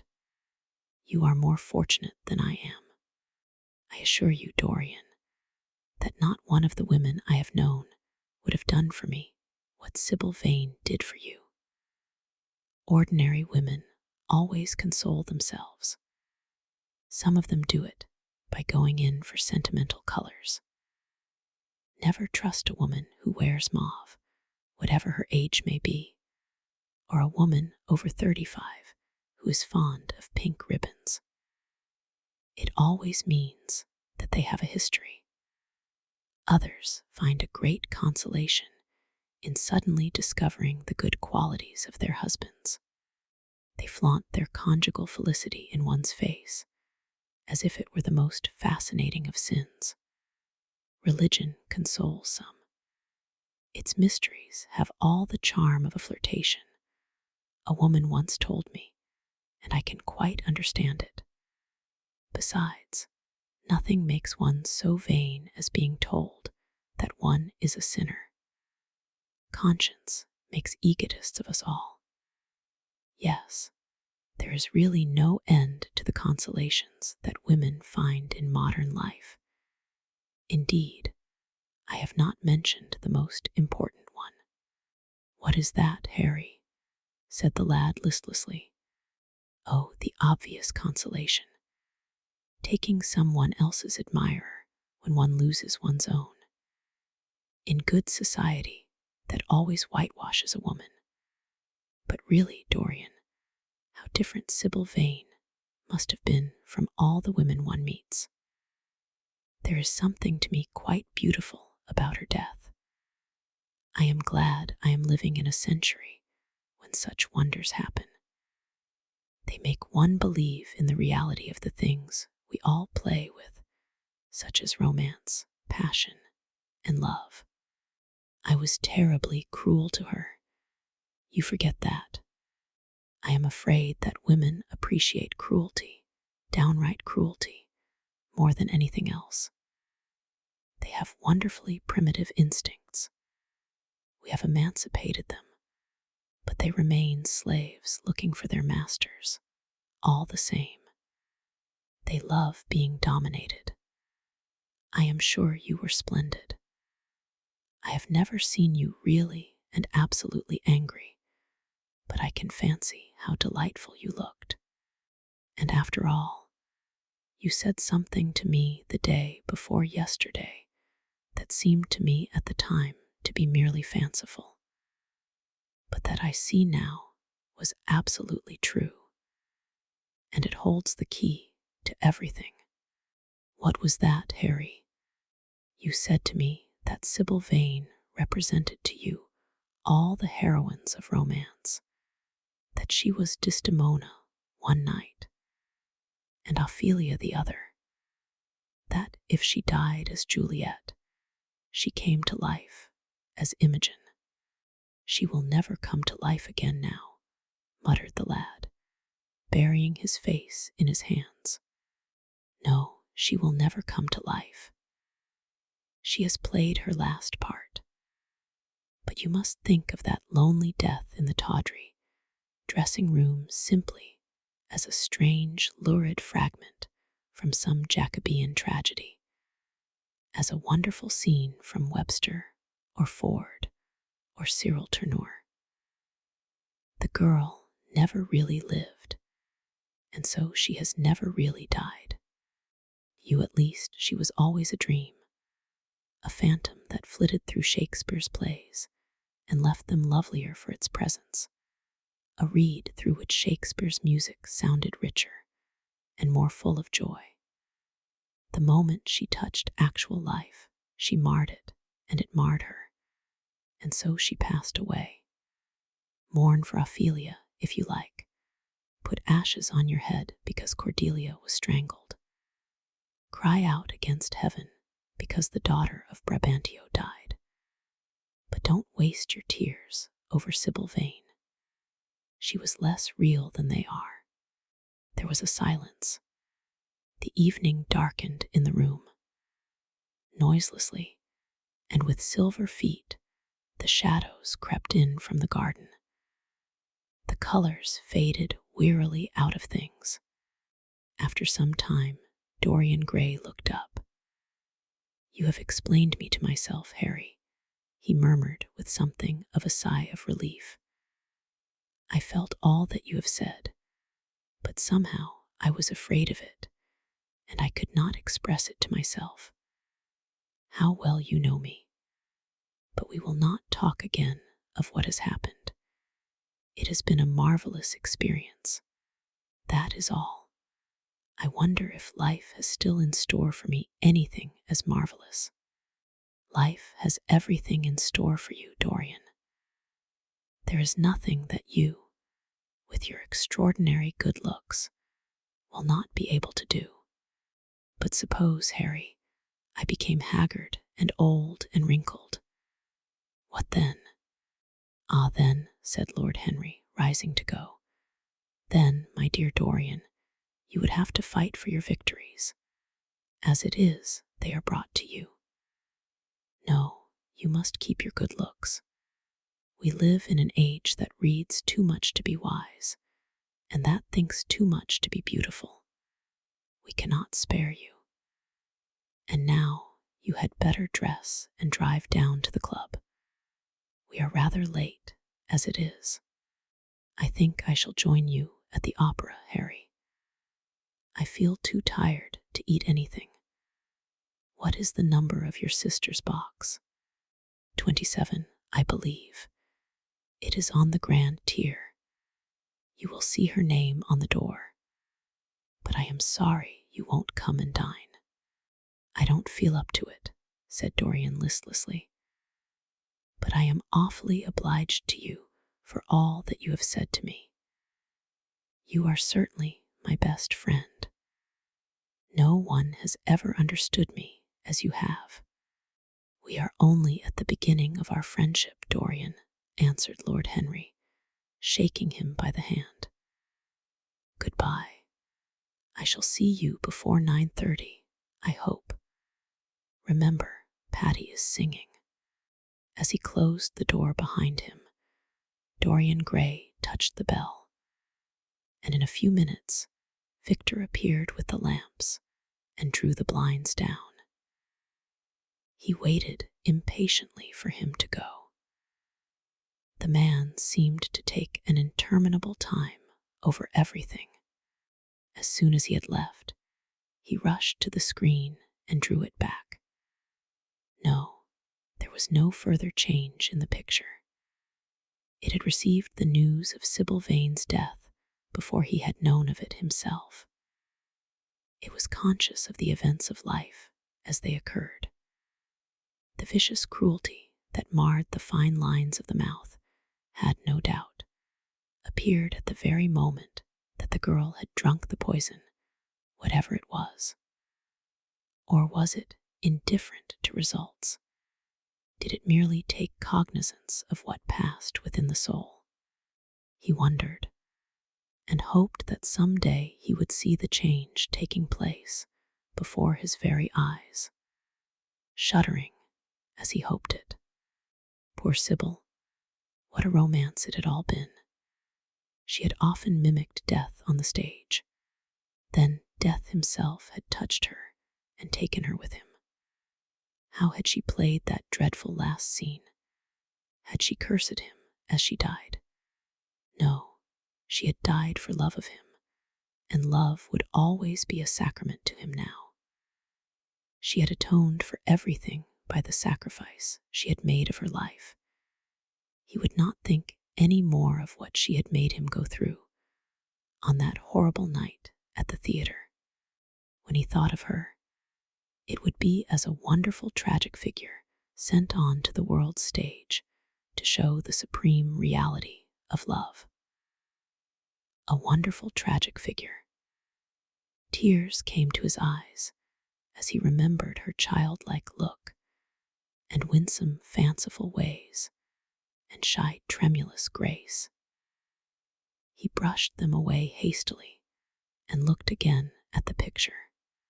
He felt that the time had really come for making his choice. Or had his choice already been made? Yes, life had decided that for him, life, and his own infinite curiosity about life. Eternal youth, infinite passion, pleasures subtle and secret, wild joys and wilder sins. He was to have all these things. The portrait was to bear the burden of his shame. That was all. A feeling of pain crept over him as he thought of the desecration that was in store for the fair face on the canvas. Once, in boyish mockery of Narcissus, he had kissed, or feigned to kiss, those painted lips that now smiled so cruelly at him. Morning after morning, he had sat before the portrait wondering at its beauty, almost enamored of it, as it seemed to him at times. Was it to alter now with every mood to which he yielded? Was it to become a monstrous and loathsome thing, to be hidden away in a locked room, to be shut out from the sunlight that had so often touched to brighter gold the waving wonder of its hair? The pity of it! The pity of it! For a moment, he thought of praying that the horrible sympathy that existed between him and the picture might cease. It had changed in answer to a prayer. Perhaps in answer to a prayer, it might remain unchanged. And yet, who that knew anything about life would surrender the chance of remaining always young, however fantastic that chance might be, or with what fateful consequences it might be fraught? Besides, was it really under his control? Had it indeed been prayer that had produced the substitution? Might there not be some curious scientific reason for it all? If thought could exercise its influence upon a living organism, might not thought exercise an influence upon dead and inorganic things? Nay, without thought or conscious desire, might not things external to ourselves vibrate in unison with our moods and passions? Atom calling to atom in secret love or strange affinity. But the reason was of no importance. He would never again tempt by a prayer any terrible power. If the picture was to alter, it was to alter. That was all. Why inquire too closely into it? For there would be a real pleasure in watching it. He would be able to follow his mind into its secret places. This portrait would be to him the most magical of mirrors. As it had revealed to him his own body, so it would reveal to him his own soul. And when winter came upon it, he would still be standing where spring trembles on the verge of summer. When the blood crept from its face and left behind a pallid mask of chalk with leaden eyes, he would keep the glamour of boyhood. Not one blossom of his loveliness would ever fade. Not one pulse of his life would ever weaken. Like the gods of the Greeks, he would be strong and fleet and joyous. What did it matter what happened to the colored image on the canvas? He would be safe. That was everything. He drew the screen back into its former place in front of the picture, smiling as he did so, and passed into his bedroom, where his valet was already waiting for him. An hour later, he was at the opera, and Lord Henry was leaning over his chair. Chapter 9. As he was sitting at breakfast next morning, Basil Hallward was shown into the room. "I am so glad I have found you, Dorian," he said gravely. "I called last night, and they told me you were at the opera. Of course, I knew that was impossible, but I wish you had left word where you had really gone to. I passed a dreadful evening, half afraid that one tragedy might be followed by another. I think you might have telegraphed for me when you heard of it first. I read of it quite by chance in a late edition of the Globe that I picked up at the club. I came here at once and was miserable at not finding you. I can't tell you how heartbroken I am about the whole thing. I know what you must suffer, but where were you? Did you go down and see the girl's mother? For a moment, I thought of following you there. They gave the address in the paper. Somewhere in the Euston Road, isn't it? But I was afraid of intruding upon a sorrow that I could not lighten. Poor woman, what a state she must be in. And her only child, too. What did she say about it all?" "My dear Basil, how do I know?" murmured Dorian Gray, sipping some pale yellow wine from a delicate, gold-beaded bubble of Venetian glass, and looking dreadfully bored. "I was at the opera. You should have come on there. I met Lady Gwendolen, Harry's sister, for the first time. We were in her box. She is perfectly charming, and Patty sang divinely. Don't talk about horrid subjects. If one doesn't talk about a thing, it has never happened. It is simply expression, as Harry says, that gives reality to things. I may mention that she was not the woman's only child. There is a son, a charming fellow, I believe, but he is not on the stage. He is a sailor or something. And now, tell me about yourself and what you are painting." "You went to the opera," said Hallward, speaking very slowly and with a strained touch of pain in his voice. "You went to the opera. while Sybil Vane was lying dead in some sordid lodging. You can talk to me of other women being charming, and of Patty singing divinely, before the girl you loved has even the quiet of a grave to sleep in. Why, man, there are horrors in store for that little white body of hers. Stop, Basil. I won't hear it, cried Dorian, leaping to his feet. You must not tell me about things. What is done is done. What is past is past. You call yesterday the past. What has the actual lapse of time got to do with it? It is only shallow people who require years to get rid of an emotion. A man who is master of himself can end a sorrow as easily as he can invent a pleasure. I don't want to be at the mercy of my emotions. I want to use them, to enjoy them, and to dominate them. Dorian, this is horrible. Something has changed you completely.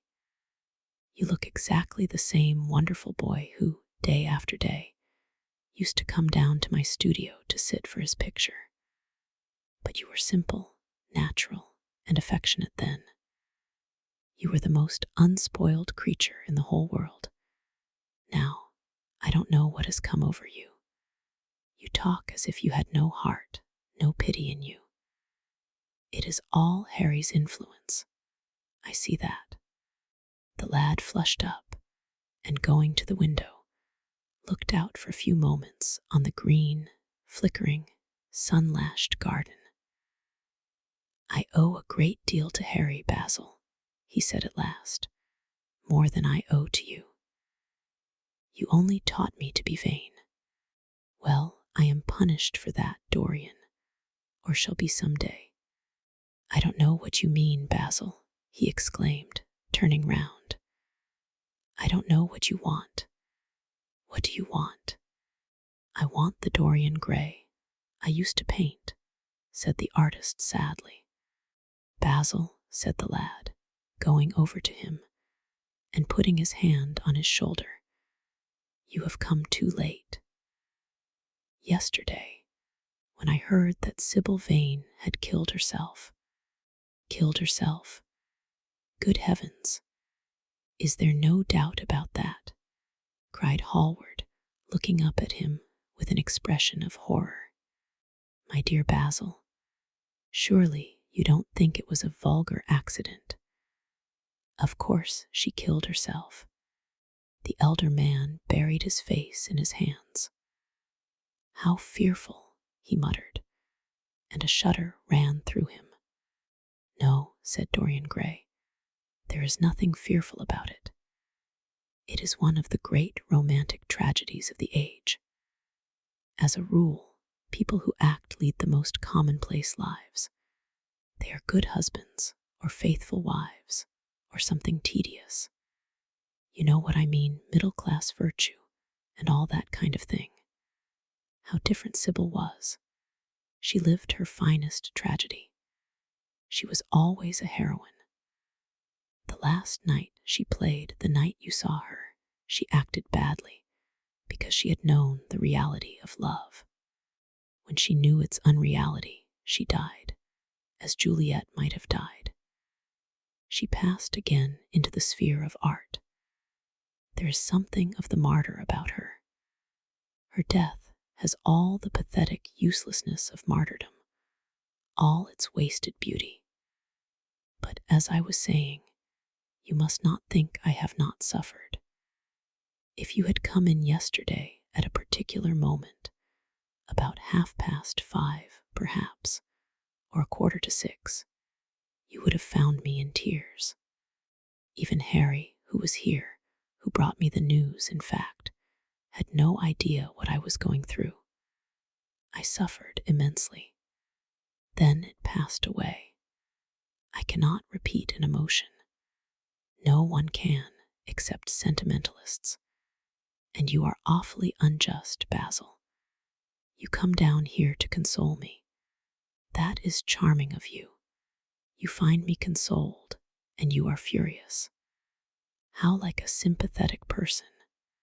You remind me of a story Harry told me about a certain philanthropist who spent 20 years of his life in trying to get some grievance redressed or some unjust law altered. I forget exactly what it was. Finally, he succeeded, and nothing could exceed his disappointment. He had absolutely nothing to do, almost died of ennui, and became a confirmed misanthrope. And besides, my dear old Basil, if you really want to console me, teach me rather to forget what has happened, or to see it from a proper artistic point of view. Was it not Gaudier who used to write about La Consolation des Arts? I remember picking up a little vellum-covered book in your studio one day and chancing on that delightful phrase. Well, I am not like that young man you told me of when we were down at Marlow together. The young man who used to say that yellow satin could console one for all the miseries of life. I love beautiful things that one can touch and handle. Old brocades, green bronzes, lacquerwork, carved ivories, exquisite surroundings, luxury, pomp. There is much to be got from all these. But the artistic temperament that they create, or at any rate reveal, is still more to me. To become the spectator of one's own life, as Harry says, is to escape the suffering of life. I know you are surprised at my talking to you like this. You have not realized how I have developed. I was a schoolboy when you knew me. I am a man now. I have new passions, new thoughts, new ideas. I am different, but you must not like me less. I am changed, but you must always be my friend. Of course, I am very fond of Harry, but I know that you are better than he is. You are not stronger. You are too much afraid of life, but you are better. And how happy we used to be together. Don't leave me, Basil, and don't quarrel with me. I am what I am. There is nothing more to be said. The painter felt strangely moved. The lad was infinitely dear to him, and his personality had been the great turning point in his art. He could not bear the idea of reproaching him any more. After all, his indifference was probably merely a mood that would pass away.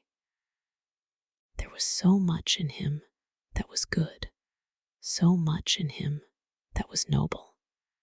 Well, Dorian, he said at length, with a sad smile, I won't speak to you again about this horrible thing after today. I only trust your name won't be mentioned in connection with it. The inquest is to take place this afternoon. Have they summoned you? Dorian shook his head, and a look of annoyance passed over his face at the mention of the word inquest. There was something so crude and vulgar about everything of the kind. They don't know my name, he answered. But surely she did. Only my Christian name, and that I am quite sure she never mentioned to anyone. She told me once that they were all rather curious to learn who I was, and that she invariably told them my name was Prince Charming. It was pretty of her. You must do me a drawing of Sybil, Basil. I should like to have something more of her than the memory of a few kisses and some broken, pathetic words. I will try and do something, Dorian, if it would please you. But you must come and sit to me yourself again. I can't get on without you. I can never sit to you again, Basil.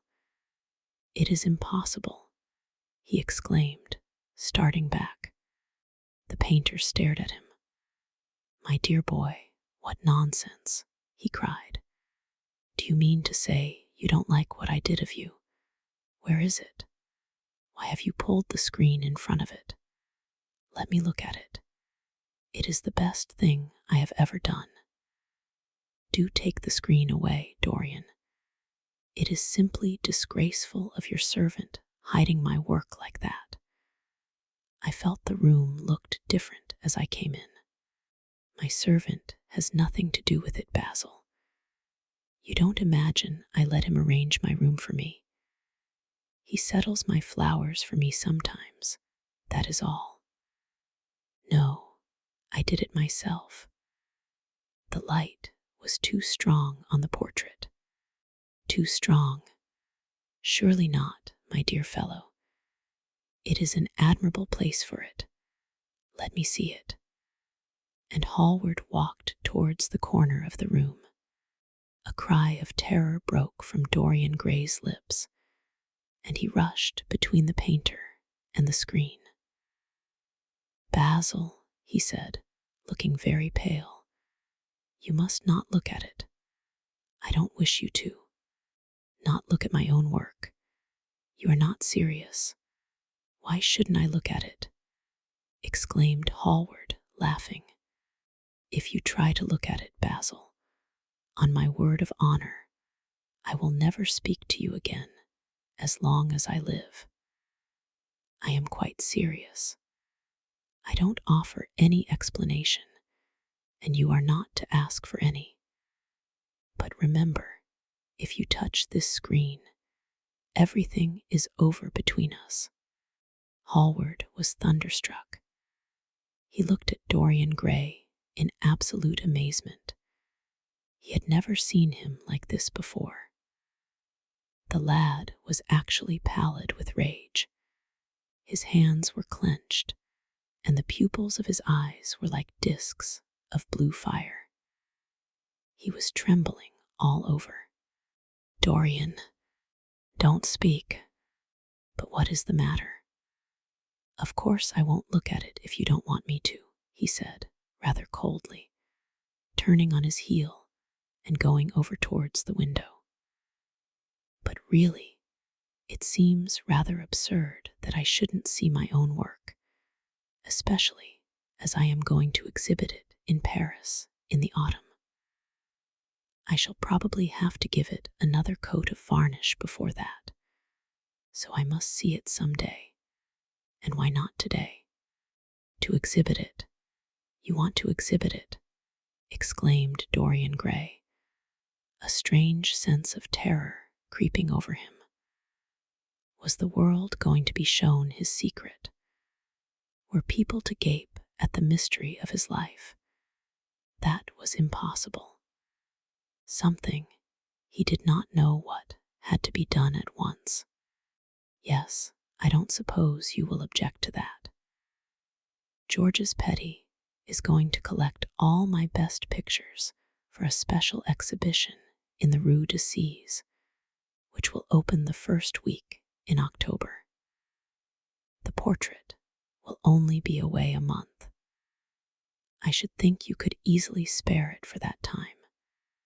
In fact, you are sure to be out of town, and if you keep it always behind a screen, you can't care much about it.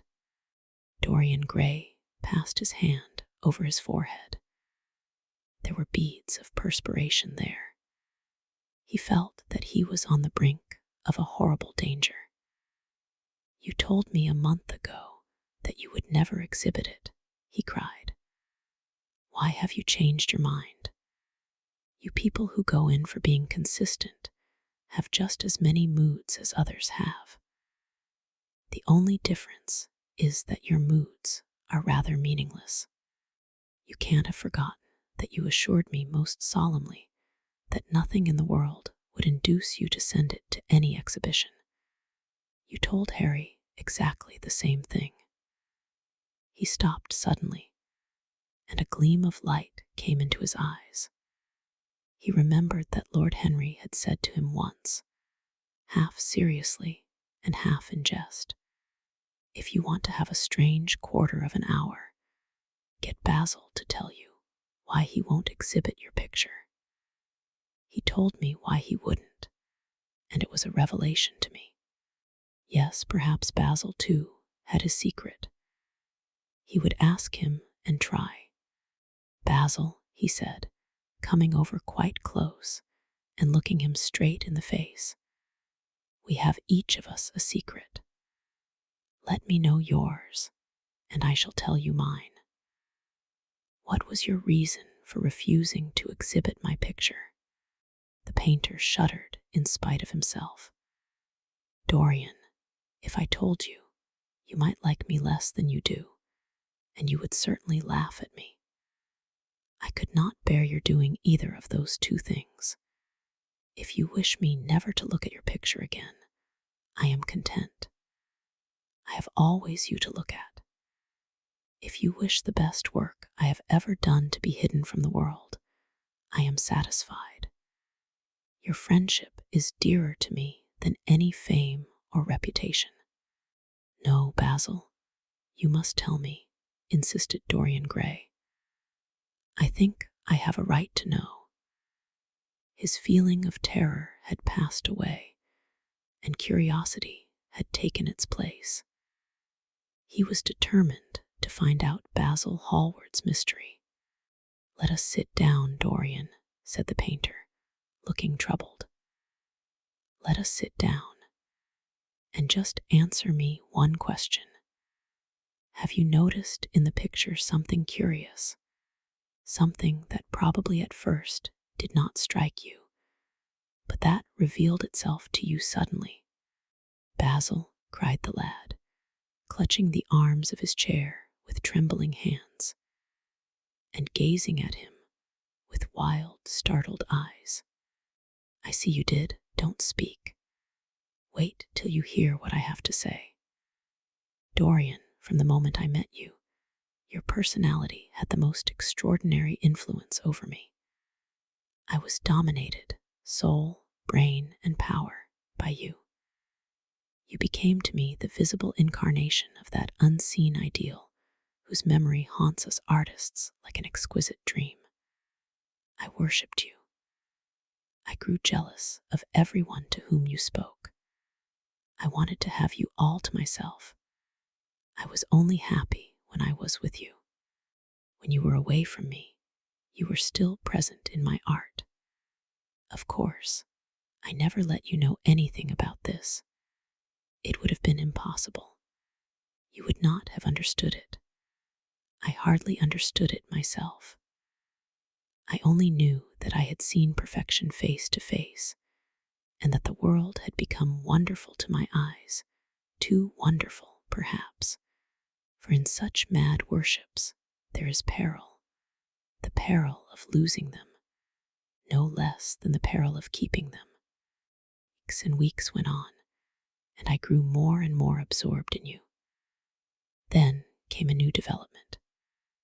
I had drawn you as Paris in dainty armor, and as Adonis with huntsman's cloak and polished boar spear. Crowned with heavy lotus blossoms, you had sat on the prow of Adrian's barge, gazing across the green turbid Nile.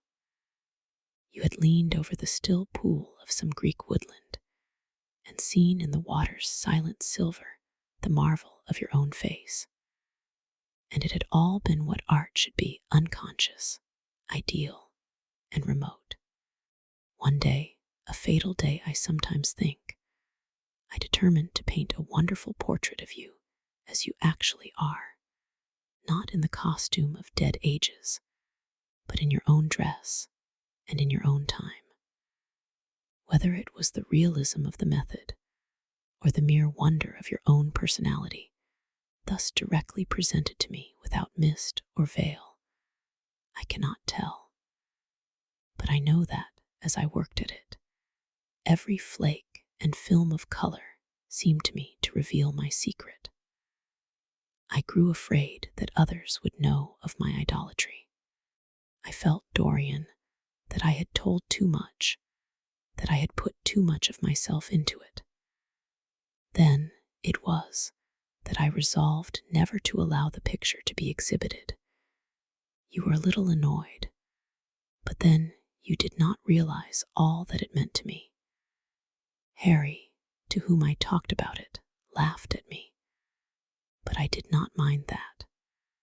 When the picture was finished and I sat alone with it, I felt that I was right. Well, after a few days, the thing left my studio, and as soon as I had got rid of the intolerable fascination of its presence, it seemed to me that I had been foolish in imagining that I had seen anything in it, more than that you were extremely good-looking, and that I could paint. Even now, I cannot help feeling that it is a mistake to think that the passion one feels in creation is ever really shown in the work one creates.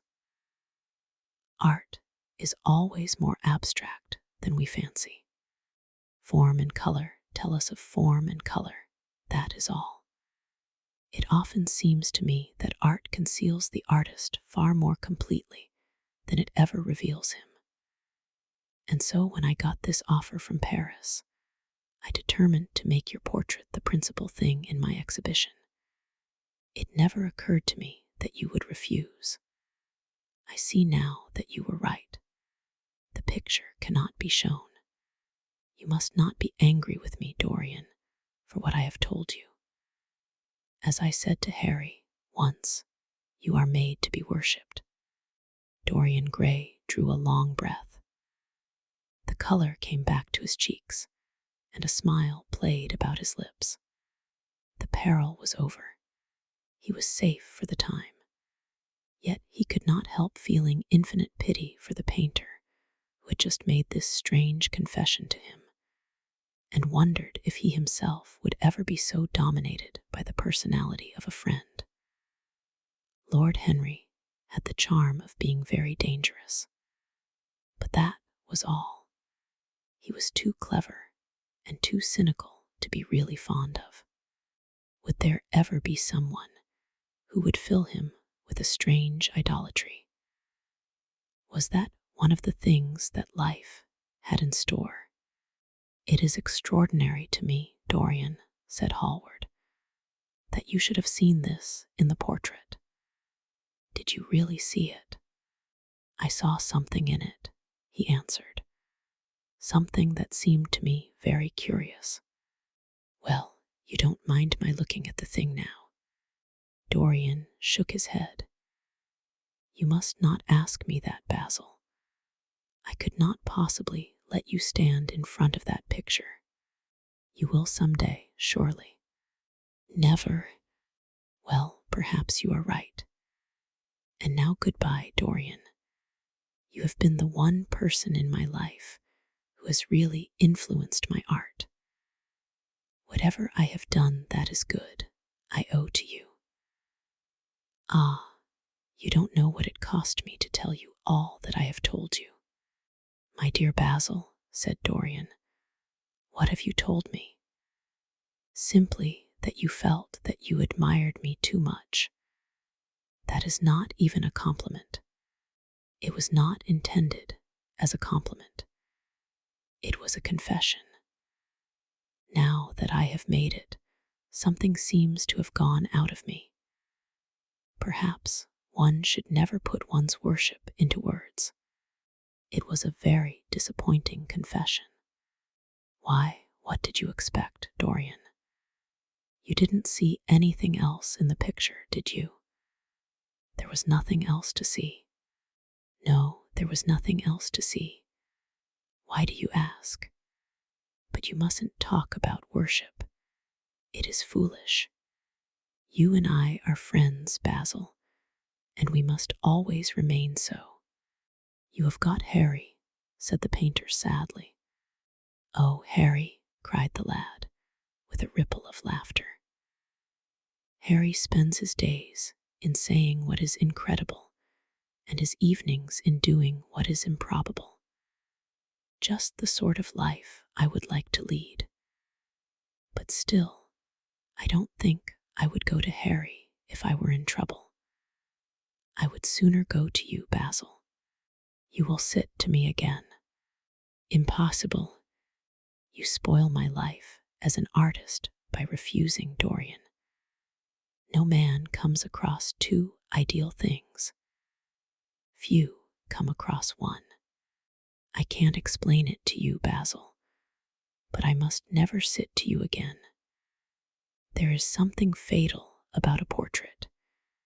It has a life of its own. I will come and have tea with you. That will be just as pleasant. Pleasanter for you, I am afraid, murmured Hallward regretfully. And now goodbye.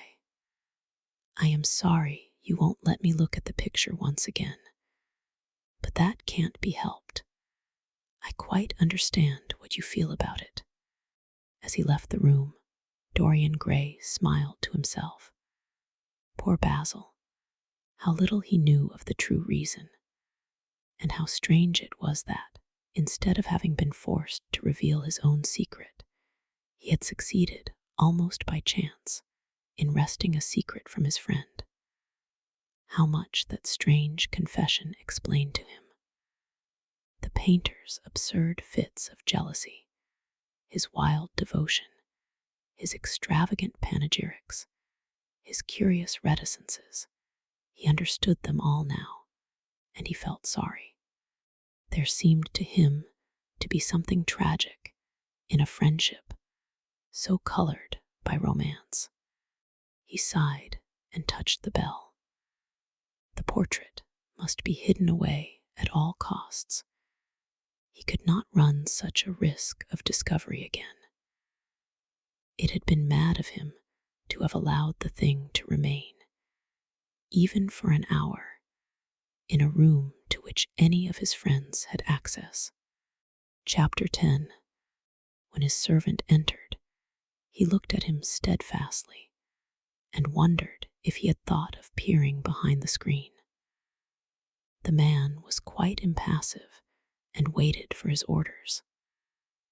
Dorian lit a cigarette and walked over to the glass and glanced into it. He could see the reflection of Victor's face perfectly. It was like a placid mask of servility. There was nothing to be afraid of there, yet he thought it best to be on his guard.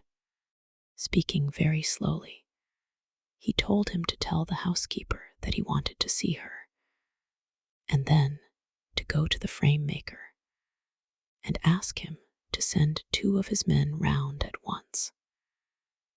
It seemed to him that as the man left the room, his eyes wandered in the direction of the screen. Or was that merely his own fancy?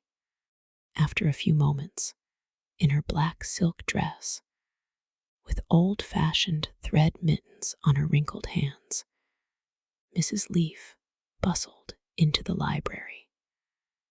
He asked her for the key of the schoolroom. "The old schoolroom, Mr. Dorian," she exclaimed. "Why, it is full of dust. I must get it arranged and put straight before you go into it. It is not fit for you to see, sir. It is not, indeed. I don't want it put straight, Leaf. I only want the key. Well, sir, you'll be covered with cobwebs if you go into it. Why, it hasn't been opened for nearly 5 years, not since his lordship died." He winced at the mention of his grandfather. He had hateful memories of him.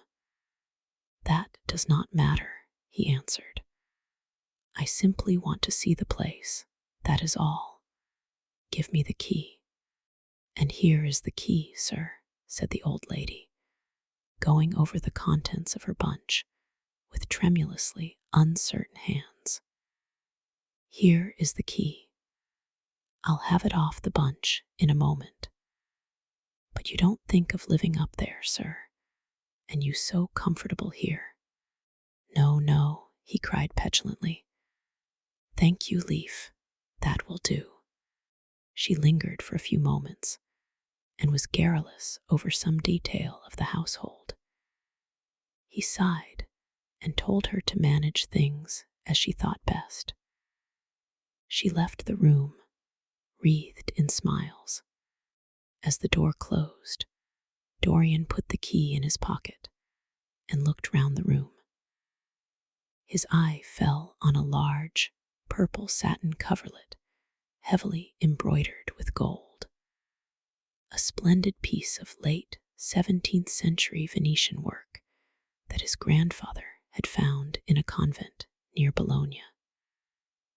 Yes, that would serve to wrap the dreadful thing in. It had perhaps served often as a pall for the dead. Now it was to hide something that had a corruption of its own, worse than the corruption of death itself, something that would breed horrors and yet would never die. What the worm was to the corpse, his sins would be to the painted image on the canvas. They would mar its beauty and eat away its grace. They would defile it and make it shameful. And yet the thing would still live on. It would be always alive. He shuddered, and for a moment he regretted that he had not told Basil the true reason why he had wished to hide the picture away. Basil would have helped him to resist Lord Henry's influence, and the still more poisonous influences that came from his own temperament. The love that he bore him for it was really love, had nothing in it that was not noble and intellectual.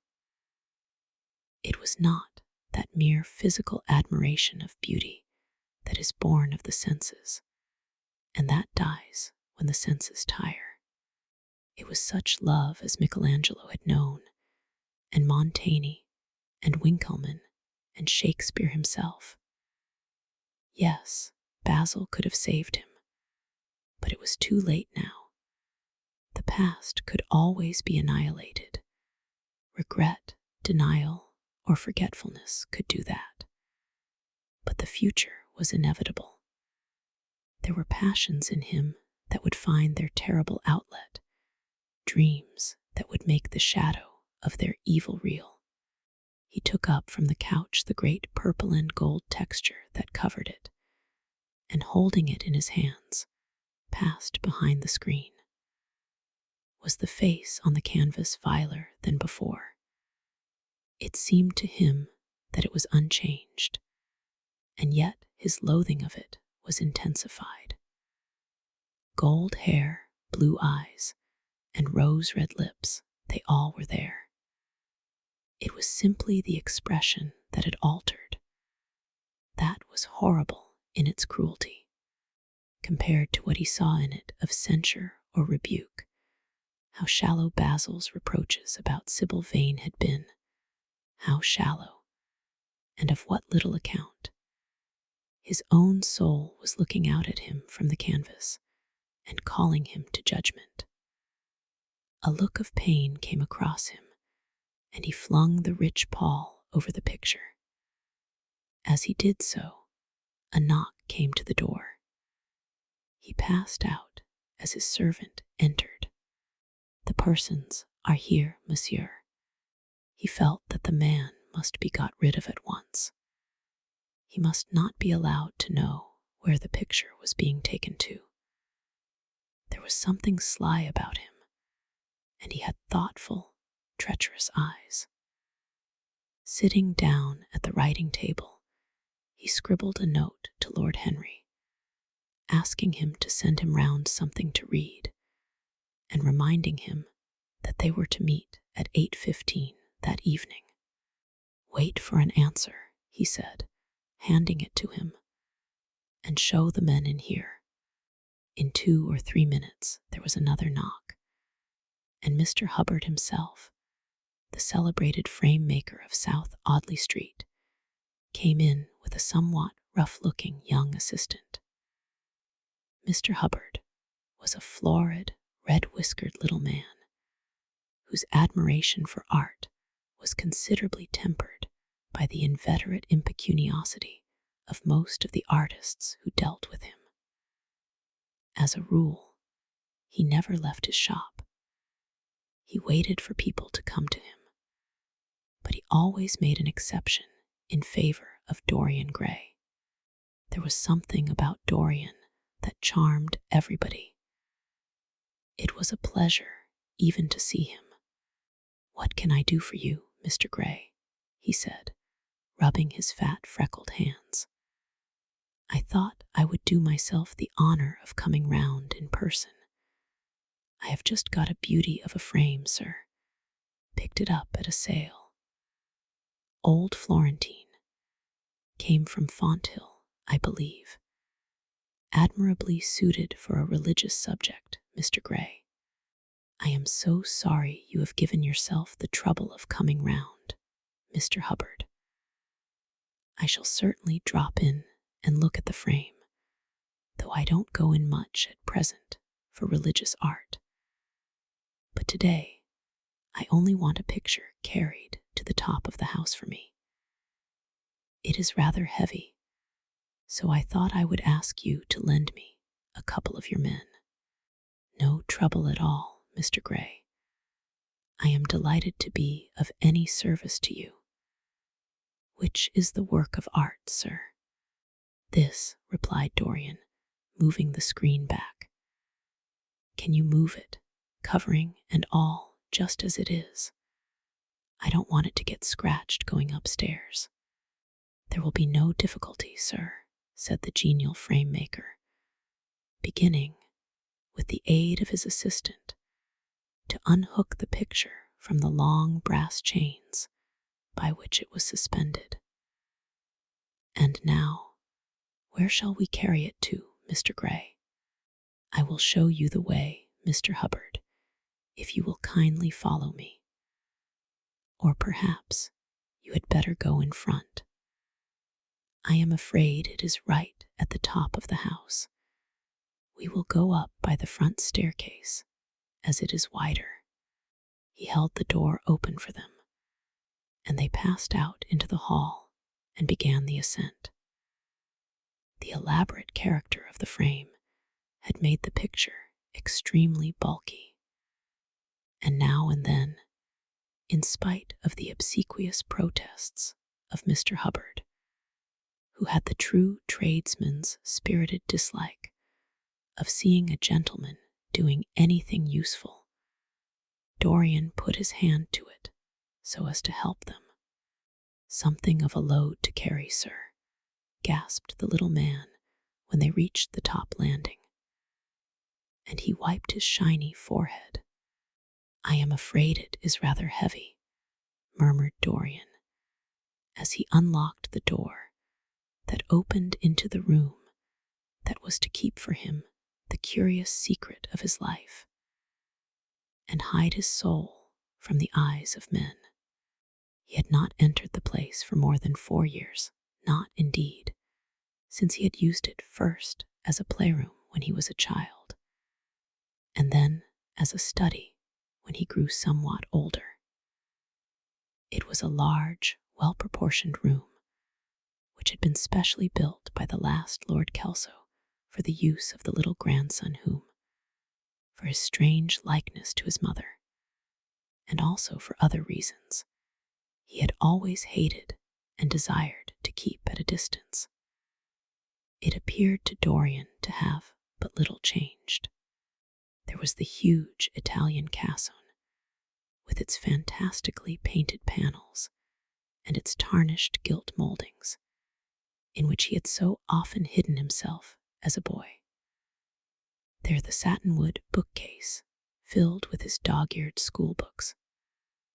On the wall behind it was hanging the same ragged Flemish tapestry, where a faded king and queen were playing chess in a garden, while a company of hawkers rode by, carrying hooded birds on their gauntleted wrists. How well he remembered it all. Every moment of his lonely childhood came back to him as he looked round. He recalled the stainless purity of his boyish life, and it seemed horrible to him that it was here the fatal portrait was to be hidden away. How little he had thought, in those dead days, of all that was in store for him. But there was no other place in the house so secure from prying eyes as this. He had the key, and no one else could enter it. Beneath its purple pall, the face painted on the canvas could grow bestial, sodden, and unclean. What did it matter? No one could see it. He himself would not see it. Why should he watch the hideous corruption of his soul?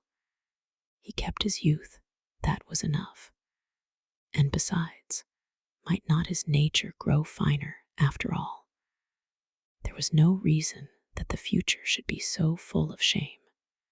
Some love might come across his life and purify him and shield him from those sins that seemed to be already stirring in spirit and in flesh, those curious unpictured sins whose very mystery lent them their subtlety and their charm. Perhaps, some day, the cruel look would have passed away from the scarlet, sensitive mouth, and he might show to the world Basil Hallward's masterpiece. No, that was impossible. Hour by hour and week by week, the thing upon the canvas was growing old. It might escape the hideousness of sin, but the hideousness of age was in store for it. The cheeks would become hollow or flaccid. Yellow crow's feet would creep round the fatting eyes and make them horrible. The hair would lose its brightness. The mouth would gape or droop, would be foolish or gross, as the mouths of old men are. There would be the wrinkled throat, the cold, blue-veined hands, the twisted body that he remembered in the grandfather who had been so stern to him in his boyhood. The picture had to be concealed. There was no help for it. "Bring it in, Mr. Hubbard, please," he said wearily, turning round.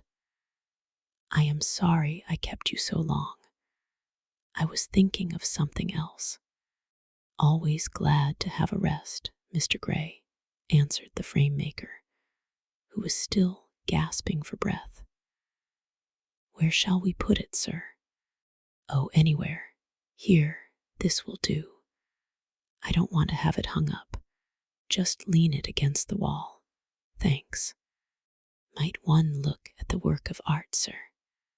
Dorian started. "It would not interest you, Mr. Hubbard," he said, keeping his eye on the man. He felt ready to leap upon him and fling him to the ground if he dared to lift the gorgeous hanging that concealed the secret of his life. "I shan't trouble you any more now. I am much obliged for your kindness in coming round." Not at all, Mr. Gray. Ever ready to do anything for you, sir." And Mr. Hubbard tramped downstairs, followed by the assistant, who glanced back at Dorian with a look of shy wonder in his rough, uncomely face. He had never seen anyone so marvelous. When the sound of their footsteps had died away, Dorian locked the door and put the key in his pocket. He felt safe now. No one would ever look upon the horrible thing.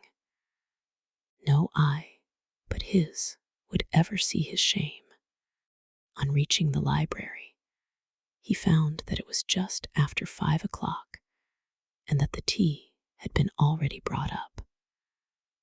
On a little table of dark perfumed wood thickly encrusted with nacre, a present from Lady Radley, his guardian's wife, a pretty professional invalid who had spent the preceding winter in Cairo, was lying a note from Lord Henry, and beside it was a book bound in yellow paper, the cover slightly torn and the edges soiled. A copy of the 3rd edition of the St. James's Gazette had been placed on the tea tray. It was evident that Victor had returned. He wondered if he had met the men in the hall as they were leaving the house, and had wormed out of them what they had been doing. He would be sure to miss the picture, had no doubt missed it already, while he had been laying the tea things. The screen had not been set back, and a blank space was visible on the wall. Perhaps some night he might find him creeping upstairs and trying to force the door of the room. It was a horrible thing to have a spy in one's house. He had heard of rich men who had been blackmailed all their lives by some servant who had read a letter, or overheard a conversation, or picked up a card with an address, or found beneath a pillow a withered flower or a shred of crumpled lace. He sighed, and having poured himself out some tea, opened Lord Henry's note.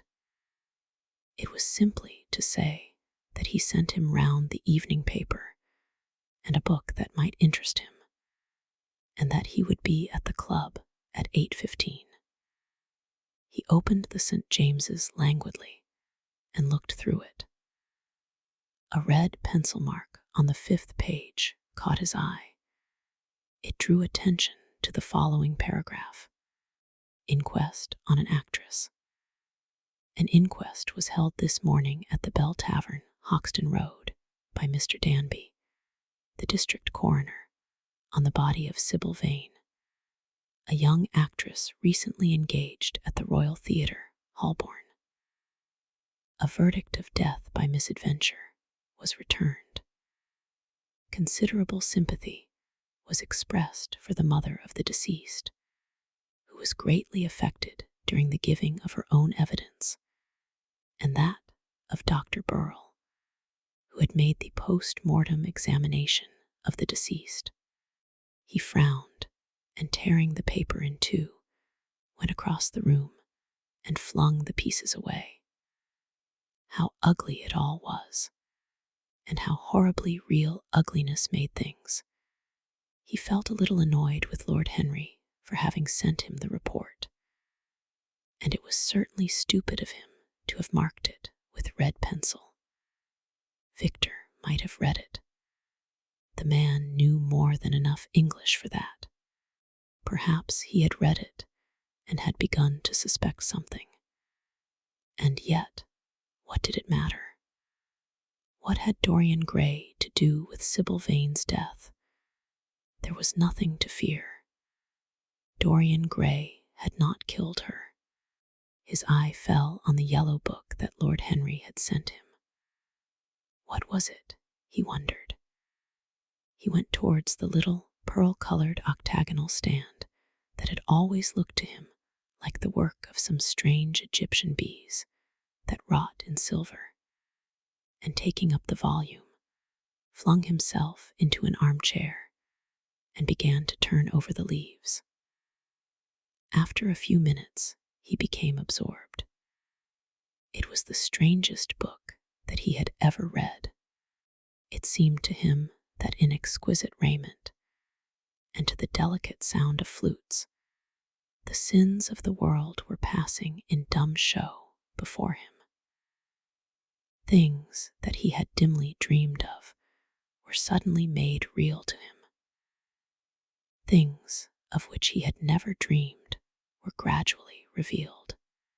It was a novel without a plot, and with only one character, being, indeed, simply a psychological study of a certain young Parisian who spent his life trying to realize in the 19th century all the passions and modes of thought that belonged to every century except his own, and to sum up, as it were, in himself the various moods through which the world spirit had ever passed, loving for their mere artificiality those renunciations that men have unwisely called virtue, as much as those natural rebellions that wise men still call sin. The style in which it was written was that curious jeweled style, vivid and obscure at once, full of argot and of archaisms, of technical expressions and of elaborate paraphrases that characterizes the work of some of the finest artists of the French school of symbolists. There were in it metaphors as monstrous as orchids and as subtle in color. The life of the senses was described in the terms of mystical philosophy. One hardly knew at times whether one was reading the spiritual ecstasies of some medieval saint or the morbid confessions of a modern sinner. It was a poisonous book. The heavy odor of incense seemed to cling about its pages and to trouble the brain. The mere cadence of the sentences, the subtle monotony of their music, so full as it was of complex refrains and movements elaborately repeated, produced in the mind of the lad, as he passed from chapter to chapter, a form of reverie, a malady of dreaming that made him unconscious of the falling day and creeping shadows.